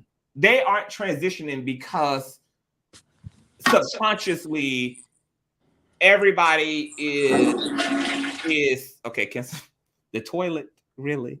Everybody is I mean, there is obviously a conversation for that, but that's not all that's at work here. And there is a separate phenomenon taking place beyond that, and this is why history is so necessary. This is why I talk about pre-colonial Africa, where trans people existed, intersex people existed, non-binary people existed in affirming spaces and still felt the need to so-called assimilate, because it's not, there's still a truth that trans people, intersex people are needing to make physical contact with for themselves as well, because this is literally the way they experience it, see it, live it, etc. And so there's still that beyond patriarchy, even where patriarchy didn't exist, even where gender roles were loose, even in societies and cultures where there wasn't a strong binary, and the whole shelf was opened up for people to just be what the fuck ever. Like, there was still transitioning. Right. Trans folks still transitioned. Trans folks still aligned with whatever the culture and the roles, etc., because those things help to contextualize their existence. And we all do that. We all are attracted to the things that mirror who we are. We are drawn to careers, we are drawn to clothes, we are drawn to whatever. We are drawn to our hobbies, etc., because they are aspects of who we are. So trans folk would still want to do this. They would still want to transition, even without a negative influence, even without male-mindedness, etc. And this space in America, in the Western bubble, is not wanting to acknowledge that, because they are holding on to these objectives about sex and biology, which isn't even a objective topic in and of itself, which is once again why this whole show started off on what it was, because I was introducing all the glitches. I was introducing the fact that this subject has never been black or white. It's never been either or. That's never existed in history ever. Male and female has never exclusively existed. It's always existed alongside all of the middle space and all the people who fit also within that reality. And this is why there are literal whole institutions of gender study. This subject has never been a black or white issue, and it never will be. And America is doomed and frustrated because it never had to take the college grad classes on the subject. It had an elementary understanding. It had an elementary education on the subject. And America hates that now this subject is being very nuanced, and everything that they held on to in their elementary understanding is being expounded upon, or some things are being completely eradicated all the fuck together. And it's okay. Because once again, America just has to get the fuck in line with Madagascar, with ancient Africa, with every other motherfucking civilization. The fucking Navajo Indians goes on and on and on, bruh. Just get in line. Every fucking society had to reel over this subject matter. And some communities did it better than others. This is not a deep phenomenon. We should not be having to argue people's existence. The only thing that we should be doing as minority people, honestly, is fucking helping one another. There is nothing else that any of us fucking need, whether you are a biological female, whether you are hetero and black, whether you are queer and black. The only thing that we all also have in common beyond our skin color is the fact that we're all in the fucking struggle together. So that means that the only thing that we all can really render to each other is aid. The only thing we should really be making a priority is unity and pulling together our political and social economic power in order to parachute ourselves out of the hell that white patriarchal capitalistic system put us all in. But instead, we have biological black women having to quantify themselves, having to fucking defend their womanhood, having to defend their identities, black trans women, black trans men, etc. It's fucking sad. It's fucking sad. There's nothing to understand except that we all need help getting out of the hell that we've been put in. I'm so happy that there was a trans man on the panel who disagreed with Neo's viewpoints. And that's why I'm happy that you invited him on panel, because the thing is, because she speaks to one trans person who believe that trans women are just delusional people, everybody is delusional. No. And then she hides behind, oh, I'm a lesbian, I'm in the community, and you guys are not educating me. Well, there's two people here trying to educate you, but yet you still misgender the person and say, oh, because you go lay it on a table, you're experiencing biological woman experience. No, that's not what his experience is. And that's where I was trying to point out is the hypocrisy. If you're gonna pick a side, pick a side. If trans women are women, say we're women. If we're not women, then stick on it. I don't believe trans women are women. And you can exist, but I don't believe it, woman. Don't just tell me if you want me to be your ally, if you want to be an ally to me, I need to prove my humanity to you. If a white person ever said that to a black person, that would be crazy. Crazy. I think that Neo sounds a lot like a lot of other cisgendered heterosexual people who call themselves allies. You try to toe a line. You know, it's how do you say it? oh, I'm gonna call you whatever you say call you, but yeah, you was a woman, or you a man, but I'm gonna call you what you want me to call you. It's like you can't have your cake and eat it too. So I do understand you saying like stay on one side or the other. Either way, you're not gonna stick to it. Hello, everybody. Can I say something? If that's okay. Hey, Rashonda, yes. Hey, Conscious. Hey, Hey. everybody on the panel. Um, I wanted to say this. If you pay attention, the world wants us to fight about stuff like this to basically distract us from what is more important. You see what I'm saying? Um, they want us to segregate ourselves within ourselves, if that makes sense. Um, I love people. That's the crazy part. I can get along with anybody. It doesn't matter if they're gay, straight, transgender, whatever. I can really have a conversation with somebody. It's about, first of all, knowing yourself and loving that person for who they are. Um, we so busy trying to nitpick and judge and meddle and try to figure out what's going on with a person instead of just loving them. You know what I'm saying? It doesn't matter how a person looks, long as they respect you and they treat you right. You see what I'm saying? People are missing that whole point. And my thing is, what somebody doesn't, long as it doesn't affect your life, you don't have the right to tell a person how they can live or what they should be doing or how they should live or what they're, because you wouldn't want nobody doing you like that. See, it's good for the goose, but evidently it's not good for the gander.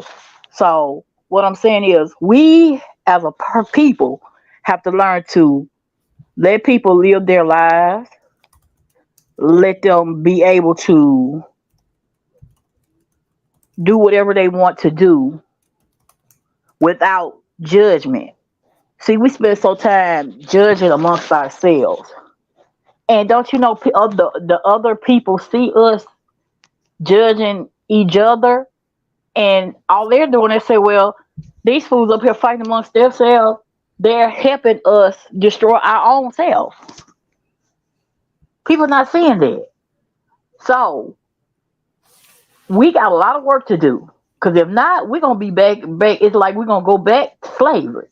And I'm gonna be For what's saying. Shonda, I'm gonna be honest, and I do have a question for Will too. And I don't think I've ever asked One Love this either, but I want to say this first. I'm gonna be honest, like, because I be listening to these conversations on Vice and Jubilee and like all these other platforms that be hosting and housing this subject and listening to both sides. And I just really don't understand how folk can really compare transgenderism. Like, it'd be like the false equivalencies to me. It's like, well, you can identify as a monkey or as a gorilla too, etc. It's like, what makes gender so unique and literally it cannot exist alongside and adjacent to any other identity. It literally has to exist in its own category. It's because, and I always say this, all of us are born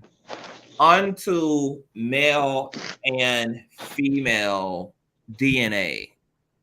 We all have mothers and fathers. Literally, you by right as coming out of your father and then being nurtured and brought into the world by your mother, by very right of the fact that your DNA is literally a representation, a intersex androgynous representation of both sexes, the features on your face, on your body, the fact that you look like both your mother and your father, you literally physiologically body both sexes.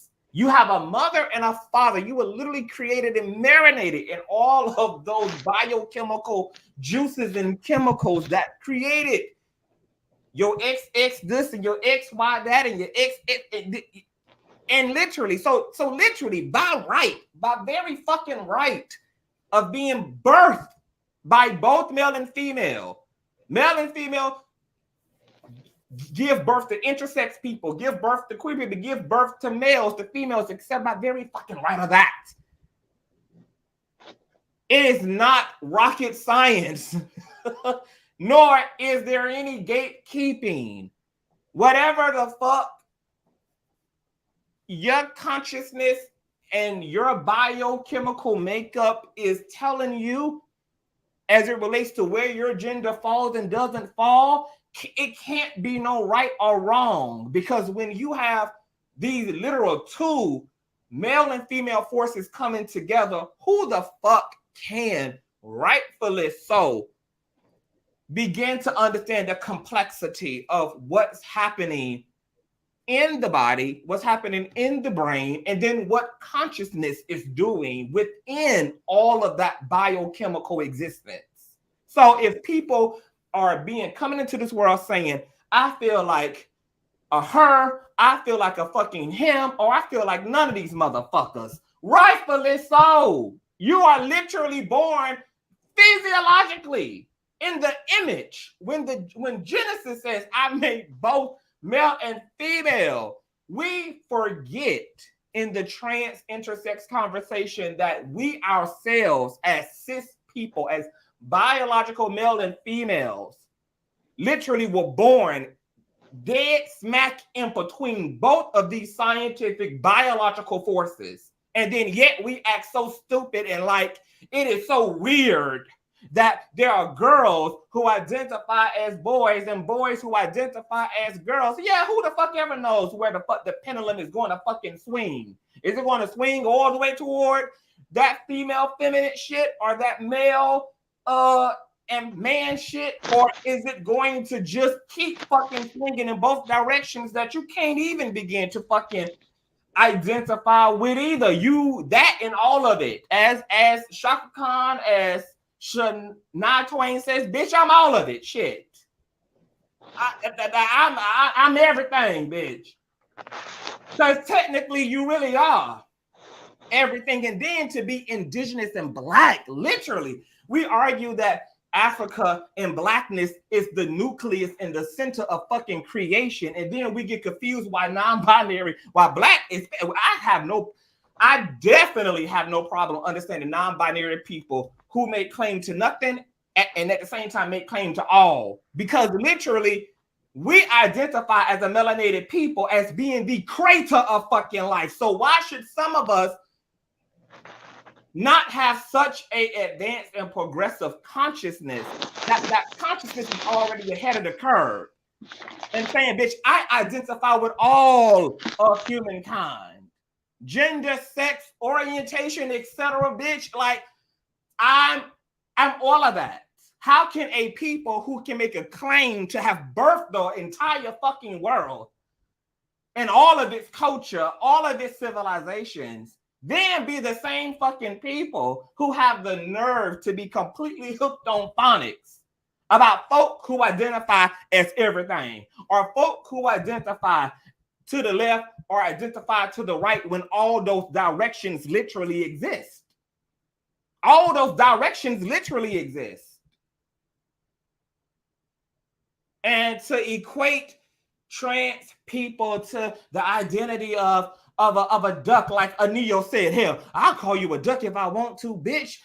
Once again, as it relates to gender and sex, bitch, this is a completely unique phenomenon that is the result of literal biological male and femaleness compounded with whatever femininity is in consciousness and whatever masculinity is in consciousness outside of a biological argument.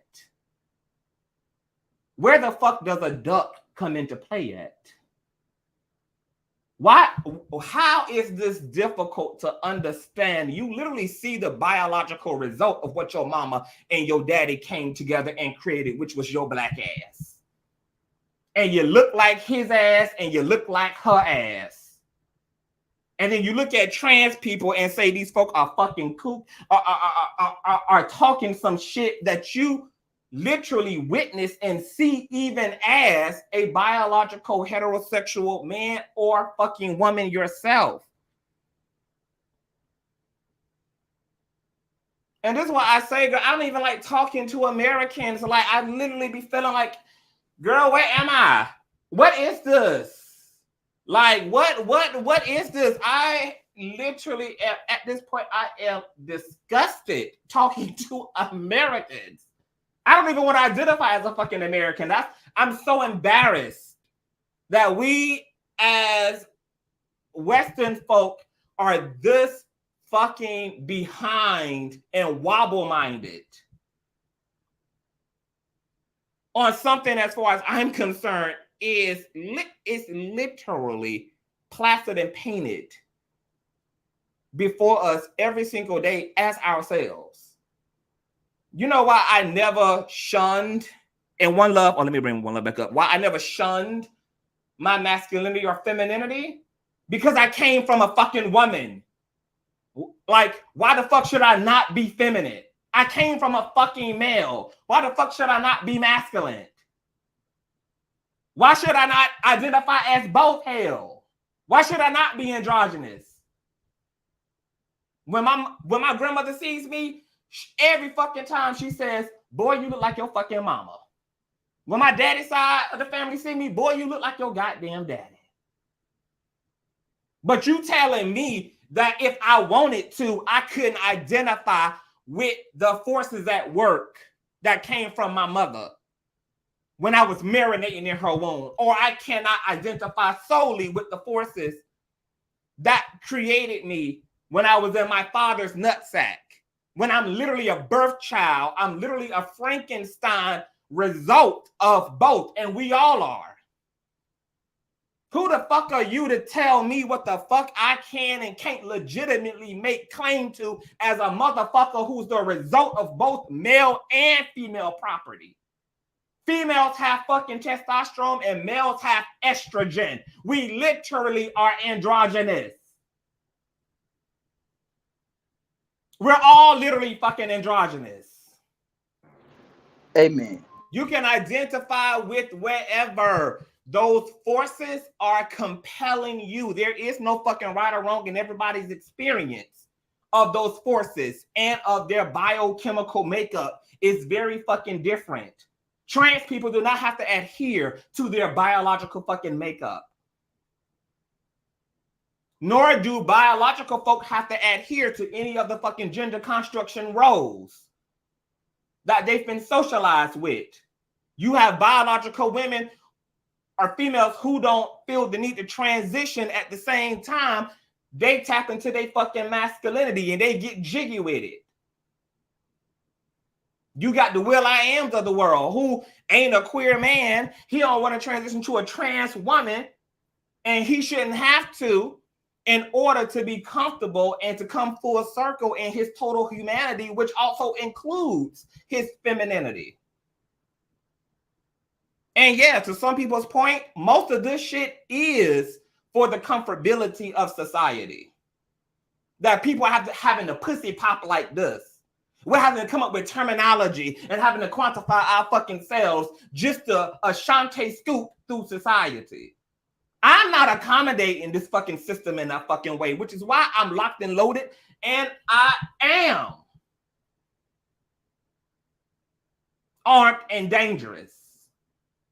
I'm not accommodating no motherfucker who don't get it. Bitch, I don't give a fuck what you get or don't get. I'm gonna tiptoe through this motherfucker as is. That's all day, how I live my all life. the time, always, no period. I ain't making no apologies about a motherfucking thing, and I ain't gotta go through no fucking body to be who the fuck I am. O'Shea Sibley lost his fucking life because he just forgot his goddamn Glock. Queer folk, you in this system, it's really time to raise the fuck up. It's really time to double the fuck down. It's really time to choose a whole motherfucking side.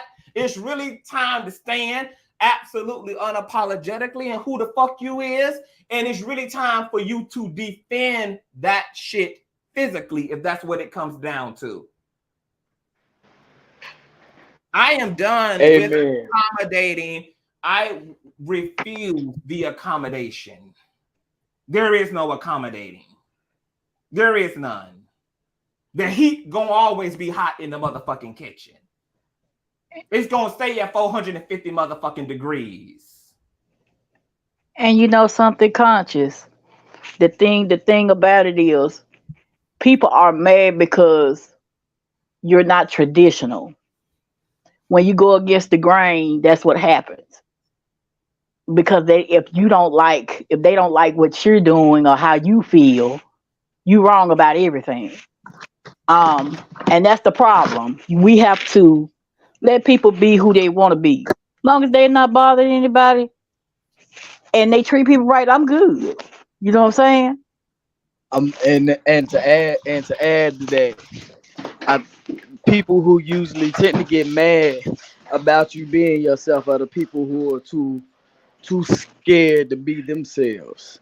Nobody likes to see another person living a best life when they scared to do what they want. You know, And it then takes they'll find it offensive when you live in your life. You gotta tell Mhm. you got 24 hours in a day. You got the same 24 hours in a day, just like everybody else. Why you can't do what you want to do? It's Right. something that you feel that you holding you back, but then you trying to hold somebody else back. That's the Right. problem. Everybody's trying to be on top, but then they stepping on people when they trying to get to the top.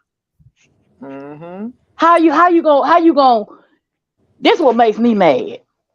But do y'all never, Rashonda, because I know you are a biological female, but do biological people, because I'm a biological male, like do biological males and females ever just sit and really think about the implications of being born, like of Nope. both sexes? Do they even Mm-mm. think about how that even should inform them as it relates to the subject of transgenderism and intersex, the fact that we're all intersex on really some on one level or another? We're all literally intersex. Like the fact that we as like biological folk act like they exist outside of all of us, and they don't. They are very much so a result and a manifestation of this, just like everybody else on the spectrum is. Like, do you ever just sit and think about the fact that, bitch, yeah, I might be a biological female, but girl, I literally also came from my daddy, girl. Like, I look like my damn daddy, girl. Like, do you like? And then we Yeah, I have though. I don't know about nobody else, but I'm like this. We have so much chemicals and imbalances that people don't understand that takes place with us just being born. You see what I'm saying? You don't know how they may come out. You got babies now with teeth. You got babies now that can hold their head up. Remember, babies didn't used to do this now. I see this for myself. I'm like, so that says something in itself. You don't know how a person may come out when they're born.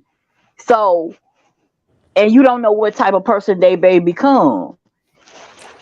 But you know I what, Conscious? This is what I will learn. I learned from people who have the loudest mouth when it comes to being a pro-black with their advocacy are usually the one that's very transphobic. Like she was sitting on the panel, like going toe to toe with someone who would disagree with her being a lesbian, right? And say she was born this way and this is how she shows up and how dare the black community not accept her for being a lesbian, right? But then she has the same talking points as the people that she's going to debate on her show about her humanity. And it's like, this is what trans people have to deal with, the intersectionality when it comes to discrimination against our identity and who we are as person. And it's because you don't deal with that intersection, it doesn't affect you, so you don't care, you don't want to learn. But how are you pro-black? And the reason why I said that's white supremacist, because it's white supremacist ideology to believe that blackness is not real and transness is not real and non-binary people are not real because of white supremacists. That's why you have countries in Africa that erased the homosexuality. And erase gender identity, erased it. It's all rooted from white supremacists. And then you're going to sit here and then compare me to a duck. Okay, you want to call yourself a duck? Okay, then you're a duck. I don't get that's just crazy to me. It's like you're this pro-black person, but my blackness is compared to. Your audio going out. Oh, One Love, you there?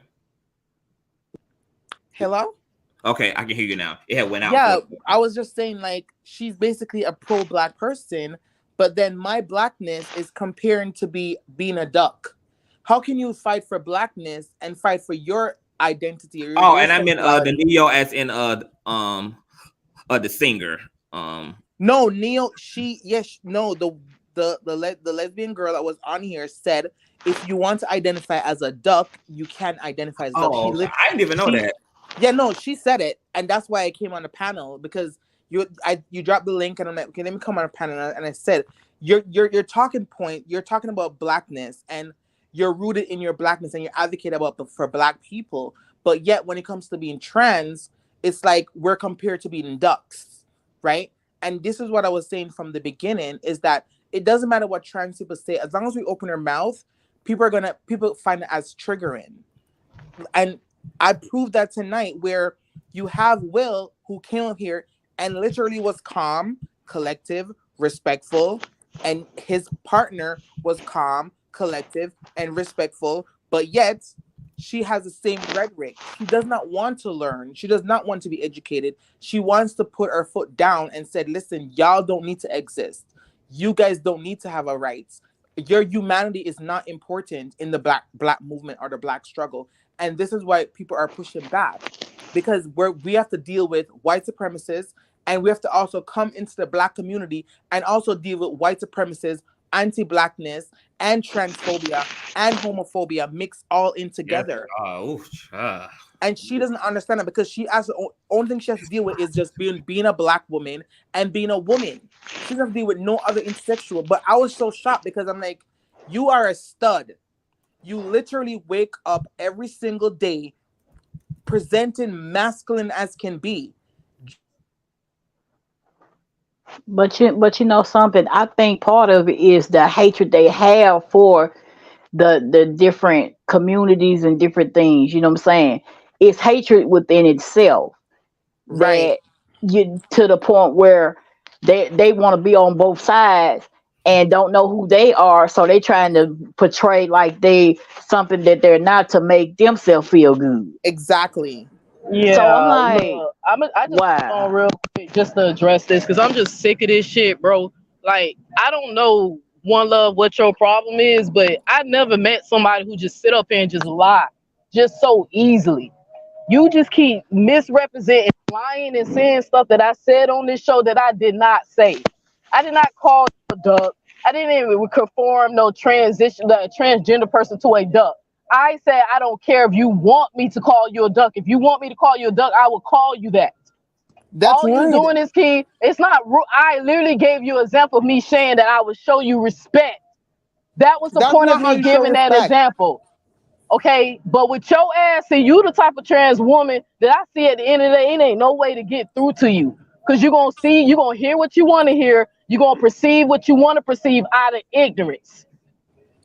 Because you think I'm the enemy when I'm the one who literally tried to come on this platform to get a clear understanding what's being said when y'all speak to heterosexual people about your sexual identity. And what it's happened? not sexual. It's not. It's sexual. If you want to say sexual, gender, or whatever, it's identity. It doesn't matter. It doesn't. Now you want to. Now you want to use words correctly. Now you want to use words correctly. It does matter. Now it matters because now it matters because it's your point that's being made. No, but when I made the point, words didn't matter. Education is key. Like, come on, I'm sick of this shit, bro. I just be listening. I said I left the show. Have a good night, bro. I left the show just because I ain't want to offend nobody, because it was obvious that I was upset. Well, I left because I felt like people felt like I was offending them, even though that was not my purpose. Like, all you doing is you even call IG homophobic, and he didn't even say nothing. Yes, you did. I mean transphobic. You even said he was. I said okay, I misspoke. I misspoke, and I meant to say trans. Hold on. But you even tried to call him you that, cannot tell even though trans he was people- making a valid point. But I because said somebody's that disagreeing with you, they're transphobic. Like, make it make sense. Okay, let I me make sit it up make here, sense. I keep sitting up here clarifying that you the one who keep calling me a stud. Did I come up here and Yes, ask you to call me a stud? You Did I tell you I was a stud? You said that. Or did I tell you people call me a stud? I never said I was a stud because I don't even use that word. Because I know stud is a plain word in the black community. But the real true definition of a stud is a male, a very handsome male. Like you see how you keep calling me something that I'm asking you not to call me? You never heard me say I'm a stud. I said, y'all call me that. Me, I never called you that. Girl, you just made me hit the goddamn link. That's literally just made me hit the link. That you identify as stud. You said, oh, people think people see me and they call me a stud. I said because you dress and look masculine and people approve you as a stud, how dare you gonna tell trans people not to identify how they want you call me a stud, girl. You call me a stud. Girl, have it your way. Have it your way. What are you, Neo? Like, this shit is ridiculous. Honestly, I'm whatever. I'm literally just a female. Honestly, I'm whatever because I'm literally just a female who wear clothing that assigned to men. I don't go through this old because I literally talked about a story when I got my breast reduction surgery. Those people, before I even got approved for the surgery, they made me see a psychiatrist just to make sure I was not suffering for body dysmorphia. Make sure I didn't have that, and it wasn't because of that. It was because I was a size H, and my breast did not fit my body frame. So it was a medical reason why I had to get a breast reduction. But I remember I went through this. I went through the whole conversation about gender phobia, gender trans. That's why I'm literally trying to tell y'all that I made people upset It's static by in using your phone, the word. It's static in your mic. It's real bad. Is that better? Okay, it could be my headphones because I'm driving. But I literally made people upset by using words in a proper context. Like, that's all I'm trying to say. You can agree with me. You can disagree with me. You can disagree with me or agree with me. Only thing I asked when I first popped on this panel was just being respected. And I know, like, you jumped on this platform and you were just disrespectful. Calling somebody ignorant in the context that you used, you insulted my intelligence. Even though I proved to you, I know the word better than you. You was wrong. Is a social construct. It's not woman as woman. No, it's woman as a social construct. It can be used as a social construct, but it's not. What's your point? What are you saying? I'm not using. So at the end of the day, regardless you agree with me or not, I wanted to make sure this was clear. Conscious, you said that you cannot compare a trans man getting a pap smear of a woman experience. Girl, whatever.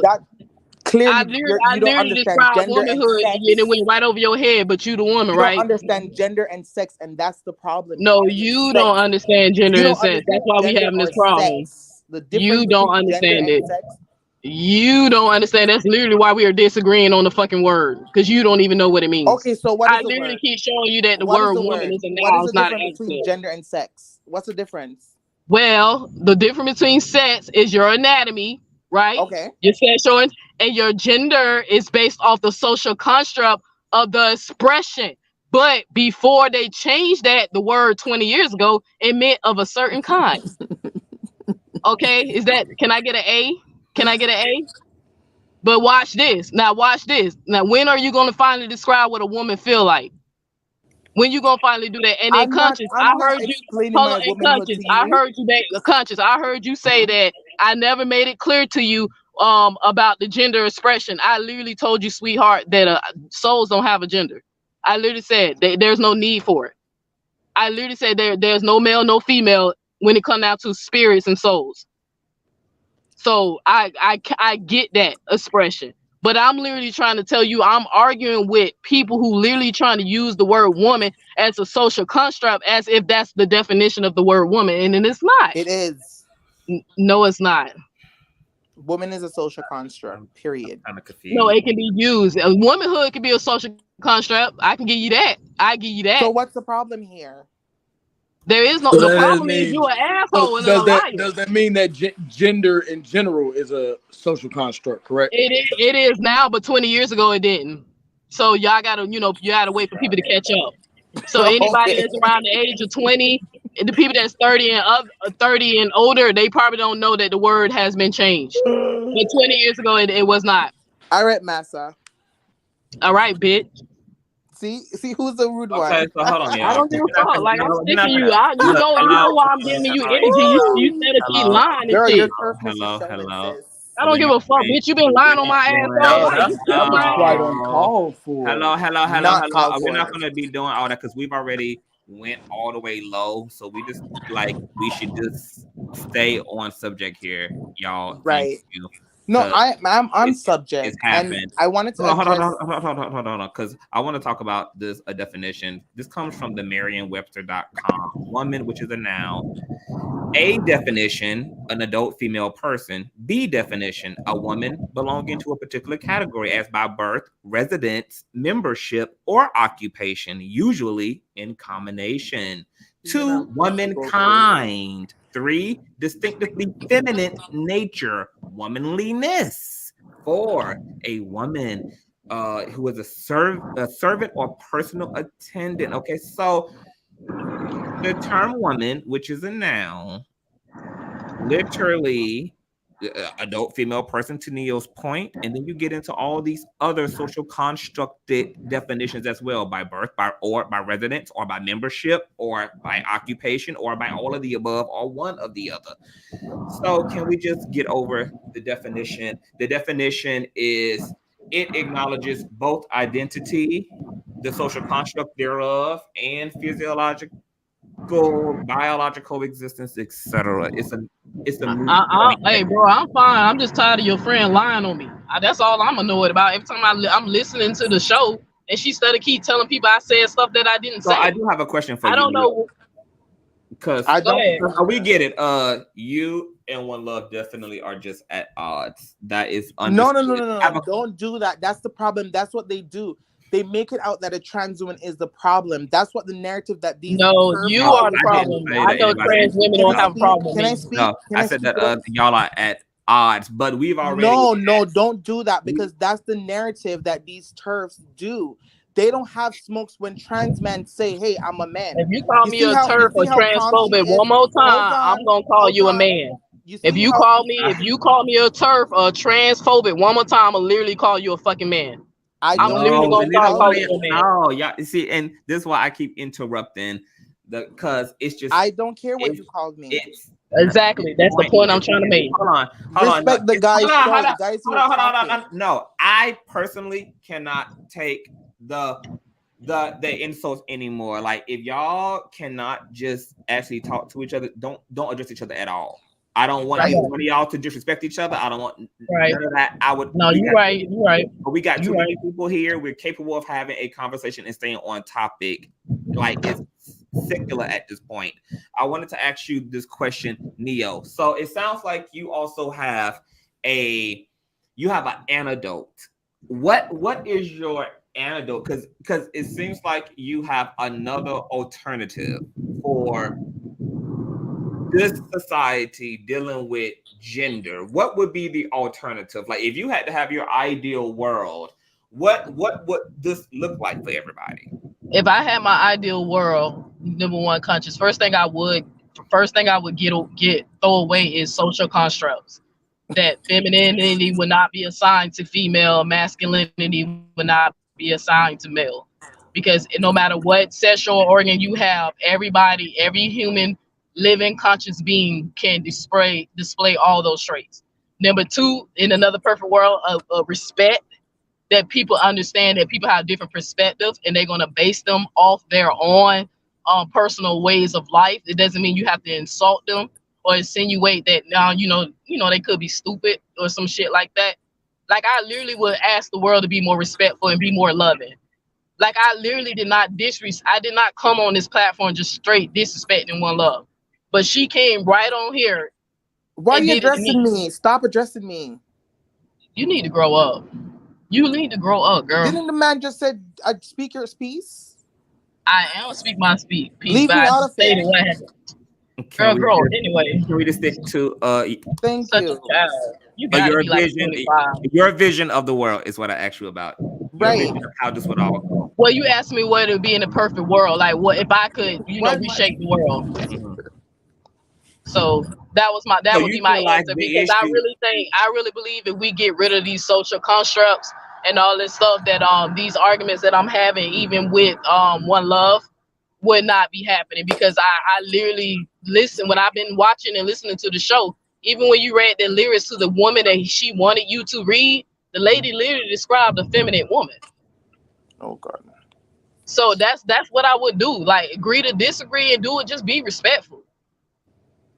Like, I ain't even come on here and ask all of that, bro. But like, So my I question. mean, So the that reason why I shit had asked crazy. you that, Anio, the reason why I had asked you that is because just like I was saying, after IG has said, or what he said, like, you have transgender people who still, even with respect, which is why I brought up affirming societies, you still have the body issue. You still have this conflict between the biological self and the internal self.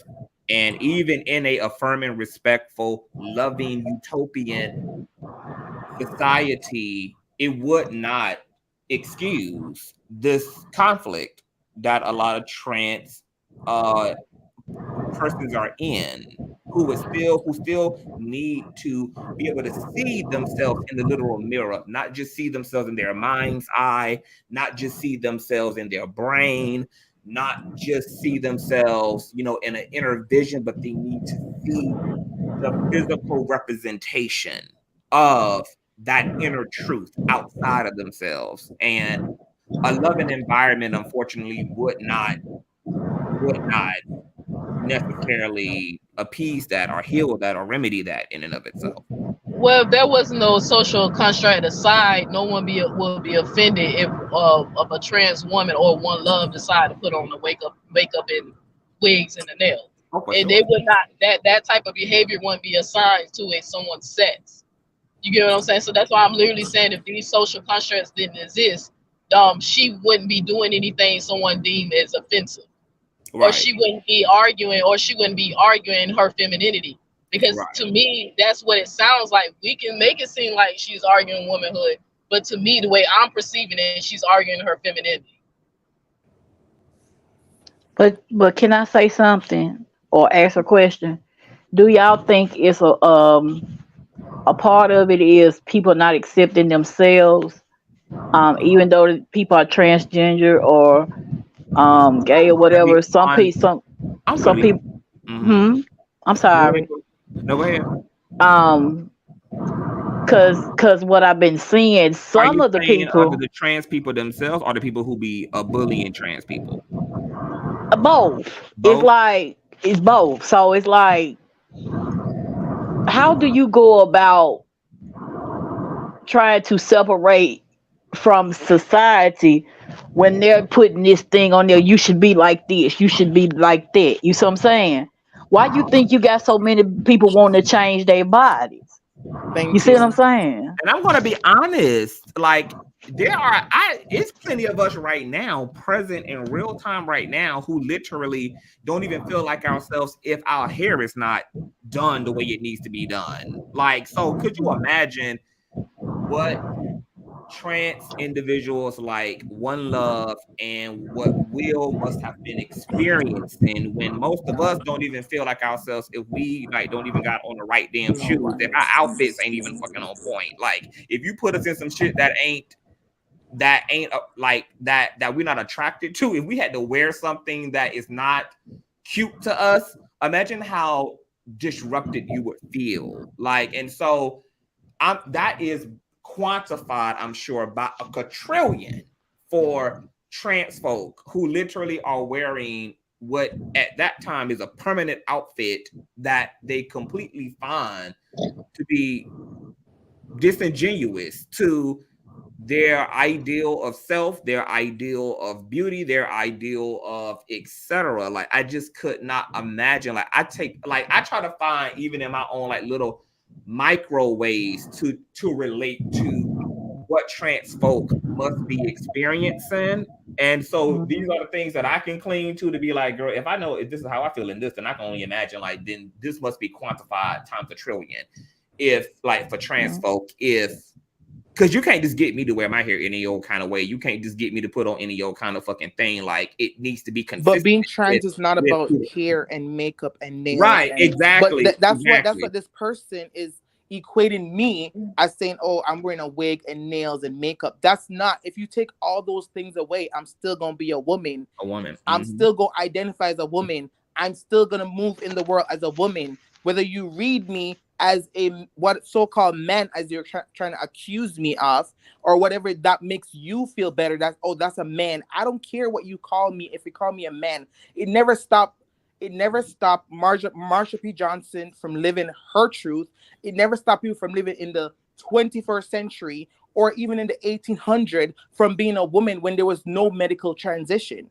So it's not going to stop me now when I'm in 2023. So this idea of these people think that, oh, because you see someone that's trans and they're wearing nails and makeup, that's what makes them a woman. No. If you take that away and you put us in a prison, we're still going to be feminine. We're still going to exude femininity, and people are going to assume that we're a woman in a man's fucking jail. So whether you like it or not, it doesn't matter what you say or what you called me as. That does not break me. I'm still going to be a black trans woman.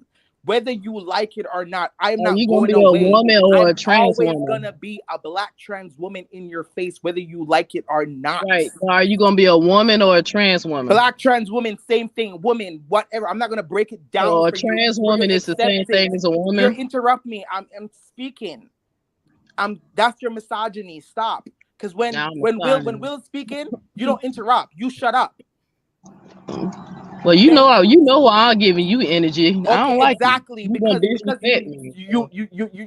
energy. You know that I'm a woman. That's what you want. I don't know. I don't know nothing. I don't know nothing. When Will is in the space, you're like a mouse. Well, Will wasn't disrespectful. Oh. Okay, hold on, because it's Sickler again. Okay, hold on. Let me interrupt because I want to be clear too. I know that One Love, she wasn't addressing me, but I want to be clear that I was addressing you though. Yeah. That you was addressing Neo. But I was saying all that because I want non-trans persons, like, because what I'm illustrating is that you can we all can understand this issue if we take our own little anecdotal experiences and just attempt on some level to empathize or walk in the shoes. And there are ways we can do that. And if you know, as a biological male or female, how you feel if someone right now was to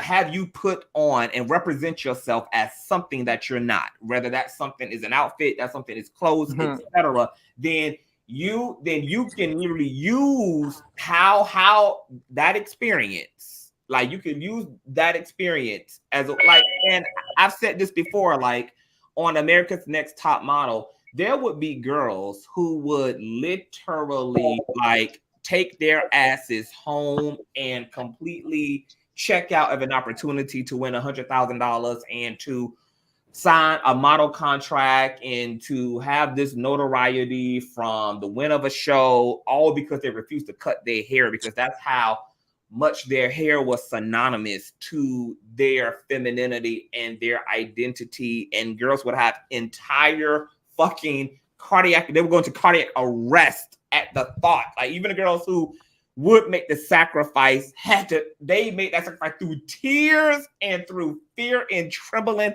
in their souls just to have to show up aesthetically as something that personally does not align with how they see themselves. And so I'm making a point that all of us who are not trans, literally, if we just would take some time to be empathetic and to find those instances in our own lives where we say, well, damn, yes, people can really be uncomfortable in their own bodies. You may not be trans. For you, it may be you may be uncomfortable in a certain type of shoe, a certain type of hairstyle, a certain type of clothing, whatever the fuck it may be, a certain type of lifestyle, making a certain type of money. You know the adverse reaction you have when you're not living and existing in the luxury or in a way that you feel is reflective of where you should be and who you actually are, then like that's all it literally takes is to literally find a way to relate to this issue. And then this shit won't be that difficult. The reason why it's so difficult for so many people is because we are literally choosing to just intellectually argue trans people down to the ground rather than finding a way to relate to what they are experiencing and what they are saying. If we would literally open our hearts rather than take the defensive posture, take the argumentative posture, take the intellectual posture, this thing could be so simple. This thing could be so simplified down to just a extension of our humanity and virtue toward trans folk, intersex folk, non-binary folk, etc. But that's hard to do because people in this matrix system don't have their hearts open. They're not trying to find a way to hear queer people, to hear trans men and trans women. This is a heart issue at its very heart. What we think and believe about trans people or intersex folk is here nor there. It's really here nor there. At the end of the day, these are American citizens. They deserve the right to liberty. They deserve the right to happiness. And all we should be doing is finding a way to stay the fuck out of other people's way. Because we don't want nobody getting in the way of our liberties. You don't want no one impending and infringing upon your liberties. And the fact that Americans literally will operate in that level of privilege and then decide that other people can't also have that privilege or feel like it's okay to, I'm just gonna leave it right there. Like, just like if we open our hearts, this really ain't, this ain't as hard as we think it is. And conscious. I'm gonna say this. Now, as you see, I know you see my picture on the thing. Mm-hmm. You can clearly see that I'm a female. Yes. But to your point, it's crazy that I have to explain to people why my voice is deep. I shouldn't have to do that. You see what I'm saying? Like, it becomes, it's like, what my voice being deep got to do with you? I know what's going on with me. So if you got a problem how the voice my deep, how deep my voice is, you ain't gotta talk to me. It doesn't make any sense.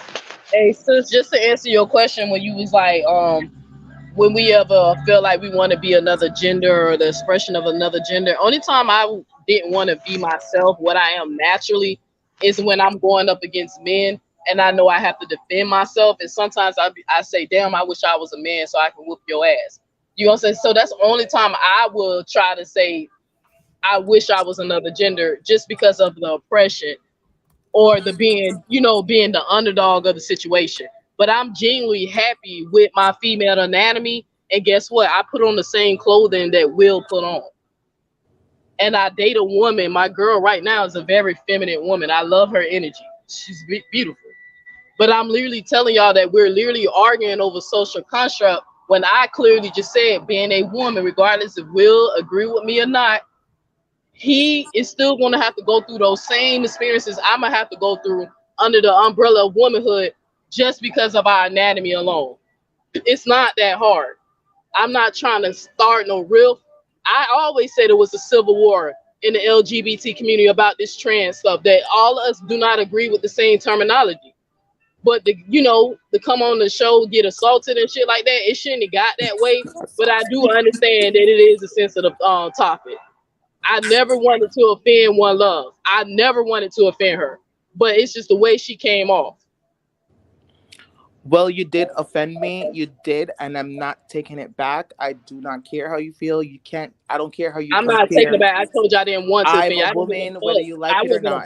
Please don't take that as an apology. I was not apologizing. I'm a woman, whether you like it or not. I'm gonna exist whether they like it or not.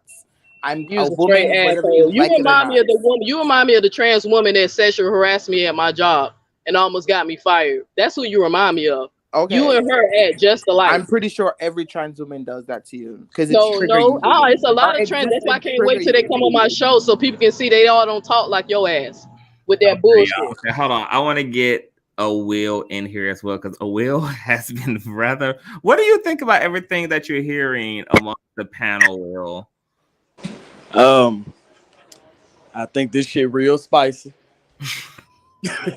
Everybody kind of heated because I feel like everybody's been triggered.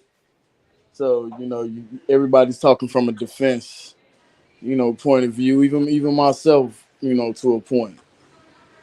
But I mean, again, I feel like we are arguing over something that is a gender construct that is kind of tearing the community as a whole apart. It's really, I guess it's you can't change everybody's mind. You gonna think what you want to think and how you feel, and that's how you feel.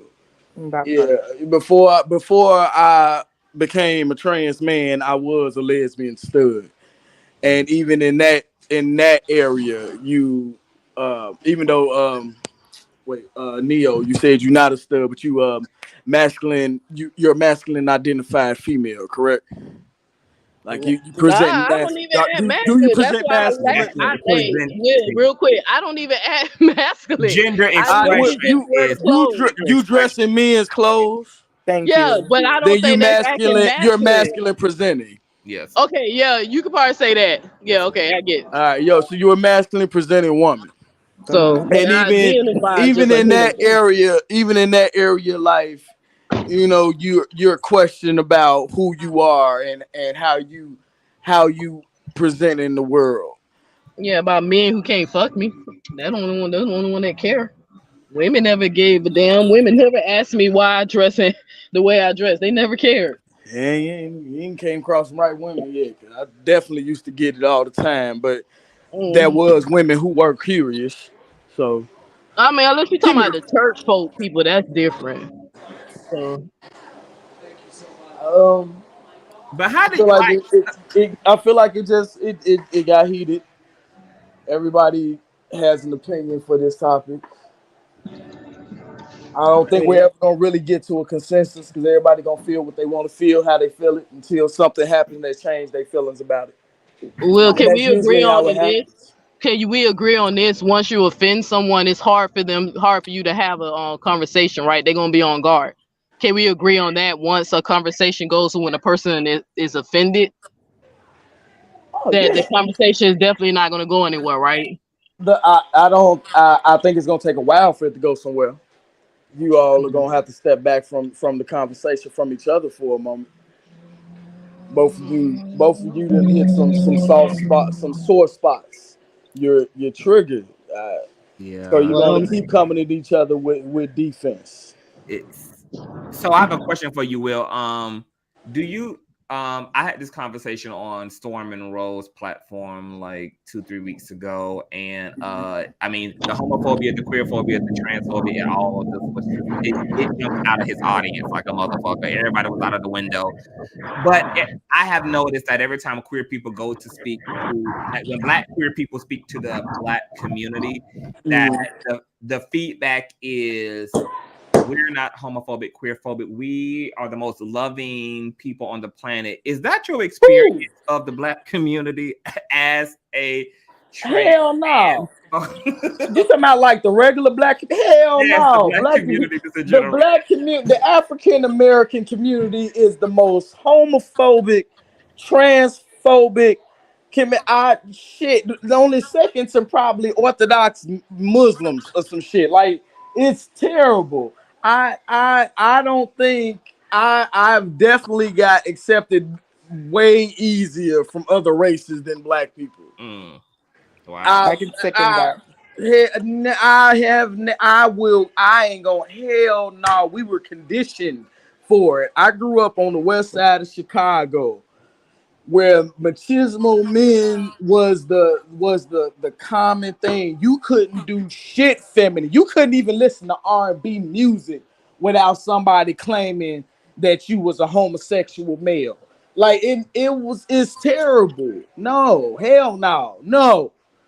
If Why do you anything, I've heard that black people, if anything, black people, they get mad when you equate the shit to slavery. Mm-hmm. Remember, Will, that's what I was saying earlier about if we not careful, we gonna end up going back there. Yeah, Yep. it's honestly it's kind of the same thing. It's what's it a horse of a different color, man. That's all it Yep. is. That's what it is. It's the same thing, the same so let conversation. me ask you a question. So why do you think all of a sudden we as a black community act like that's not true? We know what the church has always preached. We know how the community reinforced what the church preached. So why is it that all of a sudden now Because everybody done found out that they pastor, they cousin, they mama, they daddy, 2 of their kids, 3 cousins, and a dog all identify under the alphabet gang in some way or another. Facts. It literally, like, we at a point now that you talk all that shit and then you find out that your daddy been gay this whole time.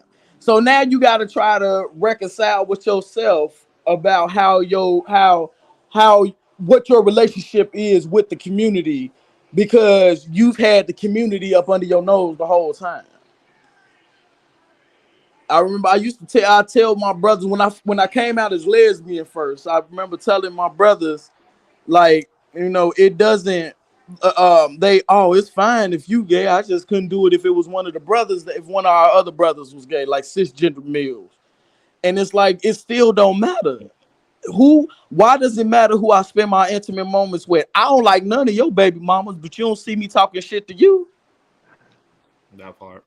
I got a problem with at least 80% of the people you done stuck your dick in. I ain't had a problem with you at all. 3 of these bitches mama never liked. Like, it literally is the same thing. It's the same thing. You can't tell me about who I spend my intimate moments with because I can't tell you about who you spend yours with. You know what I see? You know what I see, Will, right quick. I see that it's like it's basically saying your sin is worse than mine. So basically, oh, you being transgender or transphobic or whatever is worse. So being a transgender is worse than me stealing. You see what I'm saying? Yeah, Like, I used to tell people that shit, like I'm gonna go to ghetto hell because you gonna go to regular hell. I'm gonna go to ghetto hell. That's why I used to tell the church people. Like, it don't make sense at all. If hell supposed to be hell, we all gonna be there, baby. I see you there. Speak for yourself. I ain't going to hell. I mean, I feel I'm like just saying, I feel like we in hell already. if what you Like, did, if what you honestly. telling me, what I say that in the context of, if what you telling me is this, then don't think anything different than of yourself. And I I think feel it like hell is is. I think it's more accepted in the black. Like I say, I think it's more accepted in the black community because we've come to a point in history where you found out that it's around you and has been around you for longer than you have ever realized. I'm So gonna now tell you you what my have to. attitude. I'm gonna tell you what my attitude is of that. Will, I do not think that the black community is any more accepting today than they were 30 years ago. And I'm gonna tell you what That too. I found out through this whole controversy that took place online for 2.5 weeks when it came to this whole gender war and That just hilarious shit. yes. And I'm saying what I found out, because I was really trying to analyze why in the fuck is everybody jumping out of the window right now? Why all of us, like, I mean, and it's just like people just really stopped pretending for 2.5 weeks and they really rushed to the side of the privilege. And I was just like, wow, the room got cleared real easy. Like, this was too easy to accomplish, this divide. was too easy to accomplish. All these self-professed I love everybody folk who rush to take the privileged side. Like, wow, like the room was cleared so quickly and so swiftly and so professionally, baby. Like, and the room just got quiet. You could hear a pin drop, and I realized what it was. Here is what nobody is talking about, because I sat back and I really analyzed and thought about this shit, and I realized the Black community is actually pissed the fuck off, and they've been fuck off. And if you listen to all of the conversations that have taken place over the past decade, listen to what rhetoric like the LGBT getting all these rights. Oh yeah, Dr. Umar Jamar and what's that other little homie from Public Enemy? Listen to the implications of statements like you can't even say nothing no more without now you're gonna lose your job and now you're going and so all this started coming back down the pipeline for me. And I'm like, oh, wait a minute. The Black community never genuinely changed their stance. They feel their hand was forced because the penalties for being homophobic and queerphobic became very objective. Institutions were being canceled. Businesses were being boycotted. Folk were losing their jobs. I know. I can definitely agree. For a minute, LGBT folks fell into a protected class, and the minute that protection was lifted because of the Trump administration and all of that really compromised all of that protection that LGBT folk, particularly white LGBT folk, had really pushed and worked for, that never benefited Black queer folk. But once Trump administrations compromised that, and then the right set of circumstances came into play, baby, everybody, the same community that never changed its mind really just kept that fucking energy, because that's the energy they had been on the entire time. They had only quieted down because folk were getting their asses whooped. Folk were being literally chin checked as a result. You losing your job. You ended up in HR over the the Black community never actually crossed the hump. The Black community never actually genuinely reconciled the inherent queerphobia and homophobia. It was only by a force of hand did the Black community sit the fuck down. Now, once again, that Florida and this administration and the government is lifting bans and implementing rights for the dominant society to be transphobic and homophobic and to get away with murder, etc. Now it's up again. And we right back in the same hotbed that we've been in when it's all said and done. So I'm not one of those people who likes. So for me, I was like, okay, so now I'm happy that in a way we get to see kind of like how Trump becoming president. Oh yeah, he kind of brought out the real. It was a blessing in the there. Yeah. All of that pretend shit finally was ripped away, and yes, it was harsh, and people lost their lives, and it got really bad. But at the same time, like the underbelly of the nation rose to the surface as a result of people feeling emboldened and feeling like they could stand in what they really believed and what they really felt. The same thing has happened now again when it comes to the queer issue. We thought we made progress. That progress was not real. Progress was it was manufactured. It was by force of hand because of consequence and boundaries being erected. There was no real stride to really clear up the issue of queerphobia in the Black community. So, Conscious, do you think they pick and choose who to pick on, and to when it comes to the transgender and the the gay community? Because what I'm seeing is like sometimes they'll pick out the person. Okay, we're gonna make an example out of this person. Okay, we're gonna make an example out of this person, but won't do nothing to the person that actually did something. You see what I'm saying? They mess with the people that ain't doing nothing, but then they'll get to the people that you know, they'll mess with the people that ain't doing nothing, but they'll get the people that's always saying something. So basically they let the people that's doing something get away with murder. You get what I'm saying? Let them get away with I'm yeah. gonna be honest with you, Rashonda, and I talked about this in Patreon, but I'm gonna mention it now here too. When the Alabama brawl at the riverfront took place and all of that, and all of that was going viral, and the Black community was together, I too was very excited to see a united front on something. God damn it! Like finally something that could just make us one entity, that can just make us like put us on one accord, and then I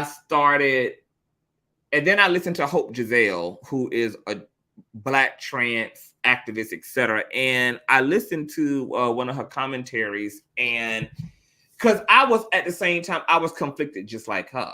And I was like, wow, I'm not the only Black queer person who feel like this, because while at the same time, like, I'm Black. So every issue related to Blackness has to be personal for me, irregardless of how I feel my people act toward other members of the Black community, whether that's bio women, whether that is Black trans women, whether that's Black queer men and women, etc. Like, regardless of the compartmentalization of it all, like, I am Black. So every stride is one that I'm going to be able to be proud of, and I'm going to be able to celebrate. But then when you are Black and queer, it's like every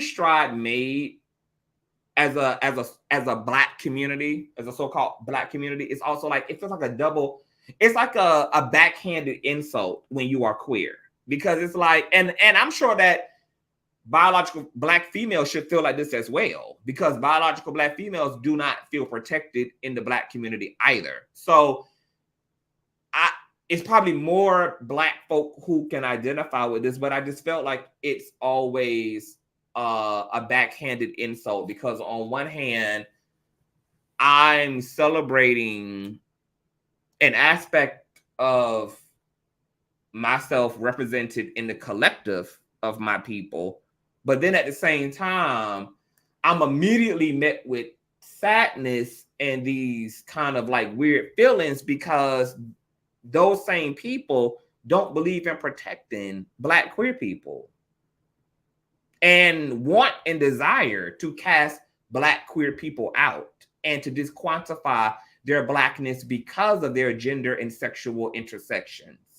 And so there's this strong bittersweetness that was like in my being when it came to the whole Alabama brawl situation. And I really had to like just sit down and think about and unpack my fucking feelings, because I was filled with so many mixed emotions, like watching that. And I couldn't fully enjoy it, because at the same time, we also just coming off the heels of all of the transphobia that jumped out of the Black community when it came to the whole drama between T.S. Madison and Just Hilarious and Unhinged with Budweiser K and all the homophobia that dropped off. And so it's a very bizarre, fucked up ass sunken place experience being Black, but having intersections that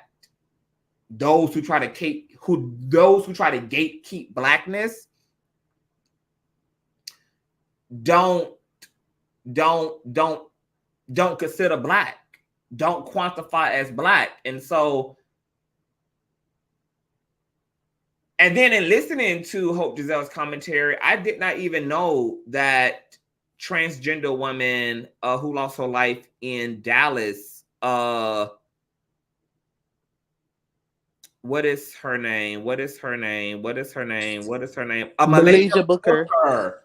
That Malaysia Booker. Thank you. Malaysia Booker fucking like I did not even know Malaysia Booker lost her life. I knew about the mob lynch. I knew about the witch hunt. I knew about the incident of her getting beat to a bloody pulp as a result of a damn fender bender and then having Black biological women gaslight and weaponize transphobia against this trans woman over a fucking fender bender. And then as a result of her standing up for herself, her being assassinated a week after she had been attacked by the entire fucking Black community over a fucking fender bender. And you literally hearing the slurs and literally hearing the F-bomb being dropped and literally hearing the verbal violence colluding with the physical violence that she was experiencing centered around her gender, centered around what they believe was her orientation. So you literally knew that this was a hate crime in action. This was literally this violence, this avalanche of the blood-sucking thirst of the Black dominant society was literally personified and bleeding over. Like the savagery of it all came spilling out just because this was a Black trans woman that none of these niggas, none of those women would have jumped into had it been a biological woman on biological woman exchange. And the fact that that whole shit was escalated simply because she was trans and this was an accident and it was a fender bender that caused barely any damage that resulted in her being beat down by the Black community and then being assassinated afterwards. Like, and then Hope Giselle made an incredible point. Then the same community expects Black queer bodies to be on the line and have the nerve to say, well, where are Black trans women? Where are Black queer people when Black lives need to matter? As if the entire fucking mantra that even led way to the organization of these protests and all of that was not funded and fueled by, I ain't gonna say funded, but fueled by created by Black queer people. But then I didn't even know this because I don't even know where the fuck I was at this time where all this was going on. I was literally over here dealing in the nuance of the George Floyd situation, but Hope Giselle also informed me of something else that was happening during that time. As a result of this rhetoric from the Black collective, of where the fuck are Black trans women, where the fuck are Black queer people at when it comes to what everybody else needs. Well, then you guess what started happening? Black queer people, as it related to Black lives and Black women's rights and Black men's rights and all of that, Black queer people started pulling up with gay flags, pulling up with LGBT paraphernalia, literally to announce that we're in the building. And do you know what happened? Apparently, they beat their ass. Black queer people were beat up and bullied out of those protest and boycotting spaces. People, niggas were literally saying, I'm not going to march next to these sissies, march next to these punks. I'm not going so or ducks. Even when Black queer people made sure to assert their presence amongst all these other, I had no idea all of this transpired in this fucking way. And so when I just had to sit back and think about how, like, the Black community got some motherfucking nerve. Some fucking nerve. Like, I just think it is absolutely. And then they move with the rhetoric saying, oh, Black women are out here helping the LGBT. They're the best ally ever. Yes, some of them are, but some of them are violent. Some of them are ignorant. Yeah, exactly. Not though. Exactly. And I want to say this. Now, I'm going to say this. Now, you never know who you may need.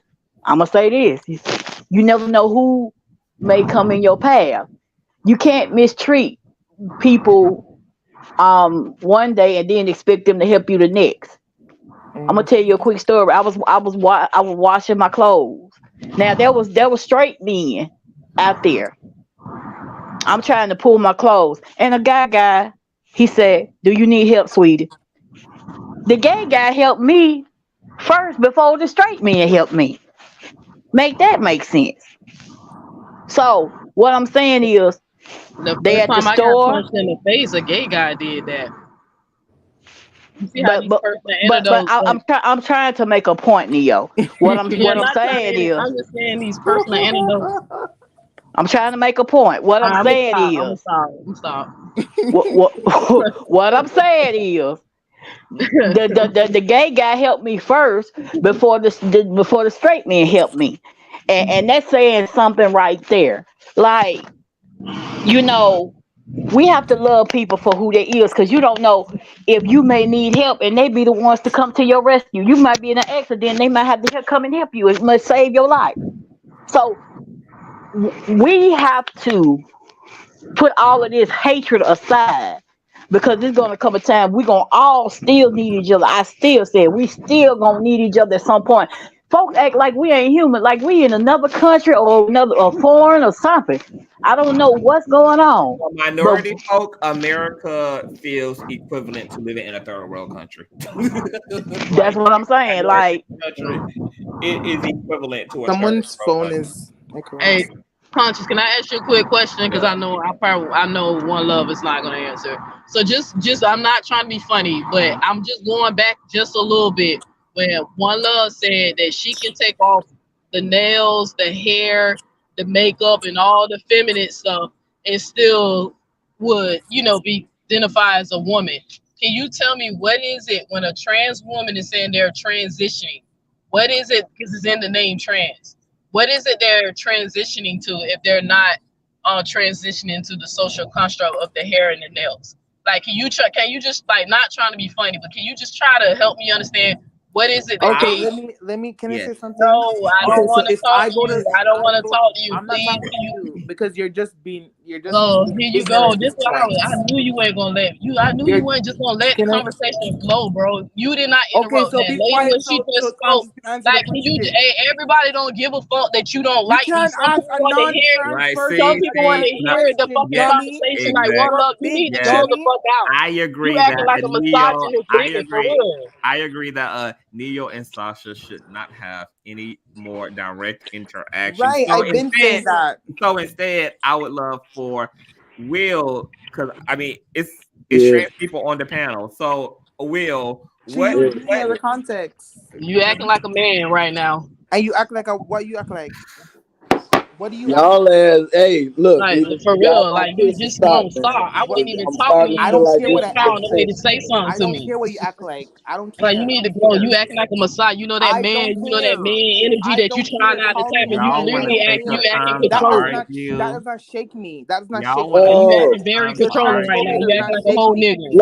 Y'all ladies, want to take up ladies, calm Well, time. down. according to her, I'm not a lady, right? So y'all can just address me as a man on the panel because if that makes her feel better, I don't give a Made me damn what feel make her better if feel you just better, shut man. up Look, and let the y'all both conversation flow then without don't getting say so my name in your sensitive. calm mouth. down.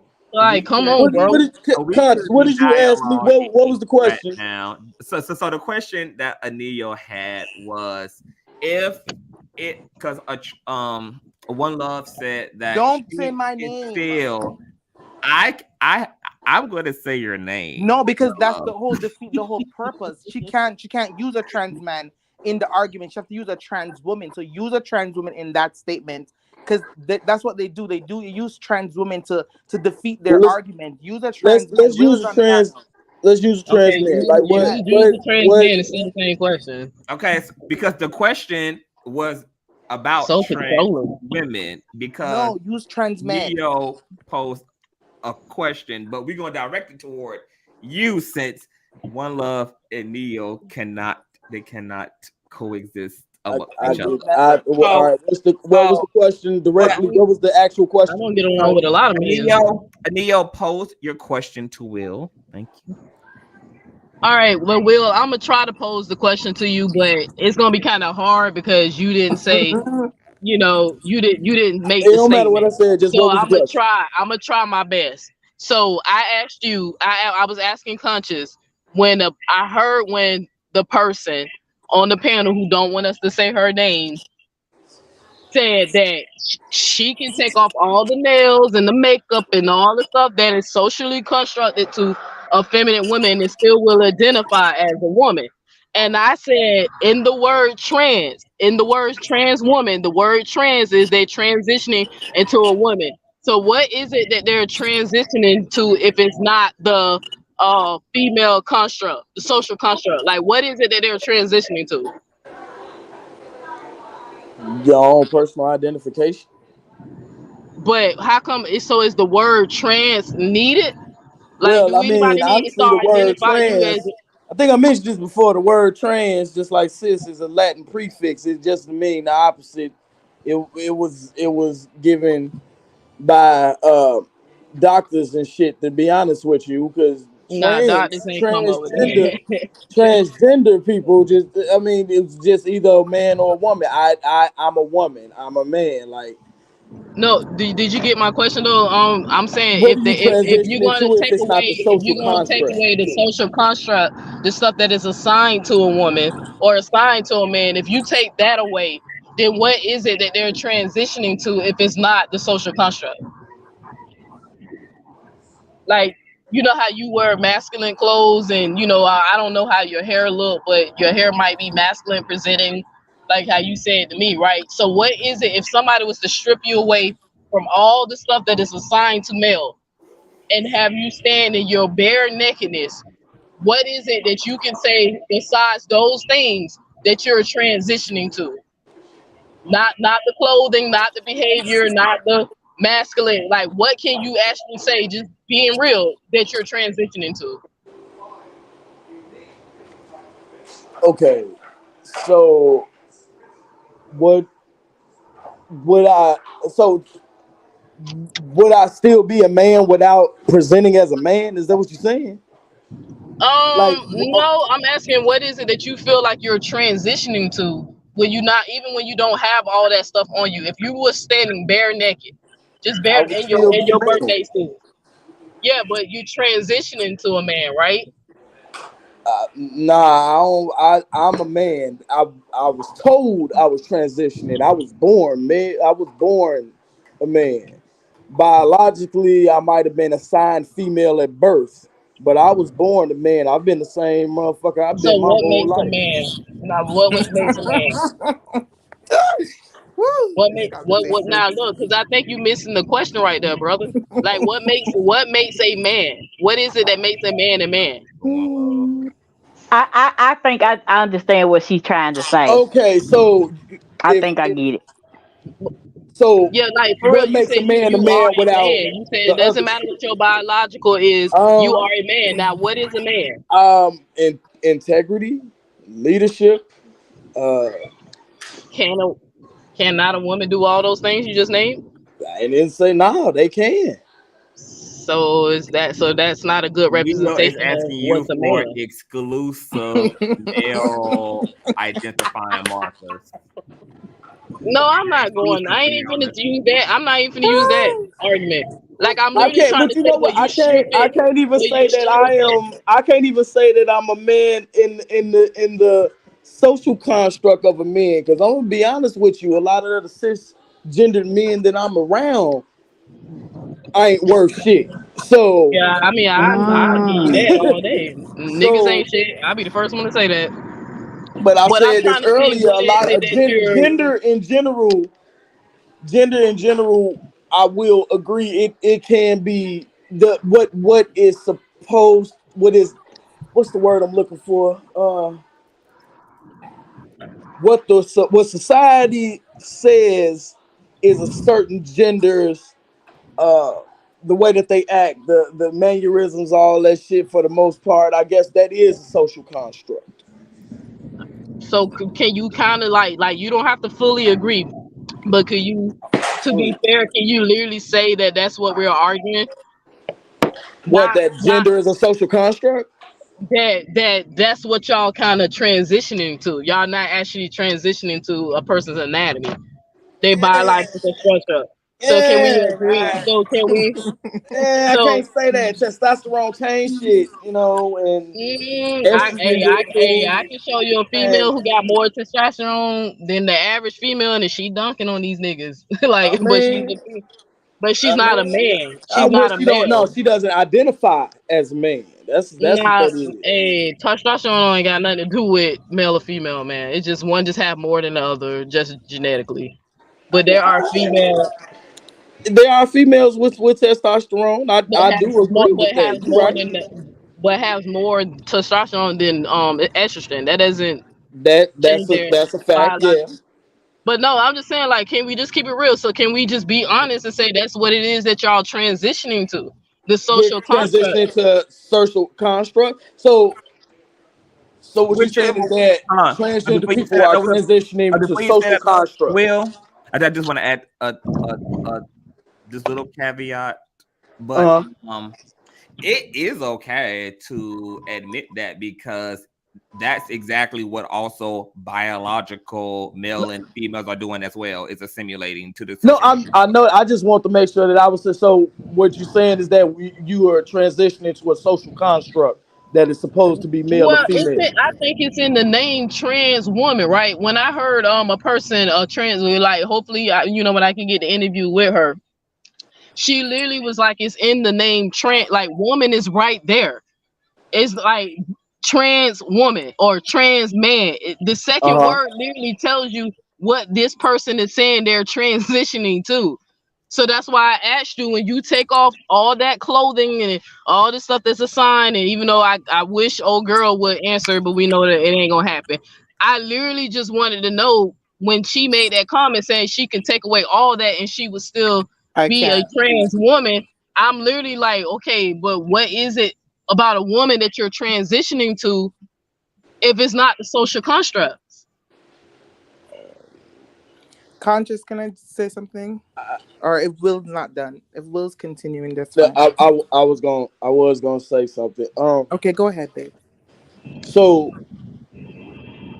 I guess I guess what the answer would be to that is that you would be transitioning to the social construct of what you believe, or the type of woman or man that you would want to be, with or without visuals. I guess you could say you would still identify as such, but it would be, I get the social constructs of what it is that you believe the type of man or woman that you would want to be is. Okay, I have a like you question said. for you, Neo. But What's up, boo? one love. I think you want to jump in here too. No, you can go ahead. I'll do after. Okay, I just had a question. Do you feel is the spiritual aspect of the trans phenomenon just as is it just as much of a legitimate is it just as legitimate as the biological reality is? Like, do you hold them both equal to each other? I Reality and the spiritual in the reality of this. in the spiritual reality, I definitely can, because you remember I said souls and spirits are genderless, so I can do that. But for it's what it is, Okay, like, so hold on. Okay, hold on, because I want to explore some of that as well. Then, okay, so because it's a lot of different attitudes about some people acknowledge spirit and soul, and then make the distinction between the spirit and the soul.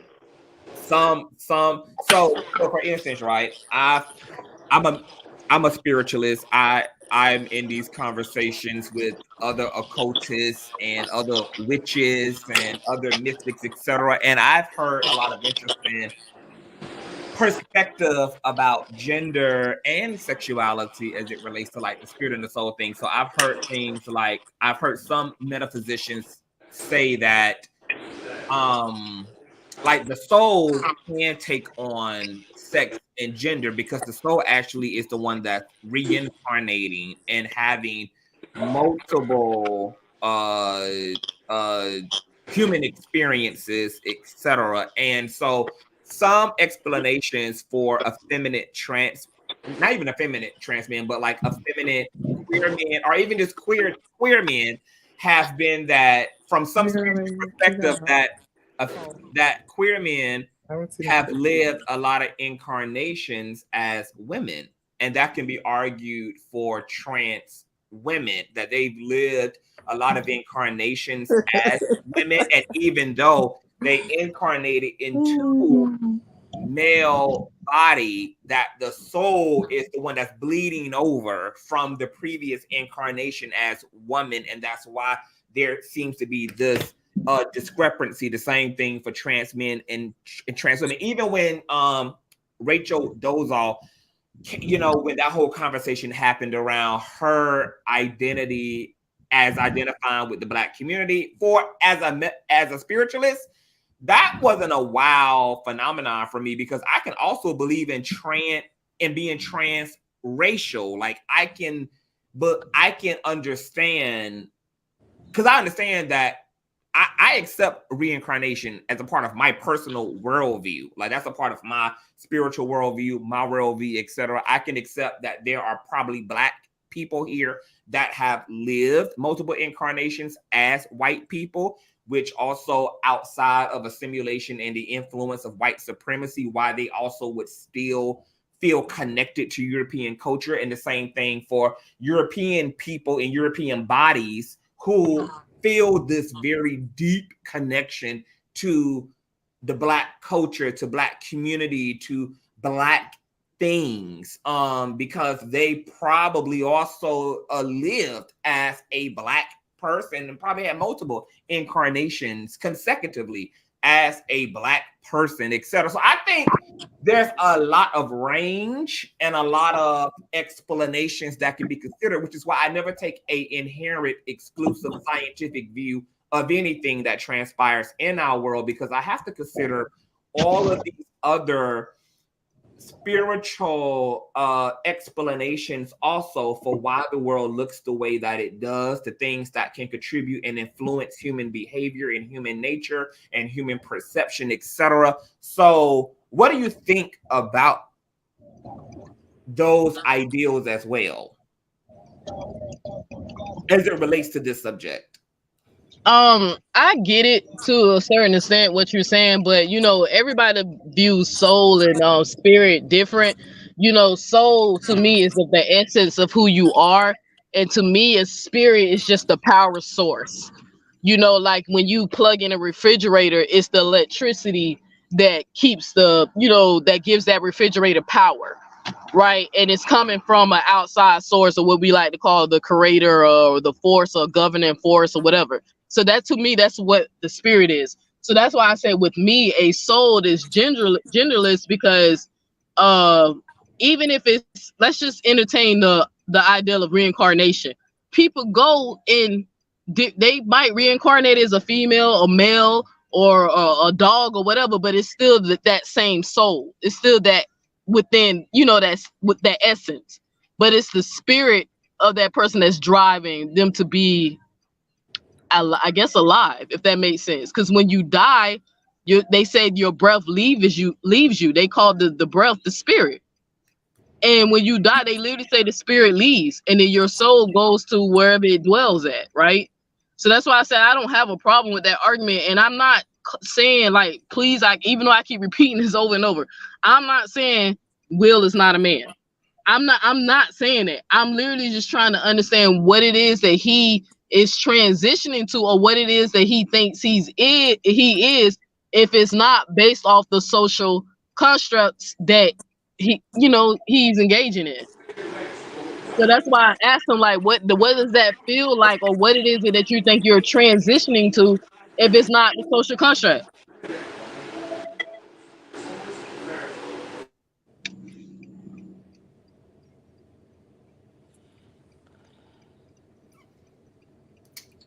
Hey, did I go out? I'm sorry, y'all, because I'm driving. Did y'all hear me? Yes. Oh, were you waiting on me to answer? Because I thought I did. No, you don't have to answer it again. You already answered it. Because I have always said, even in this, even like in the subject of gender, I've always, in trying to educate the dominant society, tried to get them to understand that like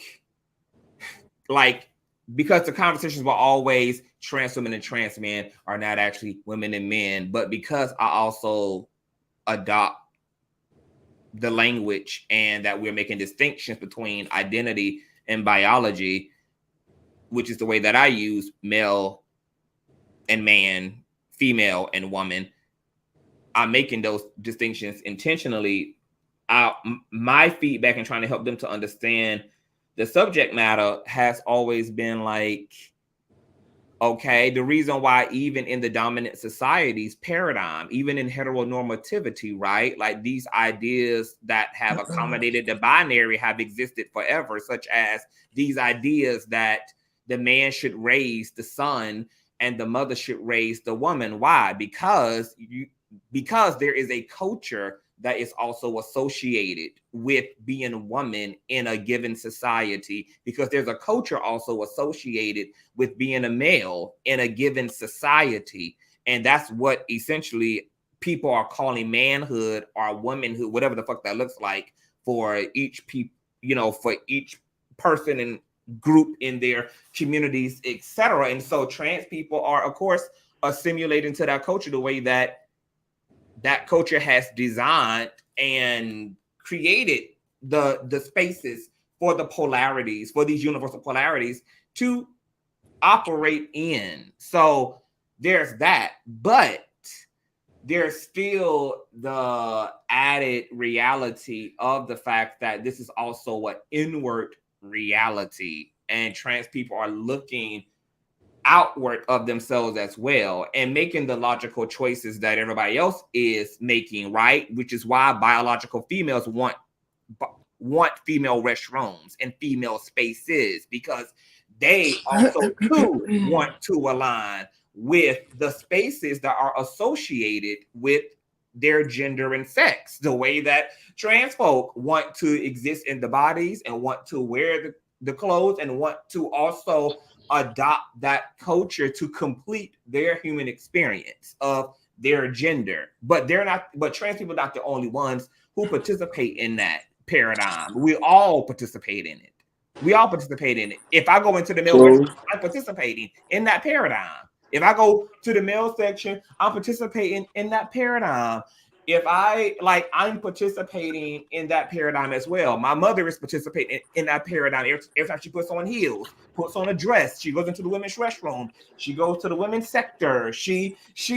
Everybody is like, it's not just trans persons. Everyone is figuring out what cubby holes relate to them, relate to their identity and sense of self, and are moving accordingly. Which is why I feel like, I don't know why this is a confusing topic, because it's not something that, like, trans folk didn't create this, and we all are participating in what they are participating in. We're participating in gender identity, we're participating in gender expression, we're participating in all of it. All of us are. We all are. So I'm just like, what? I don't get the confusion. I think we all have those traits, but just to touch on a little bit what you said about why some women want female spaces. I can't speak for all women, but I know a person like myself. The reason why I prefer female spaces, because number one, I was raped. I'm a victim. I was raped, and then I was at 4, and then there was attempted rape at 16, and then when I was in that black conscious community shit, every time I piss them niggas off, when they get in their feelings, somebody threatens to rape me. So sometimes as a woman, I want to be somewhere where I feel safe. And I know, like, if I was to get into a fight with a woman, I can most likely, it can be a fair fight, right? Is she the most likely, her being able to overpower me depends on, if she's just a better fighter. But with a man, my chances of him overpowering me is much higher because he's genetically stronger than me. Right. So I think sometimes we gotta remember that. Like we gotta remember we in the world where these niggas and some of these men, they just fucked up. They're predators. I'm gonna tell So you this women though, so women wanna before you feel move on. safe. Before you move on from that point, I'm gonna tell you why oftentimes, and I can accept that as your reasoning, but outside of you, I have always side-eyed the dominant society when they made those points, and I always felt like that point was very disingenuous because we also act like criminals need permission to break boundaries and laws when that's not the way that criminality really works. If somebody intends to abuse a person, they're going to do that, and they know that it's wrong to do.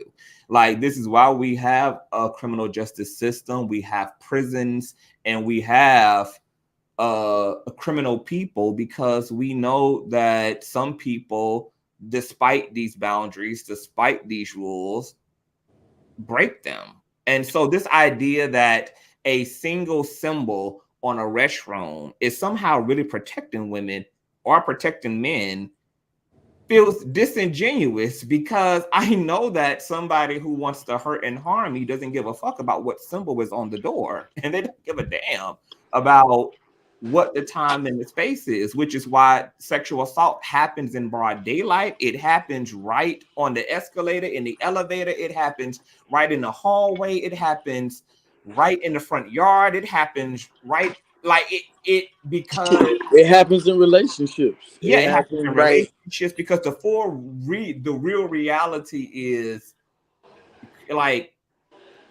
that. So when the bathroom issue for me came up, I was just like, I don't give a fuck if a trans man or even a masculine presenting woman wants to walk into the men's restroom, because it's not all of a sudden now, for me, danger, because to be honest, like everywhere I go in America, I feel like it's honestly fucking dangerous. Like, I don't necessarily everywhere is a potential for harm, but I do know that a symbol on a door is not keeping somebody who wants to enforce harm from enforcing harm. That part. Yeah, I just want to make sure I was, clear. I wasn't making that whole argument about the bathroom situation. I was more talking about how women feel. They want to feel safe. Like, with me, would anybody blame me if I say, hey, I don't feel comfortable, half naked around a man because I was raped? Like, that's what I mean when I was like, some women say they need those spaces or they want those support groups and whatever because of all the oppression, all the hardship, and all the, the shit they've been through in the hands of a man. You get what I'm saying? So that's I don't want you to think I was making that argument about the bathroom. No, That's a whole nother subject. No, I wasn't, and that's why I Yeah. said outside of you, like I can accept what your situation is, or based upon your experience, and I just spoke to those sentiments though, just in general. So then my question though to that, Neo, is there a difference between somebody who says, I've had this experience with a person and therefore I'm not comfortable, period, in this type of situation with anybody? Is there a difference between that? I mean, I think that, I'm sorry, baby, go ahead. Is there a difference between that and some white person saying, because a black person from my neighborhood broke into my home, that I don't feel comfortable with black people in the neighborhood? Or because at that point, doesn't that open up these anecdotal experiences that kind of become a way that we perceive entire bodies of people? Yeah, but then we got to remind ourselves that people are human. We're designed to look out for danger. Our brain is automatically going to look out for those things. You feel what I'm saying? Like, your brain's job is to keep you safe and alive. So if you perceive that as danger because of a past prior experience, that's a absolutely natural, normal human reaction. Like, even with me, even bringing up that point, like when I said the trans woman who sexually harassed me, when she started getting aggressive with me on Conscious, I said, fuck that trans shit. You's a man and you scare me now. You know what I'm saying? Because I was raped by a man. She didn't care nothing about that. When I kept telling her, you making me uncomfortable. I told you no, and you keep pressing me, and I said I'm not interested in having any type of sexual contact with you at all. And it's not nothing personal. I'm just not interested. I'm just no thank you. But she didn't care. You feel me? So that's what I'm saying. Yeah. Like you know. And did you hear what you just said though? That's post traumatic stress. Yeah, well, Yeah, I do hold got on. Before we PTSD. get to the before we get to the post traumatic stress, because this goes back to, first of all, I'm sorry to hear that, and that you had that experience. And when I was listening to you just now, so what do you say to, because you said now she's acting like a man, and that is what you started to feel like this was an aggressive male now. But so what does that say for female predators? Because women sexually assault women, women fight women, women unalive other women, women molest other women, women molest men and sexually assault and abuse men. So what made you in that moment make that about the trans woman's biological posture rather than it just being about her own dysfunction and predatorial nature regardless of sex and gender, when we know that all genders and sex and orientations of people are capable of atrocity and abuse and violence and everything else?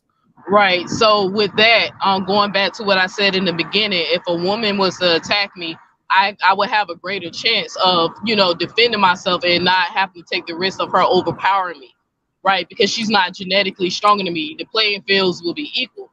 But with a man, I have to take that in consideration. He's genetically stronger than me. Even if he's identifying as a woman, my brain is still going to kick into that survival mode. And I'm literally like telling you that there are some women who probably deal with that too.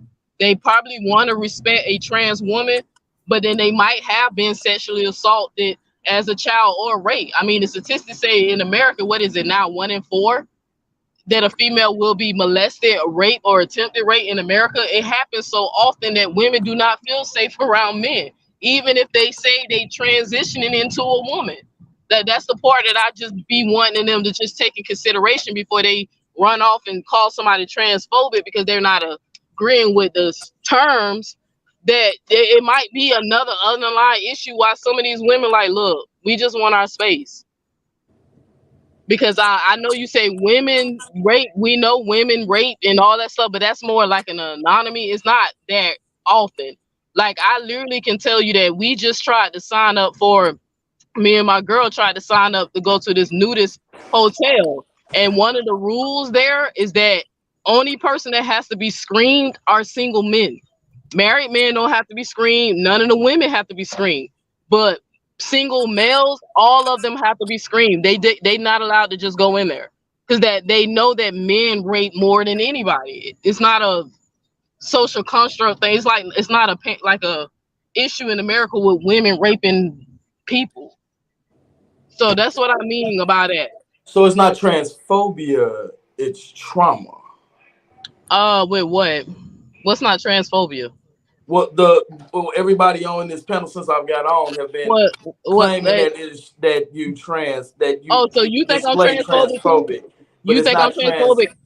You think I'm transphobic? You think I'm transphobic? I didn't know. I haven't talked to you enough to know if you're transphobic. I have. Oh, okay. I was gonna say I didn't know. I have heard enough to know that you have suffered trauma, and that has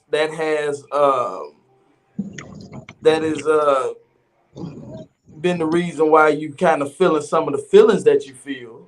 Well, I was trying to, get y'all to see what some women who just probably don't want to have nothing to do with it. But I also want to make this clear. Only One Love and a few other people has called me transphobic. The women that I met and the trans women I met and the trans people, none of them calling me transphobic. I'm only called that somehow when I'm over here. I didn't call you trans. I didn't say you did. I ain't say I you did. I said just so. No, I said that since I've got on this panel, that you were accused of being transphobic. right because I But just want to make from it what clear I that hear, not all I trans don't people think believe I'm that it's transphobic. transphobia. I think that some of the way that the things that you're Yeah. displaying, Really, you the think it's feelings that you have, is Mm-mm. not a because of transphobia? trauma. No, because I'm gonna go right back into my original stance that got me in the trouble that I'm in now. That being a woman or being a man is not a fucking feeling. It's literally your anatomy. That's all it is. And then you have these social constructs that we come up with. This is manhood, this is womanhood, and this stuff all follows under the person's personal experience. You transition into a man, now you can experience what they deem manhood. I don't know, you go to the barber or you go, play basketball with the niggas on the court or whatever that look like. Now you're under that umbrella, right? But when it come down to what you are in anatomy, you're still a man with a womb or a woman Okay. So let's put biologically. okay. So let's flip your situation around, and what would be like the remedy? Glimmering Rainbow said that some bio females are afraid of lesbians for the same reason, because of some lesbians who are masculine presenting oftentimes internalize patriarchy and male-mindedness and so-called act like one of the boys and participate in the cat calling and the aggressiveness and the entitlement to women's body, etc. What would you say to hetero biological females who have that same fear about lesbian women, are particularly masculine presenting women, regardless of their orientation? I wouldn't have a problem with that because in the end, it still goes back to what I said. The issue is women want to feel safe in their safe places. You just said it yourself that they're afraid of the women who are masculine presenting, and we know masculinity is associated to men. So it still goes back to that underlying fear of women who are afraid of men for whatever reasons, right?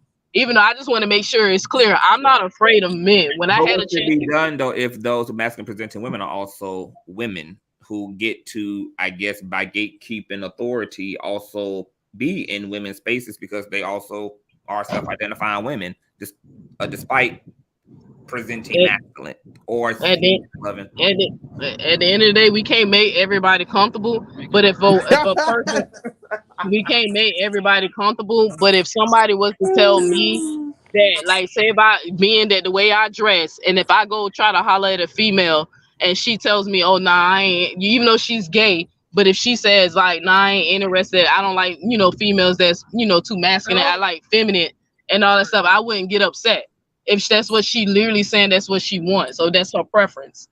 Right, I know females like that who don't date masculine Yeah, females at all but because I'm they saying like too in the close same. to right here, bro. All right, But have I'm saying, like, in the same scenario, what does accommodating look like on a societal level? Because it's easy, I guess, when it comes to trans people, because it's like, well, keep them out of the bathrooms. But if this issue is flipped and you have bio hetero folk who are afraid of queer people and say, I don't feel safe with a drag queen, or I don't feel safe with same gender loving men in men's spaces. And we know that we've heard straight men also always act like every same gender loving man is attracted to them and want them, and it's always acting paranoid because all of this perception, even if part of it is also rooted in some type of an anecdotal negative experience as well. What does accommodating that look like? Like, if women are afraid of women because they same gender loving or masculine presenting, how do we as a society accommodate that? Do we also keep masculine presenting women out of women's spaces? They can only occupy masculine presenting spaces and use. I feel like the way we can accommodate that is give people their spaces. Like, let people go and dwell where they feel safe at. So let it be okay for people to have these their own spaces where everyone should be able to feel safe. Like I said, it's a different before being safe for it's being uncomfortable. Those are two different expressions. But if a woman doesn't want to be in an area where she feels vulnerable, or where or like in my situation, like with the trauma, I feel like just forcing it down their neck, like, oh, well, you just need to get over it. I don't think that's a great approach. The only way we can get through this is just give people their space. Trans people can have their space or not. Women can have their space or not. But if somebody wants to be like separate themselves from, you know, somebody else based off whatever reason, we shouldn't demonize them for that. Because like I said, your mind, this is basic psychology. Your anxiety is a response of your fight and flight senses. Your brain is automatically going to do everything it can to make you safe. So if you perceive a threat, you're going to feel uncomfortable or you're going to feel unsafe because your mind is telling you you need to get somewhere that you feel safe. You're not gonna dwell somewhere where your brain is telling you you're in danger. Even if there is no threat, your brain can't even sometimes distinguish where's the threat or not. Sometimes you got to speak to your subconscious and tell your brain you're not in danger. And I know that for a fact because I am diagnosed with anxiety. And I know when my anxiety acts up or when I start having panic attack, I literally have to speak within my subconscious and tell my brain you're not in danger. And guess what? My nervous system comes down instantly just by me telling it, you're not in danger. Because my brain is doing what it's meant to do naturally to keep me safe and to keep me alive. Mm-hmm. That's why it regulates my heartbeat. That's why it regulates when I breathe. That's why it regulates my digestive system. That's what your brain is, the function of it. So then if I'm being honest and listening to you is what's getting me to travel down the rabbit hole of my own self. When I think about the fact that I carry a weapon, I carry a weapon of mass destruction with me daily when I exit my personal safety space. I probably have some internalized trauma dealing with the dominant society. And the fact that I feel the need to be that on guard, and I feel the need to always make sure that I have the means to defend myself against all these forces outside of my home, compounded with homophobia and queerphobia, etc. So how do we accommodate that as well? Because now I think we are getting into this reality that clearly biological Black women are hardly not the only people who are dealing with trauma and victimization in this society. And that patriarchy has done a great deal of damage. Like women who don't feel safe in all white America, Black biological women don't feel safe, Black queer people don't feel safe. So what happens with all of this trauma? What happens with all of this vulnerability that minority people of all kinds are experiencing and existing in? I feel like it's just people like, you know, the world is corrupt, conscious, and I don't blame you at all for you saying you keep that Blickley on your side because you have to. Just Let because. me tell you, O'Shea Sibley was like, I screamed out of my soul when that story came up 2 weeks ago, because literally, like, that is why I literally that's why I carry a weapon on me, and why I constantly tell Black queer people, stop playing, like stop thinking that you are safe. These people don't fuck with you. They do not love us. They do not like us. They do not value us. They've been indoctrinated their entire fucking life to dispose of us. And thinking that you are free, and thinking that you ain't got shit to worry about, and thinking that all of that is like, and O'Shea Sibley was the manifestation, and along with every Black trans woman that ends up in the news, along with every biological Black man that died. Like, if Black people not dying because they queer, then they dying because they are female. If they ain't dying because they female, then they dying because they Black and male. Like, it's like, and that's why I say to be Black and queer in this system it's mind-boggling. It's mind-boggling because we are impacted by all of it. All of it. Every part of it is compounded for us. I mean, and that's real. Like I said, Conscious, I don't blame you at all. Keep that blickly on your side and just know if that whatever day you got into that shootout, if I was the one riding with you, we would have been busting together. Right? That's why I'm telling you that I don't blame anybody who want to be safe. And it's unfortunately we have to resort to violence, but there's no really other way to make humans act, what's the word I'm looking for? Act humane. Right, ethical, because we have a lot of fucked up. It's just that's the real world. It's just so many fucked up people in the world, male, female, trans or not trans. Like people, it's just a lot of evil fucking people out here. The ethical, they morals. I don't know. Shit, I'm almost convinced the Bible is right when the Bible say, "Hell, this Satan world." That's why the world's so fucking evil. I'm still trying to make sense of that shit, even though I practice philosophy. But I don't blame you at all. I would never tell you not to carry a fucking gun. You probably need to carry two and some backup and some mace and whatever, do whatever you got to do to keep yourself safe. I am armed and dangerous. Hey, now. Conscious, I'm gonna leave. Armed and dangerous. Okay, One Love. I know that you are you good? Because I know you wanted to say something, but are you still wanting to? Honestly, it's pointless because if someone don't see you as who you are, then it's pointless, to be honest. But for clarity, for your people who have been listening, and if they want to follow when I make the statement that if you take off my hair, if you shave my head, actually, because I don't wear wigs, unfortunately. I wear sew-ins just like every other cis woman, but unfortunately because I'm trans, they think it's like this thing. But I don't wear sew-ins. Could not interrupt me, please? I'm sorry, you said cis woman. Y'all told me I was a cis woman. I was just letting you know I didn't wear sew-ins. I'm not speaking to you. I said cis woman. Is your name cis woman? No. I mean, that's what y'all told me I was. Don't address me, and I won't address you. You don't exist, and I don't exist to you, and you don't exist to me. Perfect. I'm gonna go right now, anyways. But I will address. I guess people in the comments, they wanted to know the reason why I say you can shave my head or take off wigs or hair, whatever be the case, or nails. I will still be a woman because I am a post-op trans woman. So if I get arrested, I'm not going into a male jail. I'm going into a female jail because I have a pussy. And I don't care if you think it's pussy is a fake pussy or a real pussy. By society standard, it's a pussy, right? I have breasts, just like a regular cis biological female has a breast. So basically, if we take off all my clothes, I'm gonna appear as a female, right? So there's different types of trans women.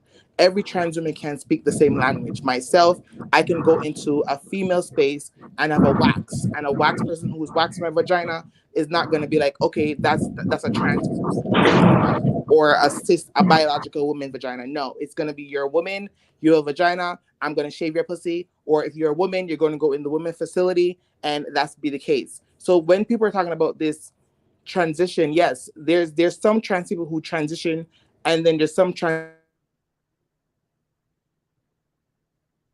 Your microphone had went out. Oh, One Love, can you hear me? Yes, sorry. Can you hear me? Yes, you're back. Right. So what I'm trying to say is that when I refer to myself, that basically if you take off my wig or hair or whatever, shave my head off, take my nails off, whatever, if I'm wearing any that day, I'm still going to show up as a woman, as a female, because I identify as a woman, and my body, my anatomy is not female, but I have a vagina just like every other biological females.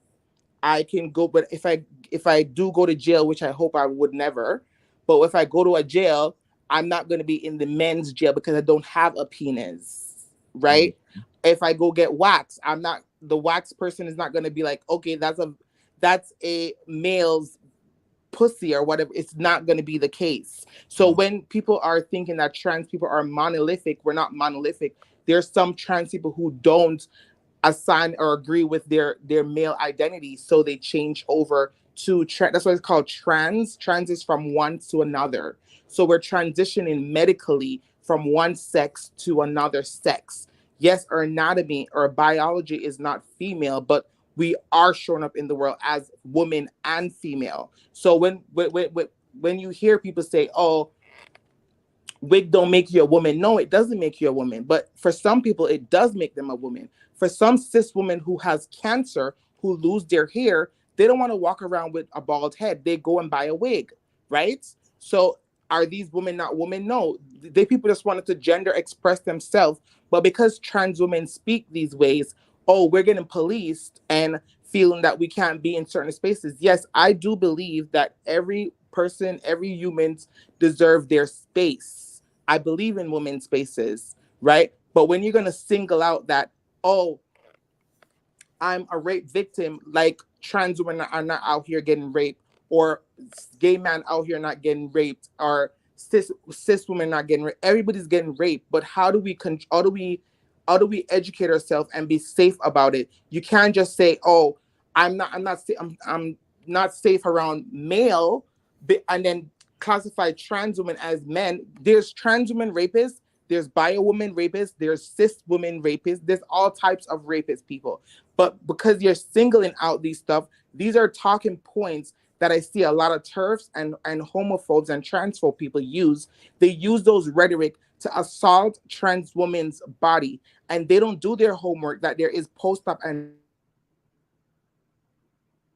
Uh-oh, your microphone is out again. One love. Can you hear me? My phone keeps you're going back. off. Yes, you're back. What I'm saying is, so that's why I say do not put me in the conversation, because when you have a conversation about trans men, these people act fool. They don't know how to ask the questions. It's always related to trans women because they're stuck in trans misogyny, right? Trans misogyny is something where their blind spot is only for trans women, right? And they only see trans women as men. If trans women are loud, they say we're misogynistic or we're men, or this is how men act. You're showing up as a man. They use these terminology to try to bully us and try to take us out of our character because they're triggered. They want us to be triggered. So when you hear people say, "Oh, I'm gonna call you a man," they know those are talking points and those are baiting words. Because if we're in public and you call a trans woman a man, a cis man or a straight man is gonna come and help you and fight you. That's how you have all these Malaysia Booker. You have the other one from the gas station who got beat up by a mob of a guy because cis women say, "Oh, that's a man." And all these men jump in it. These are all talking points. So when you hear people sit up on this panel and they talk about, oh, they're safe because they're rape victims, listen, you're not the only person that's a rape victim. Every person is a rape victim. Do women get raped mostly? Yes. And who are their victim? Heterosexual men. And the fact that they pointed on trans women, 9 out of 10 shows to be that they just want to put us in that category because they cannot stand up to real men and have the conversation with real men who are sexually assaulting these women, these real biological straight men who are sexually assaulting them in their home, in their workplace. Trans women are not out here in workplace assaulting you. Black women are getting killed every 6 hours by a man, and guess who? It's not by trans women. It's not by gay men. It's by straight men. But who you trying to put it on? Trans women. You want protection. You scream for protection, but who is beating you? Who's sexually assaulting you? Who is violating you? Straight heterosexual men. But y'all women, cis women, do not keep the same energy for these men that you call husband, brother, father, grandfather. These are the men that's abusing you, not trans women. But because we are the lowest totem pole in society, it's okay to attack us and sit on panel and say, "Oh, I want just a safe space because I'm so scared of this big man who's going to attack me." No, that's a talking point of fear mongering. So then people can use those talking points to demonize and be transphobic to trans women. Girl, you about to make me start a whole nother motherfucking show, One Love. But it's true. You about to make me literally. So when I said a gay They man use these punched me in talking my points. face, They when I use said these a gay talking man points. punch, And that's when why I they said a keep gay using man talking punched me in my points. face, how could y'all ignore that? Can I finish? So you could talk. You were talking for 2 hours and I kept quiet. I didn't say a I don't word. think it was 2 hours. The fact that You've been gaslighting me the whole when fucking women time. get sexually assaulted, they You don't consider dismissing my trans rape women. because you're a man. They don't. Can I finish? Or are you gonna? You literally just dismissing my trauma because you Can I don't like finish? me. Can I Like, come finish my on, statement and then I can go in and you can explain your trauma to consciously? like, Thank you. Conscious, what I'm trying to say is that when women use these talking points that I was sexually assaulted, you're ignoring the fact that young boys, right? Young boys are getting sexually assaulted by two demographics, by women and by men. And if you're not up to standard as a biological male, look at Boosie. When Boosie said he had his 9-year-old get sexually assaulted, right, by a prostitute. Those are sexually assault. Those are trauma-based, but it gets ignored, right? When trans women are getting raped, sexually assaulted, and when we go and report it to the police, they say, you know what? You wanted to be a woman. That's how it is to be a woman. But no one comes to our rescue. We have to go home, figure that shit out, and try to navigate in spaces. You want to create spaces? Great. That's good if you want a space. But guess what? There's no space for trans women to exist, either in the male community or the female community. But guess what? We still have to survive. We still have to live, and we still have to live through our trauma. Thank you so much, Conscious. I really appreciate your panel. I hate to have to go through the whole breakout, but I wish you nothing but the best. I support you in everything you do. But always remember to look out for talking points. Anyone that's listening to this video, remember there is talking points of white supremacists, of TERFs, and transphobes. Those are 3 different definitions. Y'all go do your homework, do your research. This is a war against trans people via straight men, but because they don't want to navigate the violence to straight men, they navigate it to trans women, because trans women are more vulnerable in spaces that we cannot protect ourselves, because the law does not protect us and society does not protect us. So you have talking points like this. Thank you. Yeah. Thank you. Conscious. Now I see, like, and I ain't even trying to be funny, but now I see when Priscilla, the Queen Maker, says no matter what, these biological men are going to still be on code and make these talking points and gaslight the female experience, even if they say they identify with a woman, and still get on the panel and act like they don't even understand what's being said. Now, I just specifically said that I got punched in the face by a gay. The first time a man ever put their hands on me was a gay dude punched the shit out of me. Right? Like, when somebody's saying they feel safe or whatever, you don't downplay somebody's trauma just because it happens to other people. We're literally talking about that. That's like somebody saying all lives matter when we're talking about Black Lives Matter. I am aware of the issue that goes on in the trans community. I am aware of it, but unfortunately I'm not a trans person, so it doesn't impact me directly, but I don't dismiss their experience. I don't downgrade. I'm literally just telling them, like, hey, if you want me to help y'all out and advocate and say this stuff, I need to understand more, because by definition what you're describing is you're transitioning into a social construct, because she just said it herself. She got a surgery. She don't have a penis no more. She has a vagina. So which one is it? Because there's plenty of trans women who are trans people who still have their anatomy. They did not get the surgery. So they're not what they're transitioning to, because they still have that sexual part. I ain't nobody trying to be no misogynist or no. It seemed like, to me, she came off as more of a man than I did, because she literally trying to tell a woman how she should experience through this life based off how she perceived a woman should be, being that she the one's transitioning into a woman. It's right there in the word. You're transitioning to something that already exists, woman. But then you got the nerve to come on a panel and tell women how they should and how they shouldn't act, and how they should and how they shouldn't respond to trauma. Women are traumatized by men, regardless if they're gay, straight, or transitioning. That's a fact, right? Like, don't play these fucking games, bro, because I'm telling you, I can't wait till I can do that show. I'm gonna put so many trans women on my show who I know do not sound shit like One Love, who I don't have conversations for hours, and they said they never called me transphobic one time. I'm literally gonna put a female who say that she's not a woman, she's a trans woman.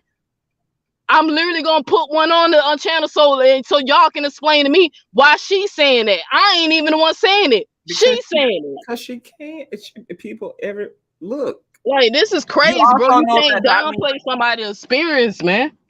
Okay, so let me say this because this is what I heard, and listening to the both of y'all, this like that's why I said everything that I said. That what I have now been able to really, really, really like sit in myself and deal with is the fact that the reality is, and this is why the Black community, this is why we can't afford queerphobia, we cannot afford femicide, we cannot afford transphobia, we cannot afford anti-Blackness, we cannot afford any of it, because the reason why Black trans women and oftentimes biological Black women and hetero Black folk and queer Black folk can't deal in dialogue and coming together is because the reality is everybody is traumatized in the community. And if you're not traumatized because of your Blackness, you're traumatized because of your queerness, you're traumatized because of your transness, you're traumatized because of your gender, whether that is male or female, which is why also Black male and females are at odds. The gender war is going on between Black females and Black males. You see the trauma explosion in every sector of the Black community, and it's because that pain and this feeling that everybody is being stuffed out and being suffocated out, and that the walls are closing in everywhere, is the experience that all Black minority folk are having. Wherever the intersections are in everybody's Blackness. And now the real question, because my God, this is even worse than what I really thought. But I feel very, this has been this whole dialogue and exchange, and you sharing everything that you have shared, Neo, about your sexual trauma, your experience, One Love, Will, etc. Like, it has really, really made the issue of trauma colorful. And now it's clear that there's going to have to be some great assertive effort put into us as a people healing. And there needs to be some real dialogue and strategy around what is going to happen with the dynamics between Black males, Black females, Black queer people, and their hetero counterparts, bio folk, intersex, and trans folk, because we're not even in a position to once again be able to afford any of the fucking in-house issues that we all have. We all, as a Black people, don't even have room to keep anybody out of, because we don't even really have room to be in. We've all smashed into this fucking barrel together, and we're all fucked up in our soul as a result of this. This shit is really real, and this experience of trauma, this experience of violence, this experience of violation is severe in the Black community. And I'm not even sure if just as a people, we can also afford to go another generation sweeping intergenerational transference of trauma under the rug. It looks like shit is about to implode like the submersible Titan. And if we don't figure this out, there's going to be repercussions to that, to turn a blind eye to that, and also leading from our trauma, because this means that only the Black community can only get worse if everybody's going to lead from their trauma. If Black trans women have their sexual trauma, they have their violence experienced by the dominant society. If Black queer people, if Black bio hetero women, if Black bio hetero men, if everybody is going to lead from their pain, then this has no choice. Like, we are the only people that are going to pay for it. Like, the Black community is going to pay for it, not white society, not any other ethnic group, but we are going to pay for the way we are going to move forward in these issues. If we don't heal it, this just gets worse. But I also don't know.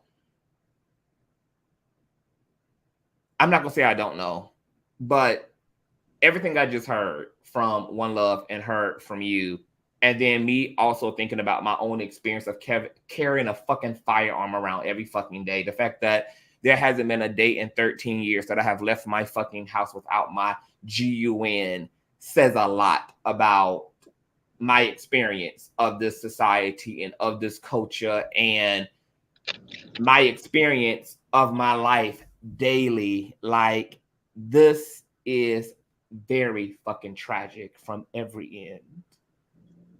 Yeah, and that's why I said hopefully one day we can bridge the gap. I can understand where you're coming from, because even looking at your chat, when I glance down, it's even sickening with the bias that I even see, just because people are disagreeing with what I'm saying or what a woman is. They're just dismissing the whole argument of the point that I was trying to make. I didn't blame a trans woman for my sexual assault. Who the fuck did that?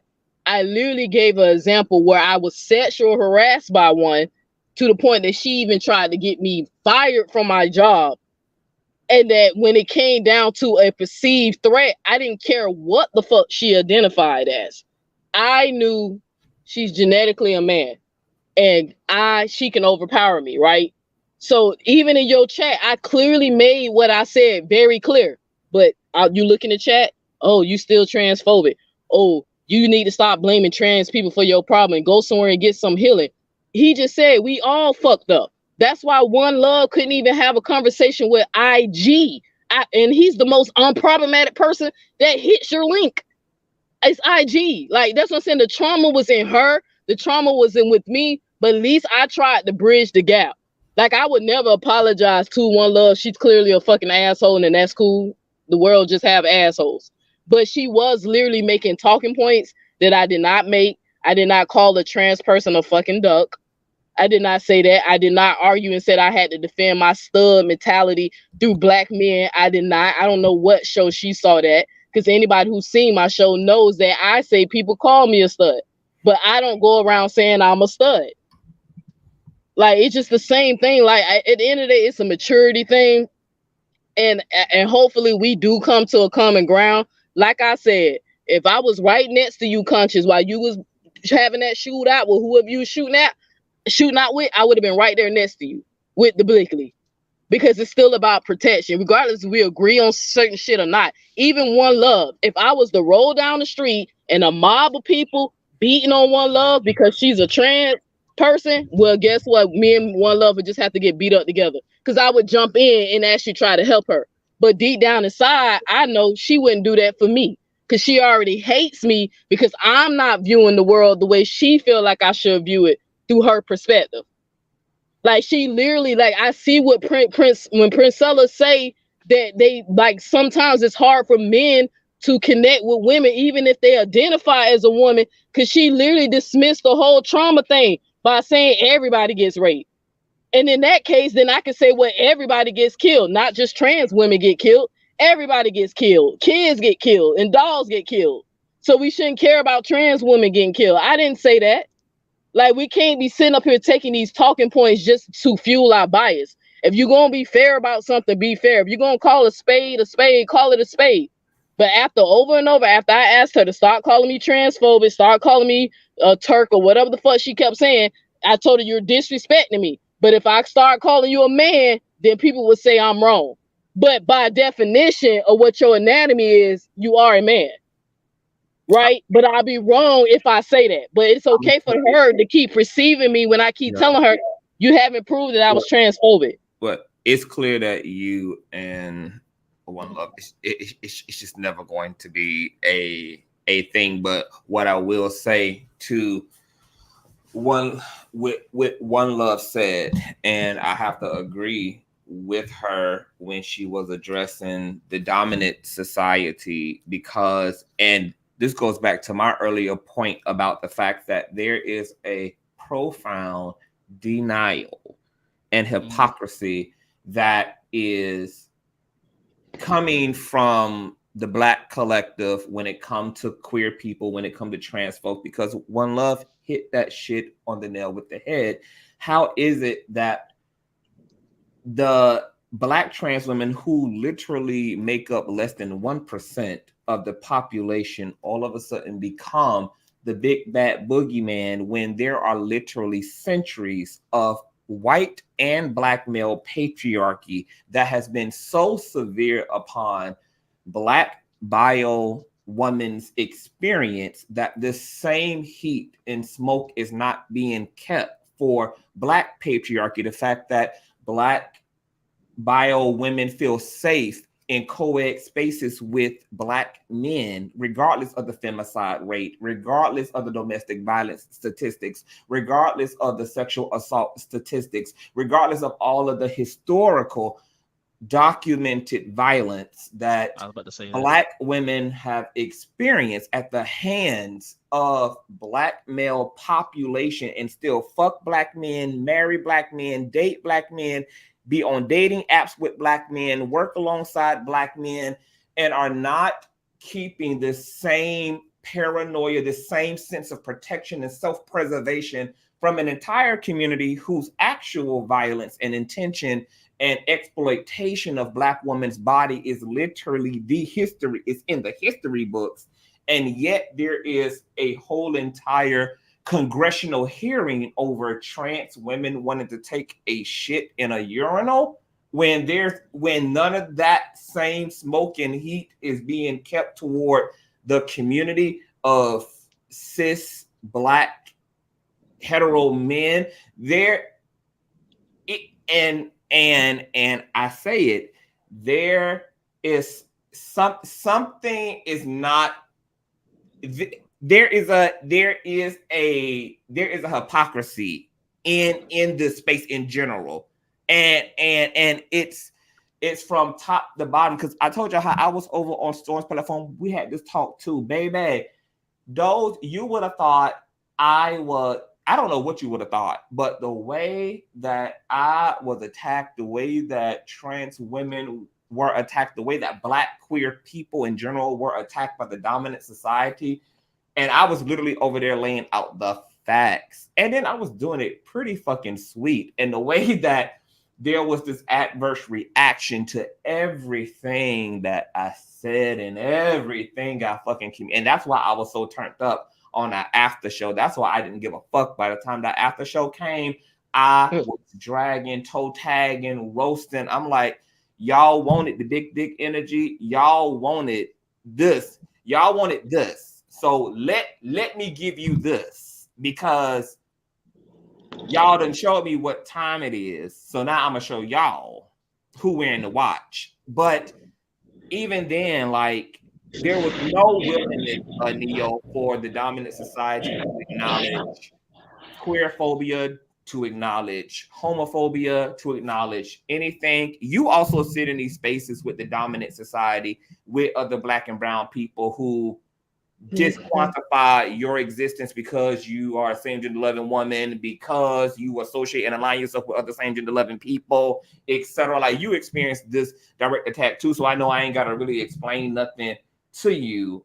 So, and then when we hear the dominant society, right, we hear them responding to white supremacy, but blaming black queer people for this fake agenda. Yeah, like this fake agenda, like blaming us for why the black community is lacking and behind, never being able to celebrate us, always feeling like there's some insidious agenda, there's some nefarious intent behind us doing any fucking thing, like, and there's no way to make it make sense to them. And I see how, like, each community does that, where hurt people layer on top of hurt people. Those hurt people become hurt people and find somebody else to oppress, and it just becomes a domino effect, which is why One Love was saying black trans women at the bottom of the totem pole, so it's easy to make them the scapegoats for what men have done, not what trans women have done, but what men have done, what cis men have done to women's community. And unfortunately, yes, black trans women are caught dead smack in the middle of a patriarchal war where there is great contention between black biological women and their black male counterparts. And as far as I'm concerned, Black trans women are collateral damage. They are the casualties of this war right now, which is at an all-time height. The rise of Kevin Samuels, the death of Kevin Samuels, the rise of the manosphere. There's all of these subgroups and coaches that are attempting to exhale and are pointing the finger, sometimes rightfully so, at where there needs to be blame and who's participating in the suffocation of each other. And then sometimes it's just a transference of hurt. It's just about finding who can absorb the wrath, who this frustration can be dumped into. It kind of reminds me of like when a loved one that means a lot to everybody dies, and then the family needs to go to find somebody else in the family to blame, like, because that's just the way people cope sometimes, is by trying to find an avenue and find a emotional dumpster for what's been internalized or for the loss. And yes, to your point, Jackie's cookie, it's exhausting, it's fucked up, it's a lot. And I don't know what this country would look like, Neo, if everyone then starts to use their personal anecdotal experience to say, I don't feel safe. Because queer people can easily make that argument against dominant society. And to your point, queer women can make that argument. Trans women, to One Love's point, can make that argument. Black people can make that argument. But I don't know what this looks like when that is the case for everybody. And I don't know I just don't know what the outcome would be, because people developing their own spaces, baby. That's it. Ain't got no choice. But a Black folk don't got no space. We gotta create it. We just gonna have to create them. That's all I'm saying. And I know Reckless on here. Hey baby, how you doing? Hey Reckless. What's going on? Mm-hmm. I think I'm just gonna hold back because I don't know. I'm kind of came at the end. I think I missed a lot. So well, clearly you want to be link for a reason. So just speak to. Because I was just coming in the tail end and saw her and One Love going back and forth, and I heard something about man and all this other stuff. So I didn't know what was going on. But yeah, like you've been on here for 6-7 hours, so I don't think I'm just gonna hold back and not say anything. I think that's gonna. I think I'm gonna have to watch it back or something so I get full context. Well, I can respect that because I just got on somebody about that on my show, coming in, jumping in, blazing guns of fire, and they ain't even see the whole content of the show, so I can respect that. Mm-hmm. But I definitely want to address something I just saw that was real ignorant, and this is my point where I keep saying in the LGBT community, we keep arguing over social constructs. And your friend Glamoring Rainbow said, why should a trans woman have to take advice from advice on womanhood from someone who is dressed like a dude? That's literally proving my point, what I've been saying all day, that what they're identifying and what they're transitioning to is a social construct.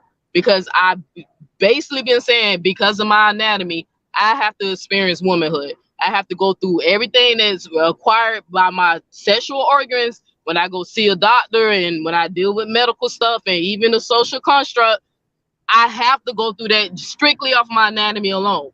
But you got somebody in your chat right now who feels like because I wear men's clothes, I can't even identify as a woman. You see what? That's the point I'm making right there, Conscious. My clothing is not my identity. It's an expression. Mm-hmm. I feel comfortable in masculine clothing. And it's not because I think I'm a man or feel like a man. I like the clothing versus I'm not in tune with the feminine side of me. For when it comes down to a outward expression. But what do you say to women who also disqualify your womanhood because it's happening in the context of you being a same gender loving woman? It's happening in the context of you being a masculine presenting woman. Freedom. What do you think to the women? Yeah. A black lesbian woman can't tell me shit about what it means to be black, or can't tell me shit about what it means to be woman, can't tell me shit about any of that. Because I know that you deal with your fair share of mammies who disqualify you for those reasons. All the time. But that's the form of ignorance. That's why I was saying people cannot get away from these social constructs to identify someone's anatomy. Just like IG made a great point when he literally said that they the one who assigned this shit to your sex. And then you got somebody right here in your chat saying because I dress like a dude, I can't speak on womanhood when that ain't got shit to do with womanhood. What I wear, that's not what I go through, my experience. That's what defines my womanhood. And why? And what goes under the womanhood?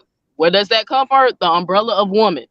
Like, I just don't get it. It's like they keep picking and choosing. Like, I tried to understand where One Love was coming from, but seeing comments like that, it literally keeps showing me that what y'all arguing are the social construct, and y'all not arguing the anatomy, right? Because you know, One Love said she got her penis removed, so now she has a vagina. That's another way that indicates that she's a woman in her words. Even though with me, I'm like, well, I know trans people who never had the surgery, and I'm okay with calling them a woman. So which one is it? Is it connected to our sexual organ, or is it connected to our expression or our social constructive? Like, which one is it? These why I keep saying that this is where it gets confusing. And then if I'm in the community having a hard time understanding this shit, I know the fucking heteros, them mother ignorant ass motherfuckers who can't separate social construct from the gender. I see why it's more confusing. Because Well, actually, we can't even do it over here. well, for one, I love you dearly, but you have to stop listening to Flame Monroe. That's one. That's one. That's one. Because every single time I hear about that bitch, I'm gonna keep my foot on that neck hole. On that Hey, bitch do what neck. you gotta do, baby. Do what you gotta do. Mm-hmm. But these talking points don't come from Flame though. But you know, Flame said that her community oppressed her more than the heteros. So But did that's anybody take that in consideration?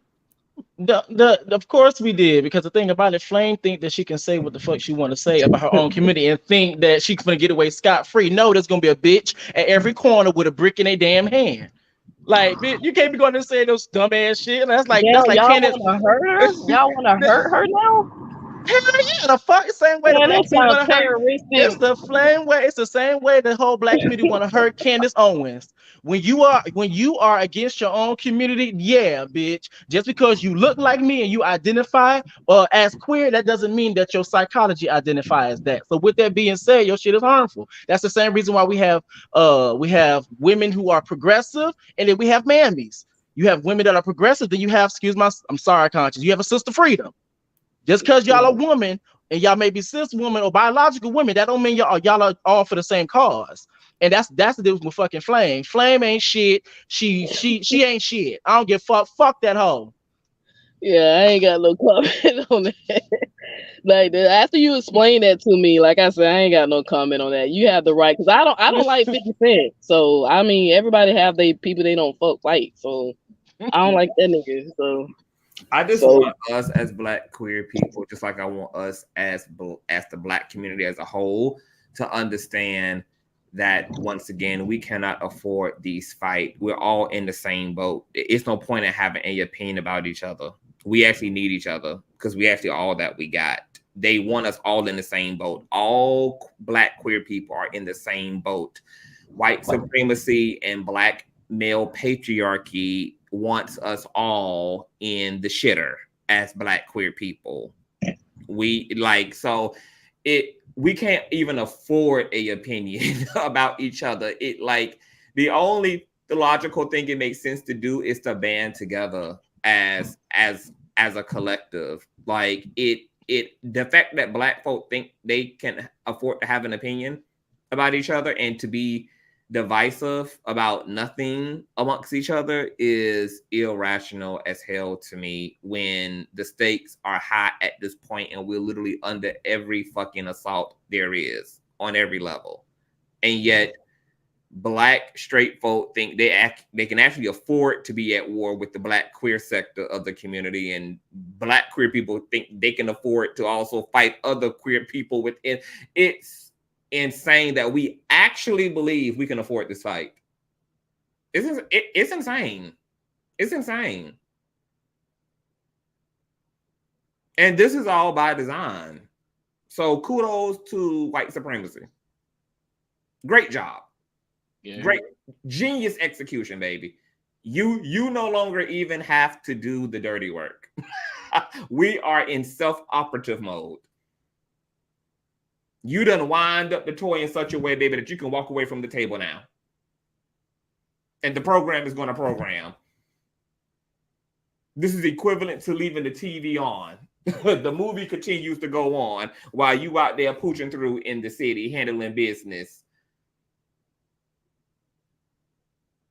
You got to give it up to white supremacy. This was absolutely genius. If you wanted to single-handedly destroy a people, all you had to do is to get them to be adverse toward each other. And you can destroy the ant colony from the inside out. The call is now coming from inside the fucking house. That is genius. That is fucking genius weaponization. That is genius genocide. That is genius annihilation. Absolutely fucking genius. So we should all pat ourselves on the back for assisting white supremacy, because we are, in fact, are the new blackface. We are black people in blackface. Make that make sense. Make that make sense. We actually think we can afford to not love each other, to not support each other, to not insulate each other, to not galvanize. And we actually believe that we can afford the division. That's amazing to me. That is astonishing to me. That's astonishing as fuck to me. I'm blown. That with everything that's happening on every fucking level, that black people think they can afford to lose each other. Wow. And this is why you have this is why you have sectors and pockets of the black community divesting in various ways. You have black queer people who do not associate with the collective of the black community. They take their winnings and get the fuck on. You have biological black women who take their winnings and get the fuck on. You have black men who take their winnings and get the fuck on. Titanic is sinking, baby, and it's all about the single rafters. It's every man for themselves.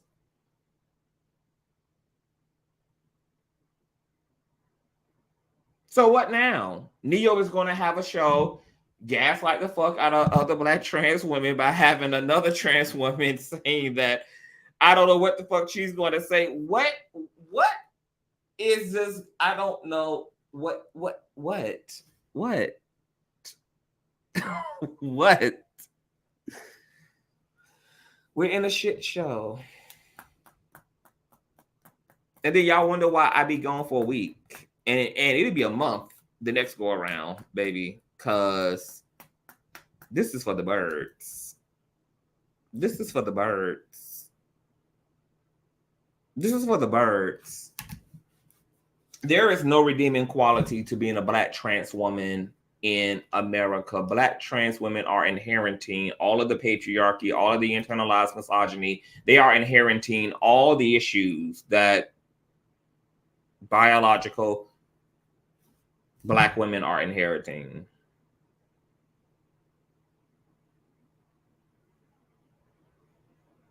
It's not a win to be a black trans woman in this society. It's not a win to be a black trans man in this society. And the only reason why men's community ain't fighting with their trans counterparts is because men know this.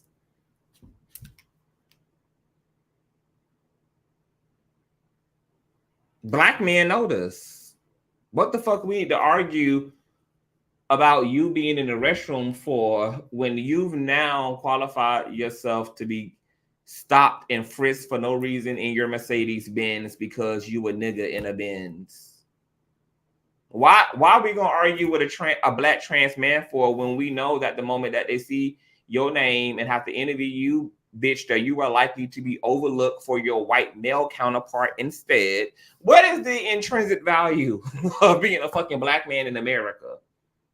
So what the fuck we gonna argue with a trans man for entering into black man space as if there's any redeeming quality to being a black man in America? You just inherited all the fucking struggles and all of the fucking ills and all of the fucking racism and all of the fucking all of that, brother. Welcome to the club. Welcome to the club, bro.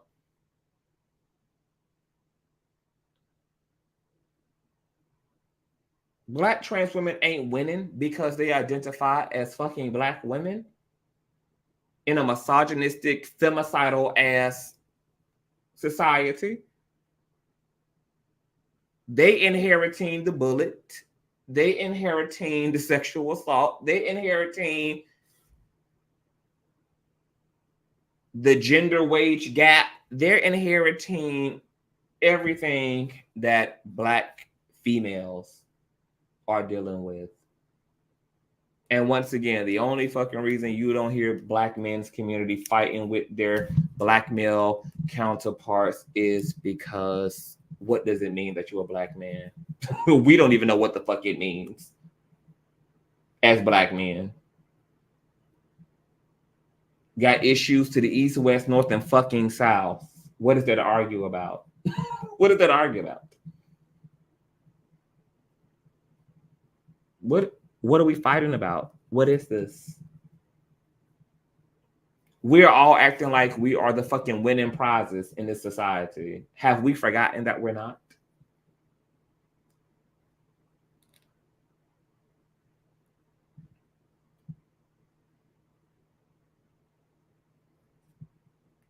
Have we forgot that this society is not awarding our black asses, whether we're male or female, trans or fucking queer?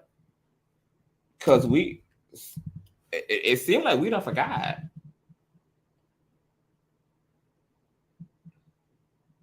If everybody is as oppressed as they claim they are, what is the fight about? Because all a motherfucker doing is inheriting a different type of fucking struggle.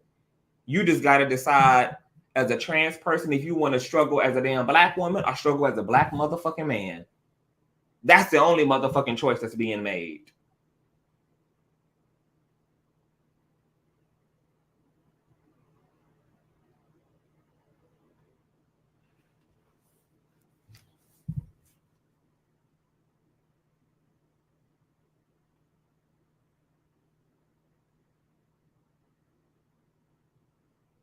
It's time to collect the fucking Infinity Stones. It's time to strategize against Thanos. It's time for us to get over our fucking selves. It's time for us to have higher priority. It's time for us to see ourselves in each other. It's time for us to understand the motherfucking assignment. And even under all of these harsh ass circumstances, still acting like a bunch of fucking clowns.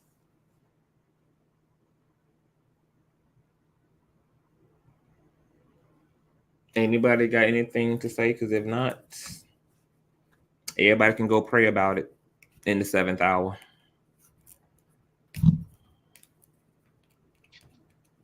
Nothing to say.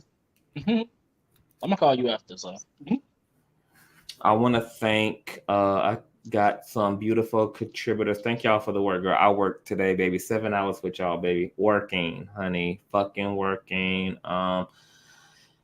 Next show I'm gonna try to bring some strategists to the platform. We need to get into what liberation looks like. What is the pathway to that? I'm gonna have to get a hold of some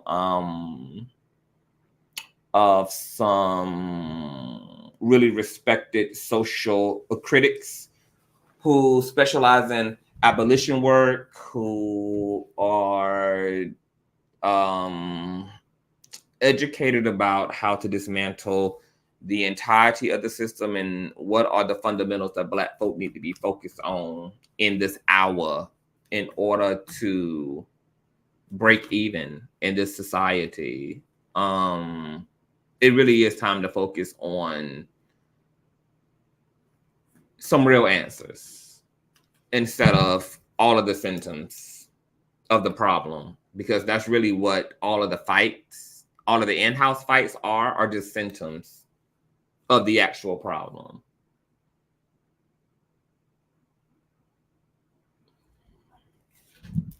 Yeah, Moesha, I'm gonna do that. I want to shout out to my baby mother Mary. Thank you so much, baby mother Mary. Thank you so much, Coco. Thank you so much, Tanika. Thank you so much, Cheryl. I love you all. Y'all keep me going, man, because baby, this shit is heavy. Neo, any lasting words, sister? Baby mother of it all, child. What do we go from here? You on mute too, if you didn't know. She might have walked off for a second. She probably, yeah. She been. I'm still here, y'all. Somebody's talking to me in the background, but I'm still here. Oh, you multitasking. Well, are we finna wrap? So any final words, Neo? She got the camera on mute though. Yeah, I'm trying to do too much, y'all. Nah, I mean, yeah, hold on, bro. Yeah, it's live. They live. So yeah. But nah, I mean, at the end of the day, Conscious, like I said, bro, even though I got a little spicy with you and you know it is what it is, like I said, I love y'all. I always gonna have love y'all regardless if we disagree or not. You should hear me and my baby brother go at it. So I don't heard some of these talking points. But he know, like I know, if shit ever go down, regardless if we disagree or not, if somebody's attacking him or me, we gonna fight. We gonna stand by each other, and that's what, at the end of the day, that's what I hope some people. I heard you, bro. I heard you. But hopefully people kind of see my heart. At the end of the day, I'm not trying to take away from a trans person's experience or tell them how they should feel or whatnot. I never even said they didn't feel like a woman. I literally was just trying to get a clarification on what that is, because by definition, it's not a feeling, you know? So, but at the same time, I can respect that, you know, they do have to navigate through this life in a different perspective than I do. I would never know how that feels to have that surgery that One Love had, right? I already know the complications that go along with that. I just did the research and I talked to someone who told me even after that surgery, they have a lot of stuff that go wrong, right? So even with that, my heart goes out to her because I know she got a more additional shit she's gonna have to deal with. But I wish she would give me the same gratitude that I would give her by knowing that I have certain things I have to go through just because of my anatomy. It, you know, the womb and all that, even though people downplay and act like it ain't, it's just nothing. It literally puts a woman through a lot of shit. Like there are women who are dying because they're bleeding too much. Right? They losing a lot of blood because of their womb shedding, right? Or they have to go on medication to keep from bleeding to death. It's a lot that we all have to experience. So I just wish that we could all just bridge that gap. I'm not at war with no trans person. I'm not transphobic. I don't tell trans people they're not trans and whatever all that shit she tried to say, I said. I was just simply trying to understand it with a clarity exactly what she means by that. Because Sable, I feel like out of all the trans people I talked to on your panel, Conscious, I think Sable gave the best answer when she said she identified with the gender expression.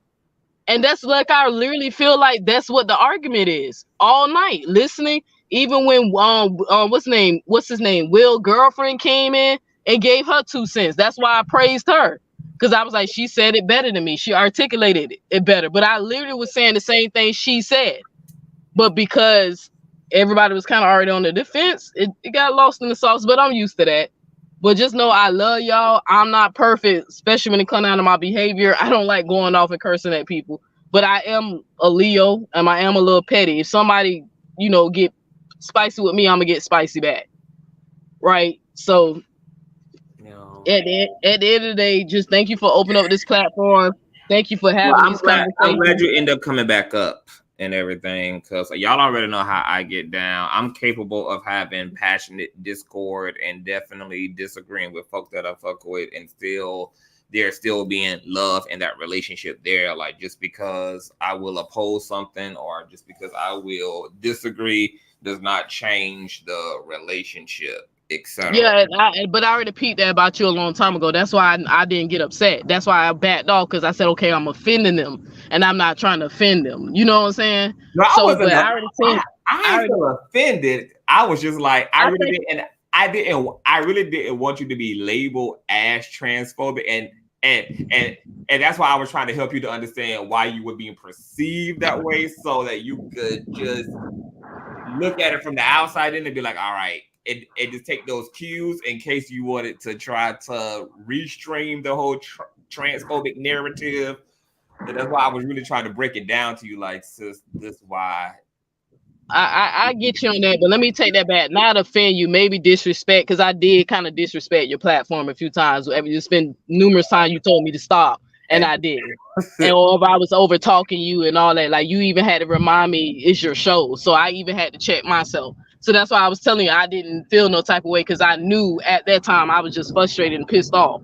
You know what I'm saying? So, but I get it. Like I'm saying, like, I'm literally telling people I'm not transphobic. Whatever they try to label it, I'm generally just saying that I feel like there's another way to express this, or to try to get a just try to get a push, not push the narrative. I hate that word. To just get a clear understanding exactly who these people say they are. I know they're not obligated to explain that to anybody, but I really think it'll help as society, like, you know, change the social construct, what it is that they're saying. You know how women had to fight for their rights to be treated equal as a man? It was pushed back. Them men was not trying to hear that shit. But now women, you know, the playing field is a little equal. I mean, they still get paid more than us, but I can still take on a job that was assigned to a man. I'm a truck driver. But at one point, women couldn't drive trucks, right? So, yeah. But, you know, but let me go ahead and go. It is late. My girl probably like, what the fuck is she? Right.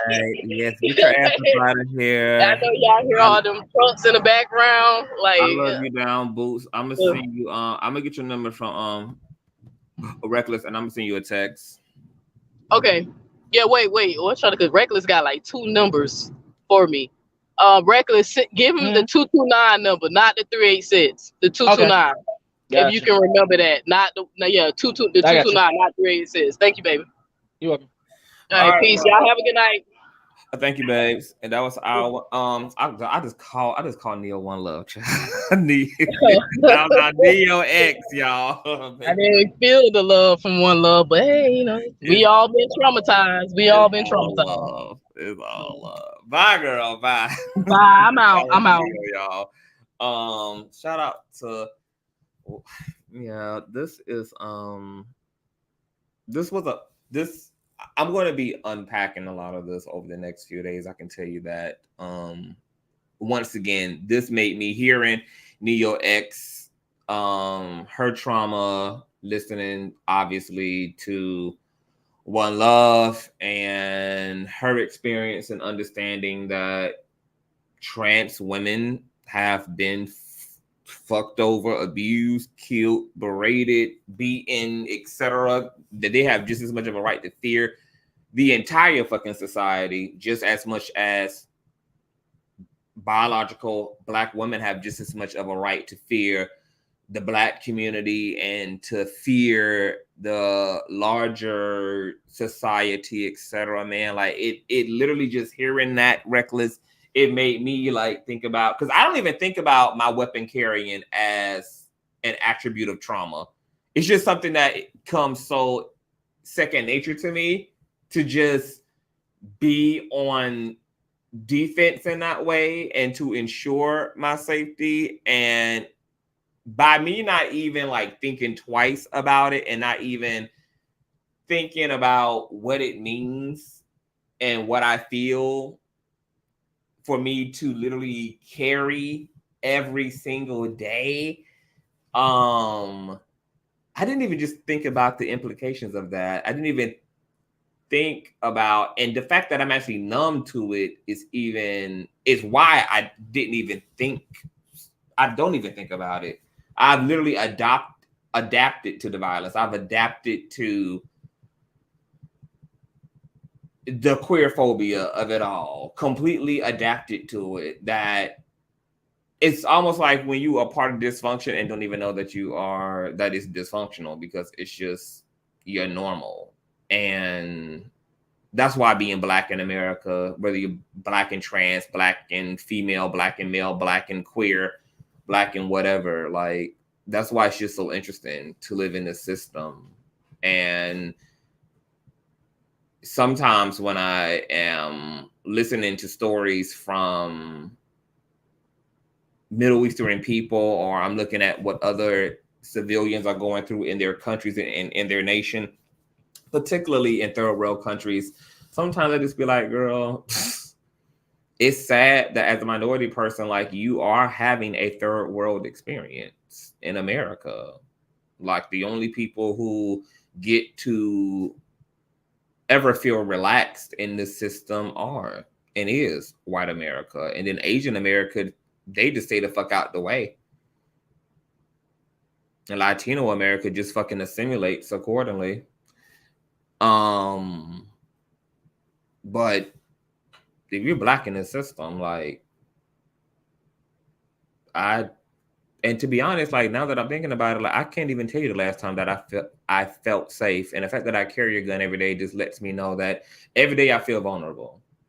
Every day I feel vulnerable. Every day. There hasn't been a time in my life, probably since I've been 18, that I have actually felt safe. I don't ever feel safe. The only time I feel safe is at my home. Every time I step outside these doors, it's up. And in the words of Jocelyn, everywhere I go, I'm prepared. I'm prepared to brutalize if that's what it takes. I'm prepared to fight everywhere I fucking go, in the words of Jocelyn. The only safety I have is what I have created for myself in my home, but I am so clear, and I just refuse to forget it. I refuse to forget. I refuse to ever walk out these doors and ever believe that I'm safe. I just refuse to feel comfortable here, and I know that I'm not. And the experiences, every time that any Black person goes through anything in this system, it's a reminder for me. Anytime any of my Black queer peers go through anything in this, it's a reminder. Every time anything manifests in my reality, it's a reminder. It's a reminder. It's a reminder. But this shit is fucked up. This shit is fucked up from all angles. To be a Black woman in this country is fucked up. To be Black and trans is fucked up. To be Black and male is fucked up. To be Black and queer is fucked up. It's fucked up. It's fucked up. Man, this shit is really fucked up. It's really fucked up. I love y'all. I'm gonna try to see y'all tomorrow or later today. Just stay encouraged